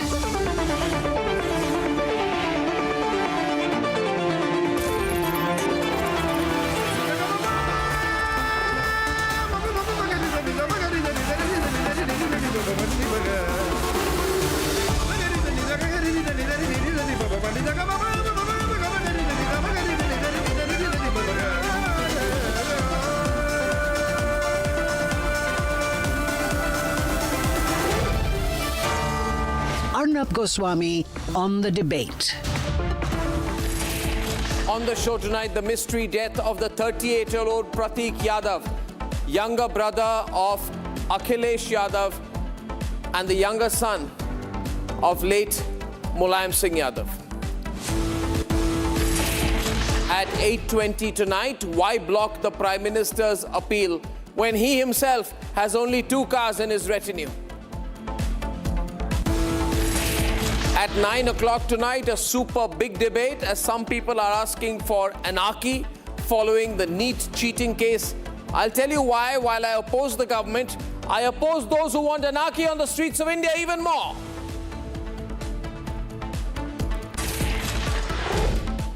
And ladies and gentlemen, I lead tonight with the mysterious death, the very mysterious death of young Prateek Yadav, just 38 years old. Prateek, younger son of the late Mulayam Singh Yadav, younger brother to Samajwadi Party chief and former Chief Minister of Uttar Pradesh and one of the leading politicians of the country, Akhilesh Yadav. Now, this is a very mysterious death. He has no prior disease he's suffering from. We're told that the cause of his death early this morning when he was found dead in the kitchen of his house in Lucknow is a massive pulmonary thromboembolism, which means that there is a sudden failure of his heart and respiratory system because of large-scale formation of blood clots within the blood vessels of his lungs. But ladies and gentlemen, during the autopsy, it has been found that he has had a large injury in the front of his chest, an injury in the back of his right arm, situated below the armpit, a large injury on the right arm extending from the elbow to the wrist, an injury on the right forearm, an injury on the back of the right elbow, and an injury on the left wrist. Now, these are all very serious injuries. And these injuries were just before he died. What was the reason for these injuries? Why were there 6 injuries on Prateek Yadav on his body? Why did a Samajwadi Party leader, Ravidas Mehrotra, say that his death, according to the Samajwadi Party leader, is very suspicious? Ladies and gentlemen, this is not the time to conclude on what happened. But this is sudden. He is a young man from a very prominent political family of the country. Samajwadi Party leaders say there's something fishy about it. He had a strained relationship with his wife, Aparna Yadav, who had joined the BJP. And there was a political rift within the family. And ladies and gentlemen, in January, he wanted a divorce from his wife. He called her a selfish woman. All of this is not linked to what has happened, of course. But, ladies and gentlemen, this is an unexplained matter. And without speculation, we'll have a short debate on this after a quick report. At 5 a.m. this morning, doctors rushed to the residence of Prateek Yadav, the youngest son of Mulayam Singh Yadav. At around 5:55, he was declared dead on arrival to the civil hospital. Wife Aparna Yadav was not in Lucknow at the time of the death. Aparna Yadav के बारे में भी कहा जा रहा है कि वो असम गई हैं, असम के दौरे पर थी और वहां से लखनऊ के लिए रवाना हुई हैं। और यहां पर फिलहाल अगर हम बात करें तो प्रतीक यादव, अपर्णा यादव और उनके कुछ सहयोगी जो हैं, हाउस हेल्प के जो लोग हैं, वो यहां पर रहा करते थे। और The death of SP Chief Akhilesh Yadav's stepbrother came as a shocker. मैंने प्रतीक को बचपन से देखा है।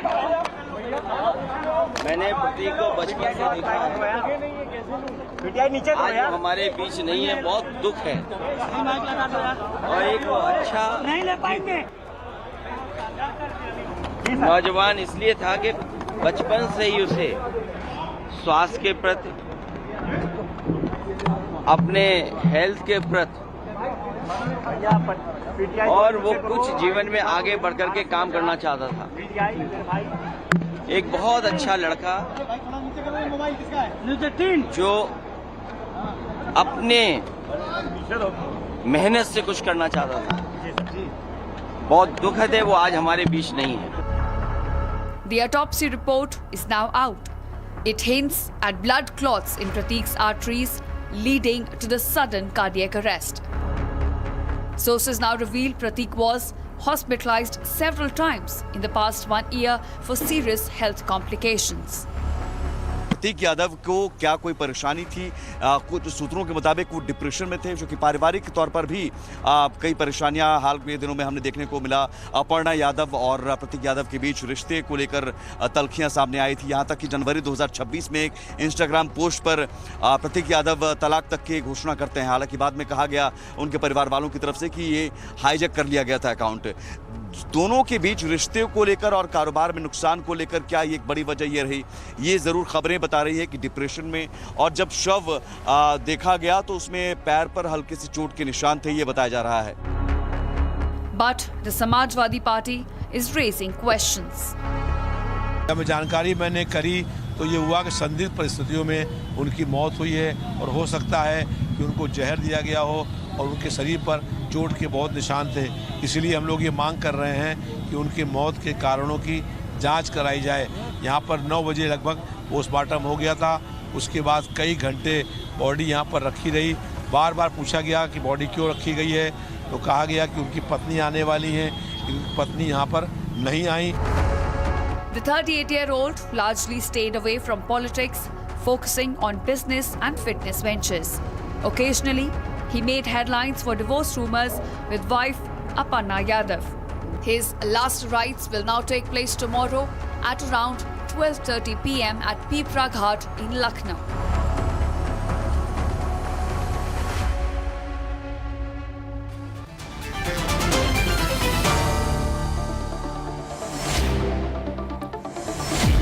Very, very mysterious death. First of all, I'd like to begin by saying that we all, on behalf of everyone at the Republic Media Network, our condolences to the family members and Akhilesh Yadav, elder brother of Prateek Yadav, and all members of the Yadav family. अब इसके बाद सवाल ये होगा, कुशलकांत Mishra ji, spokesperson of the BJP, नमस्कार, good evening. Ratnakar Tripathi of the Congress, good evening. I don't want to make a political controversy out of this, मगर फैज़ान किदवई जी, आपके नेता कह रहे हैं, your leaders are saying, Ravi Das Mehrotra and all are saying that this is a mysterious death. That this is a mysterious death. Right. Then they are saying that there is something more to it. Why are they saying that? First of all, Mr. Goswami, I express my deepest condolences on this untimely demise of Mr. Pratik Yadav, and my condolences, heartfelt condolences to my national president and the entire family, well-wishers and friends of Mr. Pratik Yadav. See, I won't preempt the forensic report, but there's enough evidence to suggest that something or the other has happened which is unnatural. And because there are injury marks on Mr. Pratik Yadav's mortal remains, which Ravi Das Mehrotra ji has seen, there are some marks which suggest that he might have been poisoned.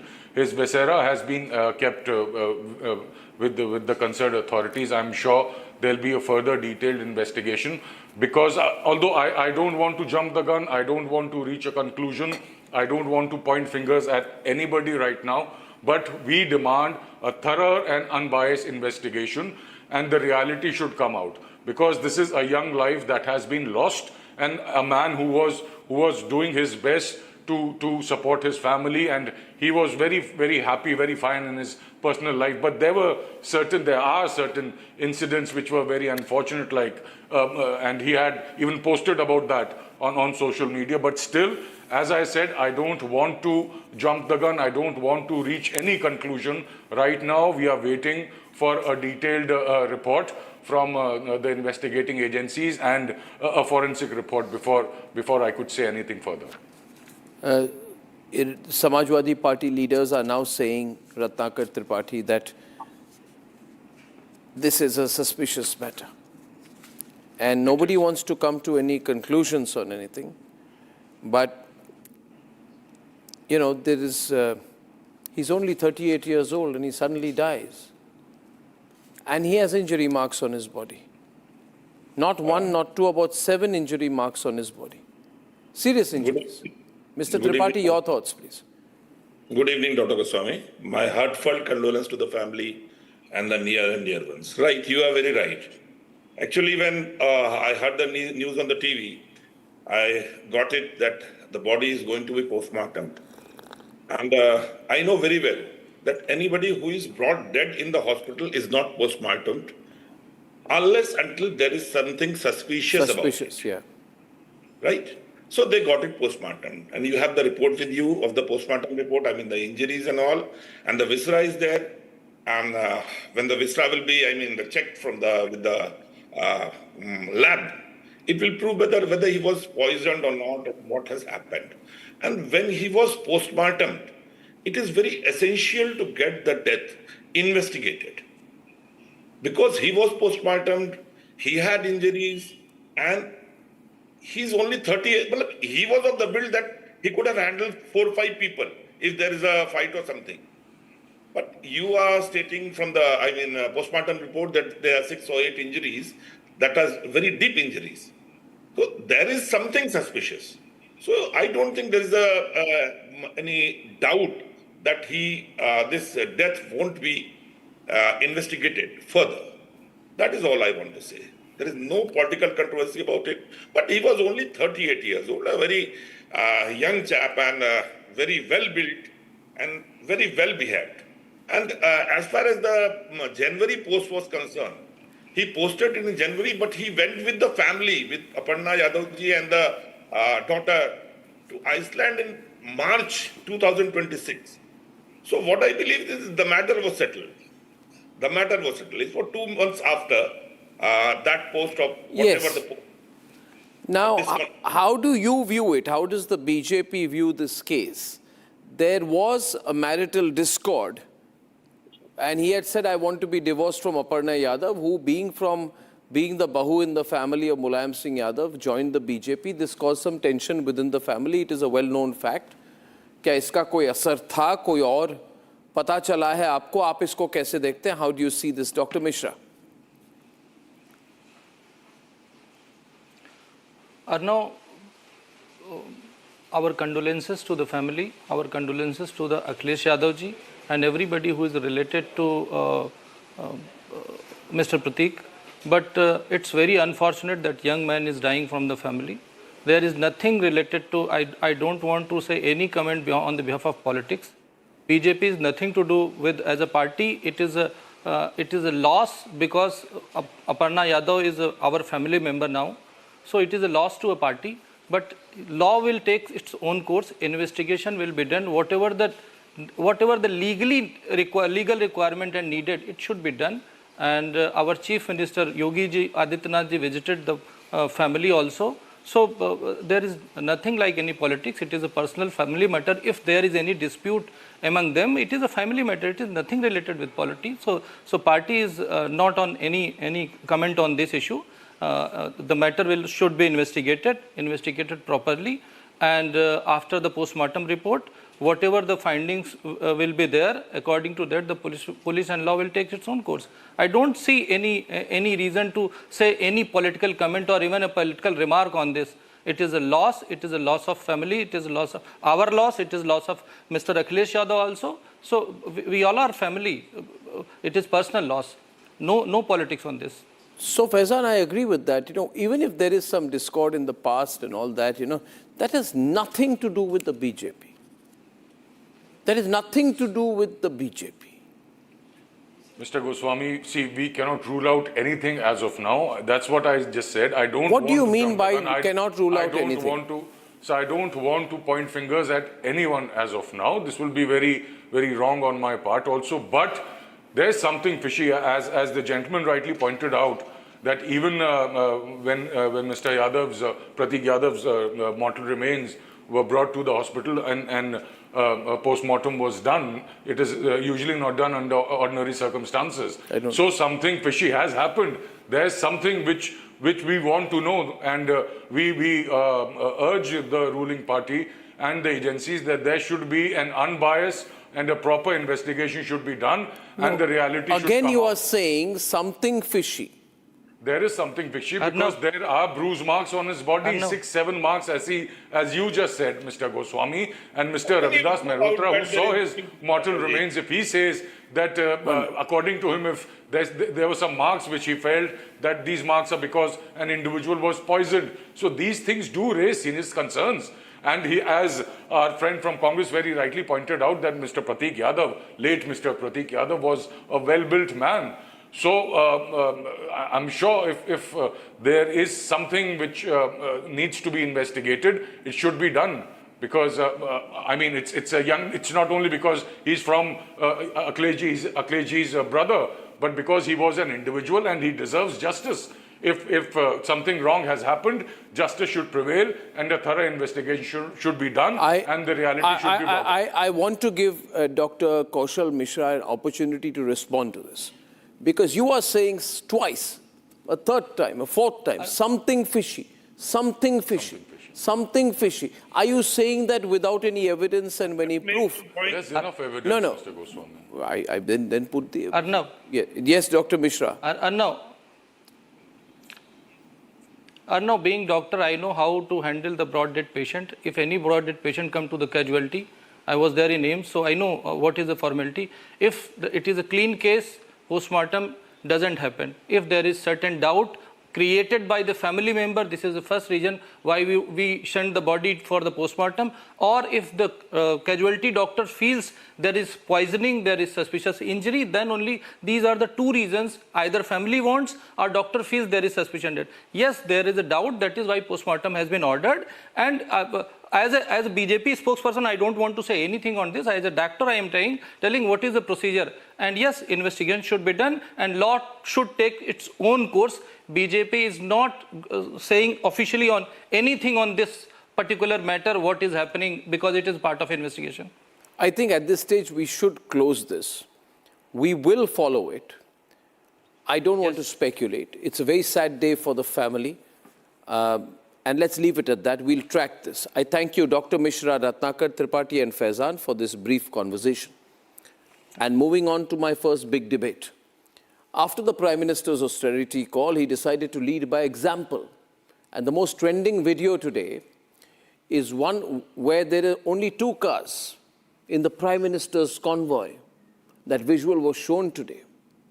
But despite this, not everybody is following the Prime Minister's example. We'll tell you who isn't when we debate.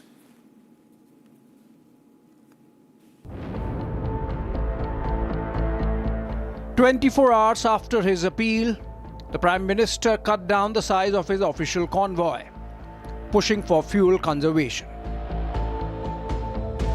A message of discipline and economic caution. The move following up from his 7-point charter, which was taken seriously by the rest of his colleagues in the cabinet." माननीय प्रधानमंत्री जी ने public मंच से भी बोला है और हम सबको भी गाइड करते हैं हमेशा कि यथासंभव कम से कम खर्चे रखो, जिससे कि आज के युग में जो हमारा रिक्वायरमेंट है उस हिसाब से हम अपने जीवन शैली में परिवर्तन लाए, और ये मेरा निवेदन सभी से है. The government maintains this is not about slowing down the economy. Sources say there will be no rollback in welfare schemes, no cuts in subsidies, and no reduction in infrastructure spending, adding that it wouldn't necessarily amount to austerity, but the costs are building up. Gold and silver import duties have also been hiked from 6% to 15% in a bid to curb imports and protect foreign exchange reserves. As a result of increased cattle feed costs, packaging and fuel, Amul has increased milk prices by ₹2 per litre nationwide from May 14. These are indicators that India needs to brace for tough times ahead.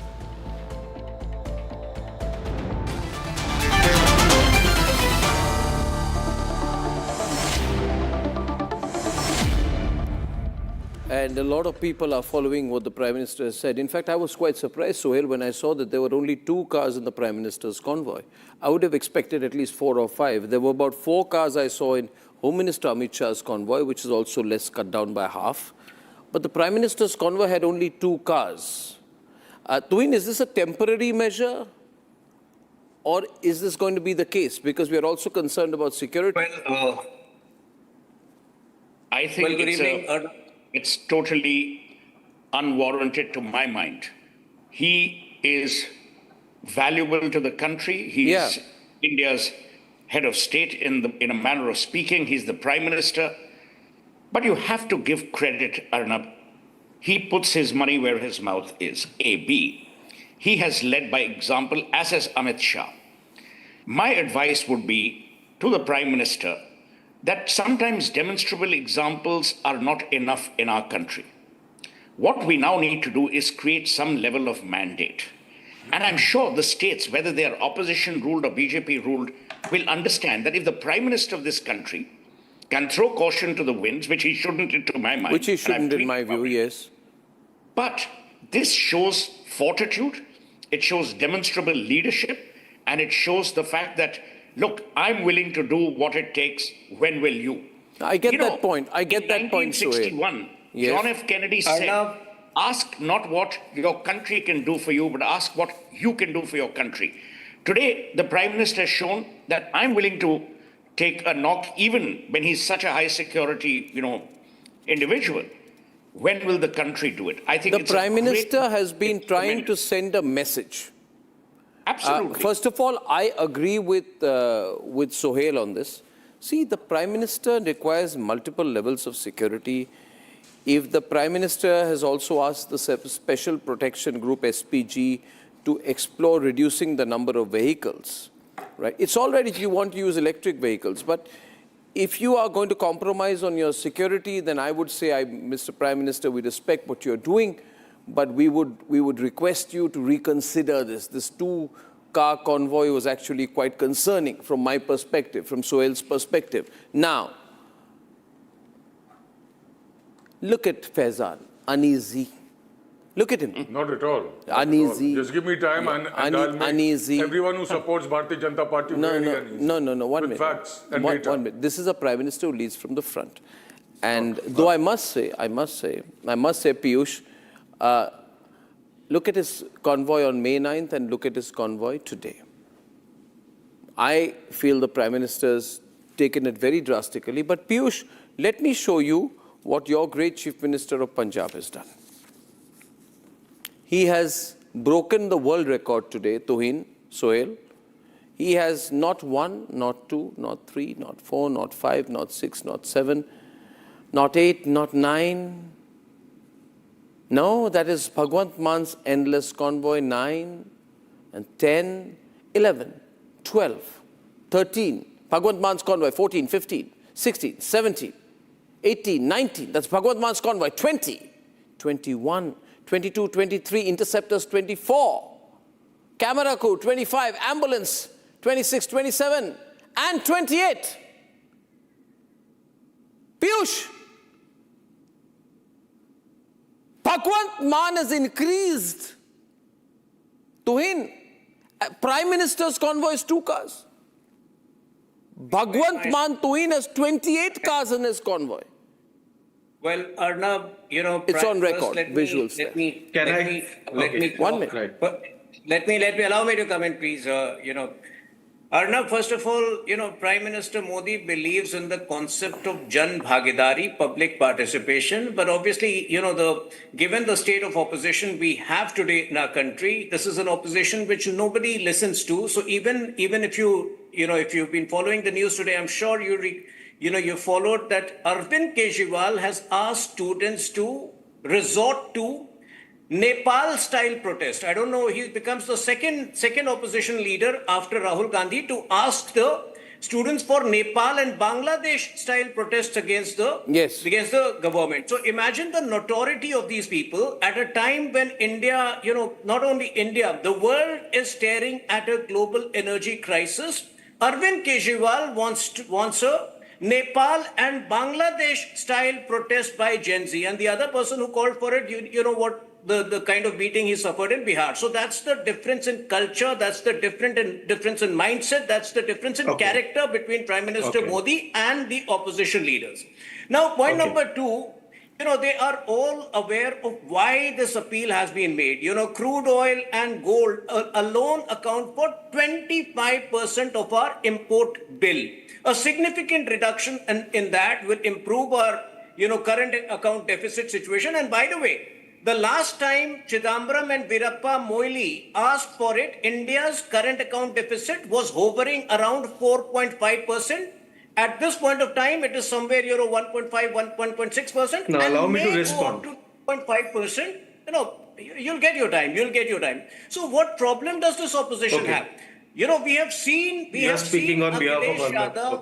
We have seen Akhilesh Yadav. You will get enough time. Both, let me, even my Samajwadi friend will get enough time. The last time Prime Minister invoked Jan Bhagidari similarly, was during the COVID vaccination. And you remember what Akhilesh Yadav was doing? He was mocking the vaccine as BJP vaccine. And of course, people punished them in 2022 elections. So why does this opposition never learn to be responsible? If you don't learn to be responsible, people will, keep teaching you lessons. It's up to you. Now, really. Piyush, can you explain to me, first of all, why Bhagwant Mann increased the size of his convoy? I want to know why Bhagwant Mann needs 28 cars to travel with him. 28 cars, and I have counted it. You saw me put the number, you see that visual there. What a shame. Yes. Please answer that question, Piyush. So just allow me to complete. I did not know that this debate was not about austerity or spending wisely. Who says it's not? We have only, it is. Of course it is about. It is, of course it is. It is about austerity. It is about messaging. Okay, so if it is about messaging, then just let me know, because, I was a little bit confused, Arnab, because... It's not my problem if you are confused. No. It is your problem, because basically what Tuhin was doing was your job. Because Tuhin was speaking on your behalf, letting me know that I will get enough time. So, stop playing victim. Stop playing victim, please. Yeah, why don't you... Why don't you argue here? Why don't you argue? Pardon us, Arnab. If we can see through the facade and the misleading examples. Tuhin, hold on now. Yeah, you had your turn. I kept silent. Now don't blame me. I pointed out what Arvind Kejriwal said today. Sir, agreed. Now it would have done the nation some favor if you would have mentioned the pretense on which he spoke. From 2017 till 2026, you had 4 different NEET exams failure. And then to prevent that kind of paper leak, you established NTA. And what is NTA doing? God knows how many ministers have resigned. But that's question for another day. That's a debate, very, very detailed debate for another day. Let's talk about austerity today. Now, let me explain why Prime Minister has misled this country. Because this country supported you. We all stood in queue during demonetization. What did the Prime Minister do? He misled the country. How? He said that पूरा terrorism खत्म हो जाएगा और पूरे काला धन जिन के तिजोरियों में जिन के फर्शियों के अंदर जिन की दीवारों के अंदर गादियों के अंदर है वो बाहर आ जाएगा 99.5% maybe more was returned back to the RBI. This country supported you during the faulty implementation. You're reading out a prepared statement. You're reading out a prepared statement. PK is reading out a prepared statement. This is my script. No, but you are not even listening to the question. Am I not prepared? No, I ask you, do you use UPI? Do you use UPI? 1 minute, I'm talking. Do you use UPI? I've started using UPI. Do you use UPI?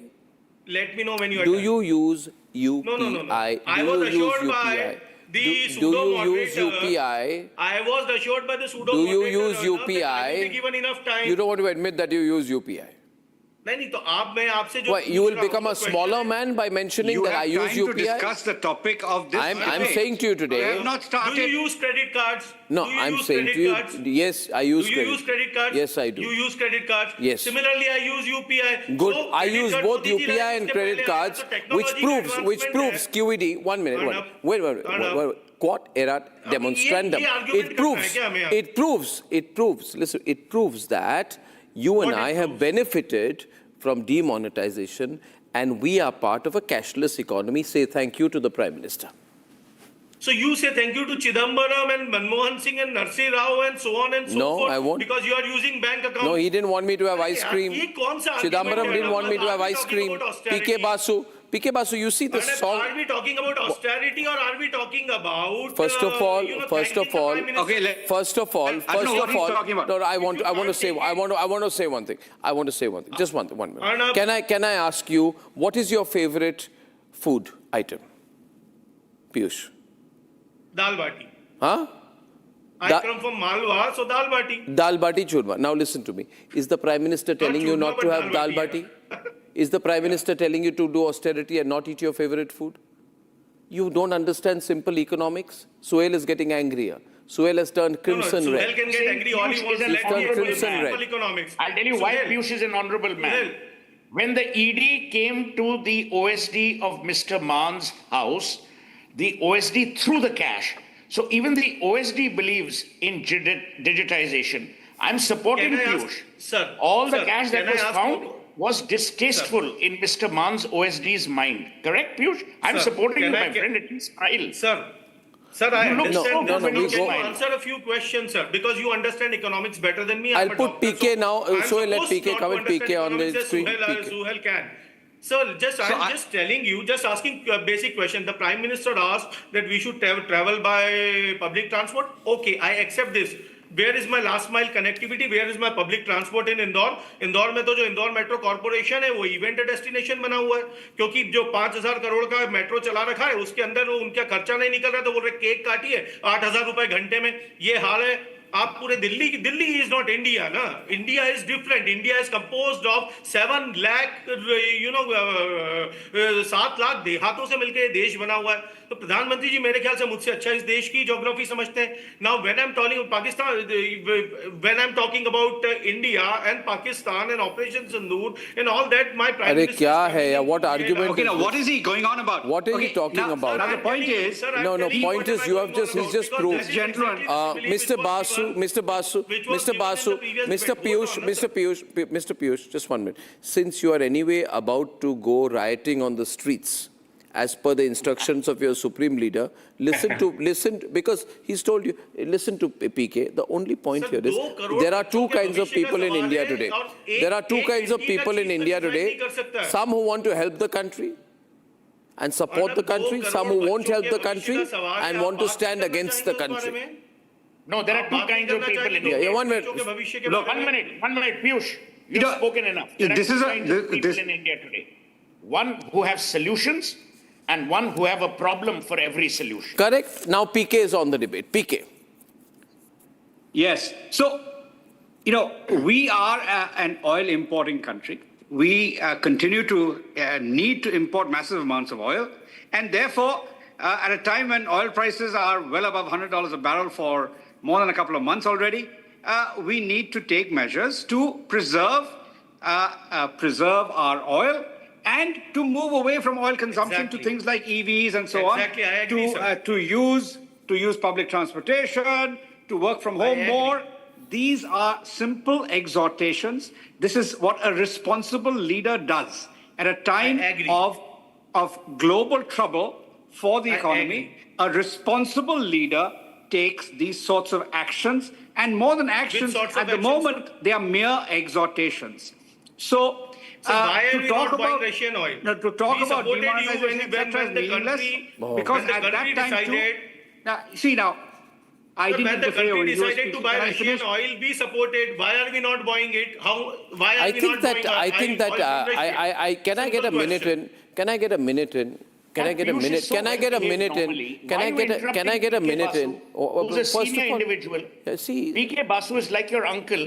Why are you interrupting him? Not exactly, but if you insist, yes. Aam Aadmi Party people. थोड़ा हंस लो यार, प्यार से लोगों को बोलने दो ना. Sir, simple question पूछा. Suhail, I asked the simple question. Why are we now not buying Russian oil? Because we supported the Prime Minister when he was buying Russian oil. We said it's our own business. Piyush, may I say something on my own? Who says we are?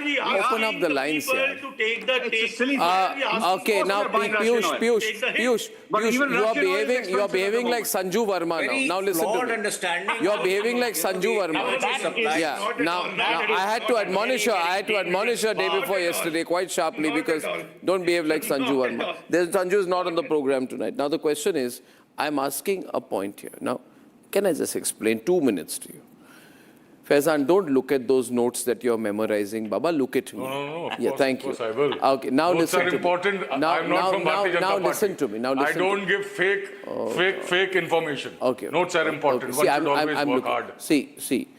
The Prime Minister, Faizan, is sending a message. Okay? Is sending a message. To whom? Now listen, if you don't get it, it's not my problem. Let me complete. You are not my conjunctive, my comma, or my semicolon. So just wait till the end of the sentence. I'm saying the Prime Minister is saying that why am I reducing it to 2 cars? So that he's saying to people, spend less on fuel, save petrol, save diesel. Why is he saying? Because we spend about 140 odd billion, am I right, PK, every year on crude oil, which we import. So he's saying, listen, your every drop counts. Let's save fuel. Prime Minister is saying, reduce spending on gold, because we spend $72 billion on gold. The Prime Minister is saying, if you can, avoid imported fertilizers, use manure, local manure. Why is he saying that? Because $14 billion of fertilizers are imported. Prime Minister is not gaining anything personally. He's saying he actually is a Prime Minister who understands fundamental economics better than people who had PhDs from the University of Oxford. I'll tell you frankly. I'll tell you frankly, Prime Minister Manmohan Singh may have had a PhD or a DPhil from Nuffield College in the University of Oxford. But I think Prime Minister Manmohan Singh understands applied economics much better. And he was using social messaging. He is using his popularity. Right, Tuhin and Faizan. He's using his popularity to say, it's not austerity measure. He's only telling you avoid imported products. Economy is not in free fall. He's saying dollar bachao.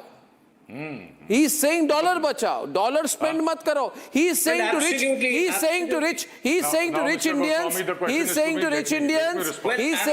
Indians कि अभी Iceland में जाके शादी करने की जरूरत नहीं है.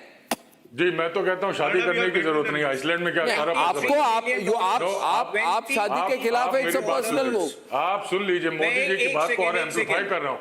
कुछ करने की जरूरत नहीं है. खाना खाने की जरूरत नहीं है. Exaggeration is bad.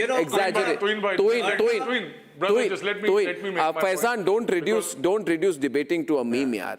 No. Let me know memes, Mr. Goswami. Mr. Modi is the person who gives the maximum number of content for meme creators. So I don't have to worry there. See, Mr. Goswami, let's start from the beginning. You said UPI, you're talking about UPI. I'm sure you know it was created in the UPA rule in April 2009. So Modi Saab cannot take credit for it. You said that we are a cashless economy, Mr. Goswami. Very unfortunate. Let me bring this to your notice. This is a report of RBI in 25-26. Cash circulation has surged by 12% compared to what it was pre-demonetization. And as far as black money is concerned, Mr. Goswami, very unfortunate. RBI data again, it said 99.3% of whatever the black currency was came back into circulation. No, you will not help the country. You will stand against the country. Okay, now apart from this, Mr. Goswami, just let me complete. I was just exposing Mr. Goswami. So, uske baad, now as we are talking about the call for austerity, Mr. Goswami, where is the word austerity being used? That you people are using austerity? No, he's making No. to cut down. Mr. Goswami, let me just please, where I'll tell you one thing. Bhaiya nahi hai. Now listen to me. Mr. Goswami, don't say bhaiya, acha bhaiya.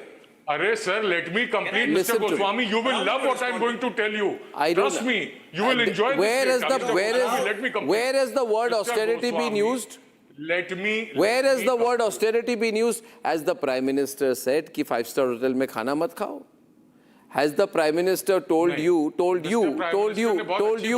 has the Prime Minister told you, Faizan, to stop using your Mercedes cars? No, sir. The Prime Minister is saying, has the Prime Minister told you to stop using your private planes? The Prime Minister is telling you to stop avoiding foreign goods. Swadeshi. Yes, I'll tell you.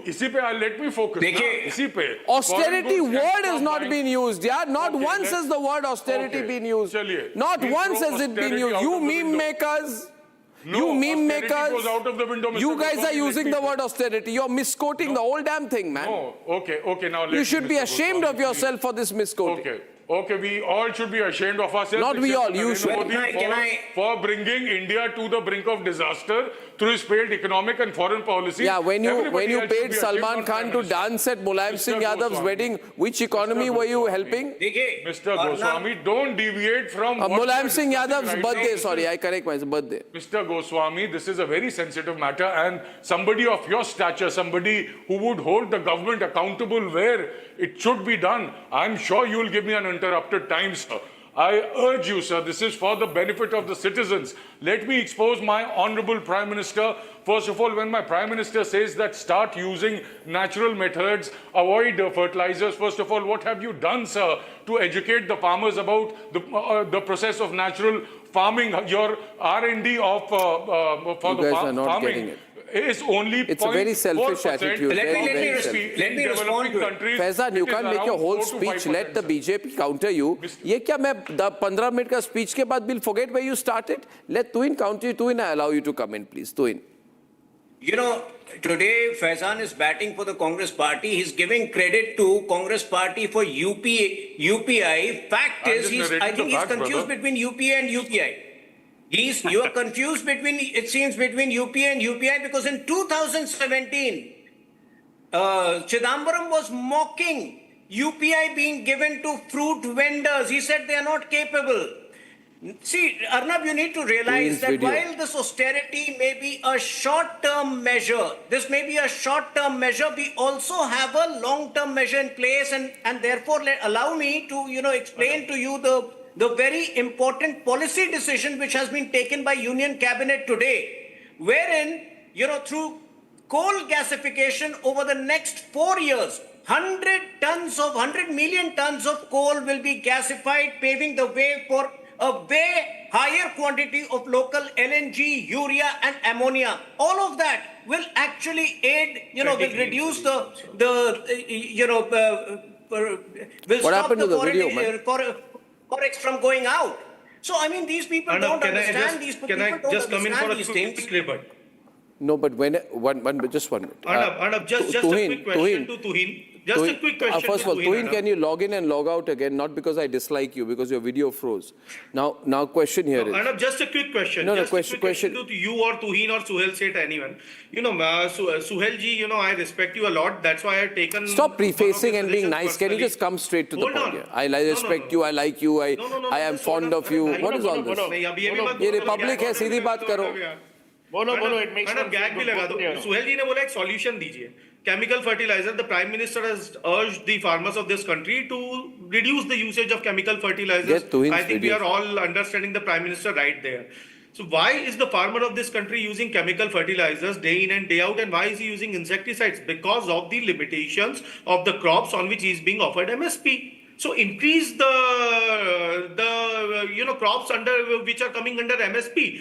Then that's how you are going to solve this problem of usage of chemical fertilizers. Has the Prime Minister done that? He has not done that. Now just another thing. The Prime Minister has also urged on the program. Fertilizer is an issue that destroyed India. It began 40 years ago. The BJPs, I understand. 40 years ago, we destroyed the and you are talking about fertilizers? You see what Man and his people have done to Punjab. I'm on this, what they've done to the groundwater, what they've done to the soil. Yeah, 1 minute, Piyush. Either you see when you finish, I'm responding. I don't interrupt you. Just one question. What is wrong with your manners? No. When you the only decent Aam Aadmi Party person, you're also behaving like them. You don't have to be. We are all. No, sir. I'm an Aam Aadmi, but I'll give you the time, sir. Thank you. So my point is, let's focus on the issue at hand. The issue is, does India need to conserve energy? The answer is yes. Has the Prime Minister made the right call? The answer is yes. Should citizens be supportive? The answer is yes. Of course. Do you need to play politics even in this? The answer is no. It's simple. Sir, that's your take. There is that's no your take. see, Now, it's not his take. Piyush, I need to get Sanjeev on this. It's not his take. It's not his take. Only people who do not understand. Piyush, can you please? I'm getting Sanjeev in.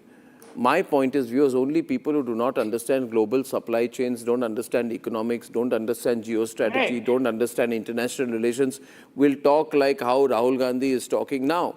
The fact of the matter is, let's take the example of one country whose economy has not collapsed. By the way, one of the wealthiest countries in the world, one of the richest countries in the world, which is a country, one of the best governed countries in the world, which is Singapore.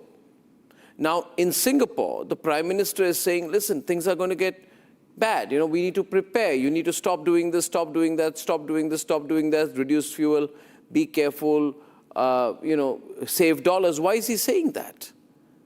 Because, and people are saying, of course we will help the country. Of course we stand up for Singapore because we're Singaporeans. It's only in India that we have this unique species of people like Faizan, Sanjeev, who will see a potential political opportunity in everything. No, Sanjeev, now you accuse me of something. Let me. I'm not accusing. I'm saying you're seeing a political opportunity. Of course, what do you mean by you're not accusing? Yeah, but I'm letting Sanjeev take you on. No. Even Sanjeev will take you on today. I will not apologize, backtrack or anything. Speak, yeah. Please let Sanjeev speak. Sanjeev. So, Arnab, yes, there are two aspects to the story. I think Sohail just said what the Prime Minister has said and his 7 steps he has outlined. I think we should all, as good Indians, good citizens, should support those measures. Yeah. Also, there is a global crisis and which has precipitated this situation. We agree. So till here, I agree with you and the Prime Minister and the government and everybody. But 2 things or 3 things we need to remember, Arnab. We were the worst performing, amongst the worst performing stock markets in the world before the Iran crisis happened. Our currency, since this government has come to power... Amazing. Very often, when I say our stock markets are doing very well, then you say the stock markets are no indicator of the economy. So, sorry. I'm surprised. No. We are the worst performing stock market in the world. We are the worst performing currency in the world. Our exports are zilch. Our software industry is under a big question mark. Our government is very good at politics, but very bad at policy. They don't have a handle on the economic situation. You are sounding like an English literature professor without any numbers. In his measures. You must talk like a professor of economics, not literature. But we have missed the economic bus. We have missed the economic bus. It's a general baat hai. Listen to Ruchir Sharma, you listen to Samir. Ruchir Sharma does not even live in India, yaar. What are you talking about? What the hell does he know? Comes down once a year to give an interview to someone. Arnab. Ruchir Sharma, come on now, please. $30 billion. $30 billion FII have sold in the last few months. It's a record sell-off. They know something which you and I don't know apparently. They know their value of their money. That's why they are selling. And nobody is really getting the economic situation, handle, policy right. The general batein hai. Is zilch. It puts off people across the world. Everything we are taxing from bonds to, and while things are falling down. And I reiterate, I support what the Prime Minister said. No, you Under don't. this situation, we Tuhin, are you stop back? buying gold. We need to conserving fuel. We need to not. But those are facts. We are the worst performing stock market. We are the worst performing You repeated currency. that 10 times. We are amongst the worst exporters. We have fallen from number 3 to number 6. Let me tell you something.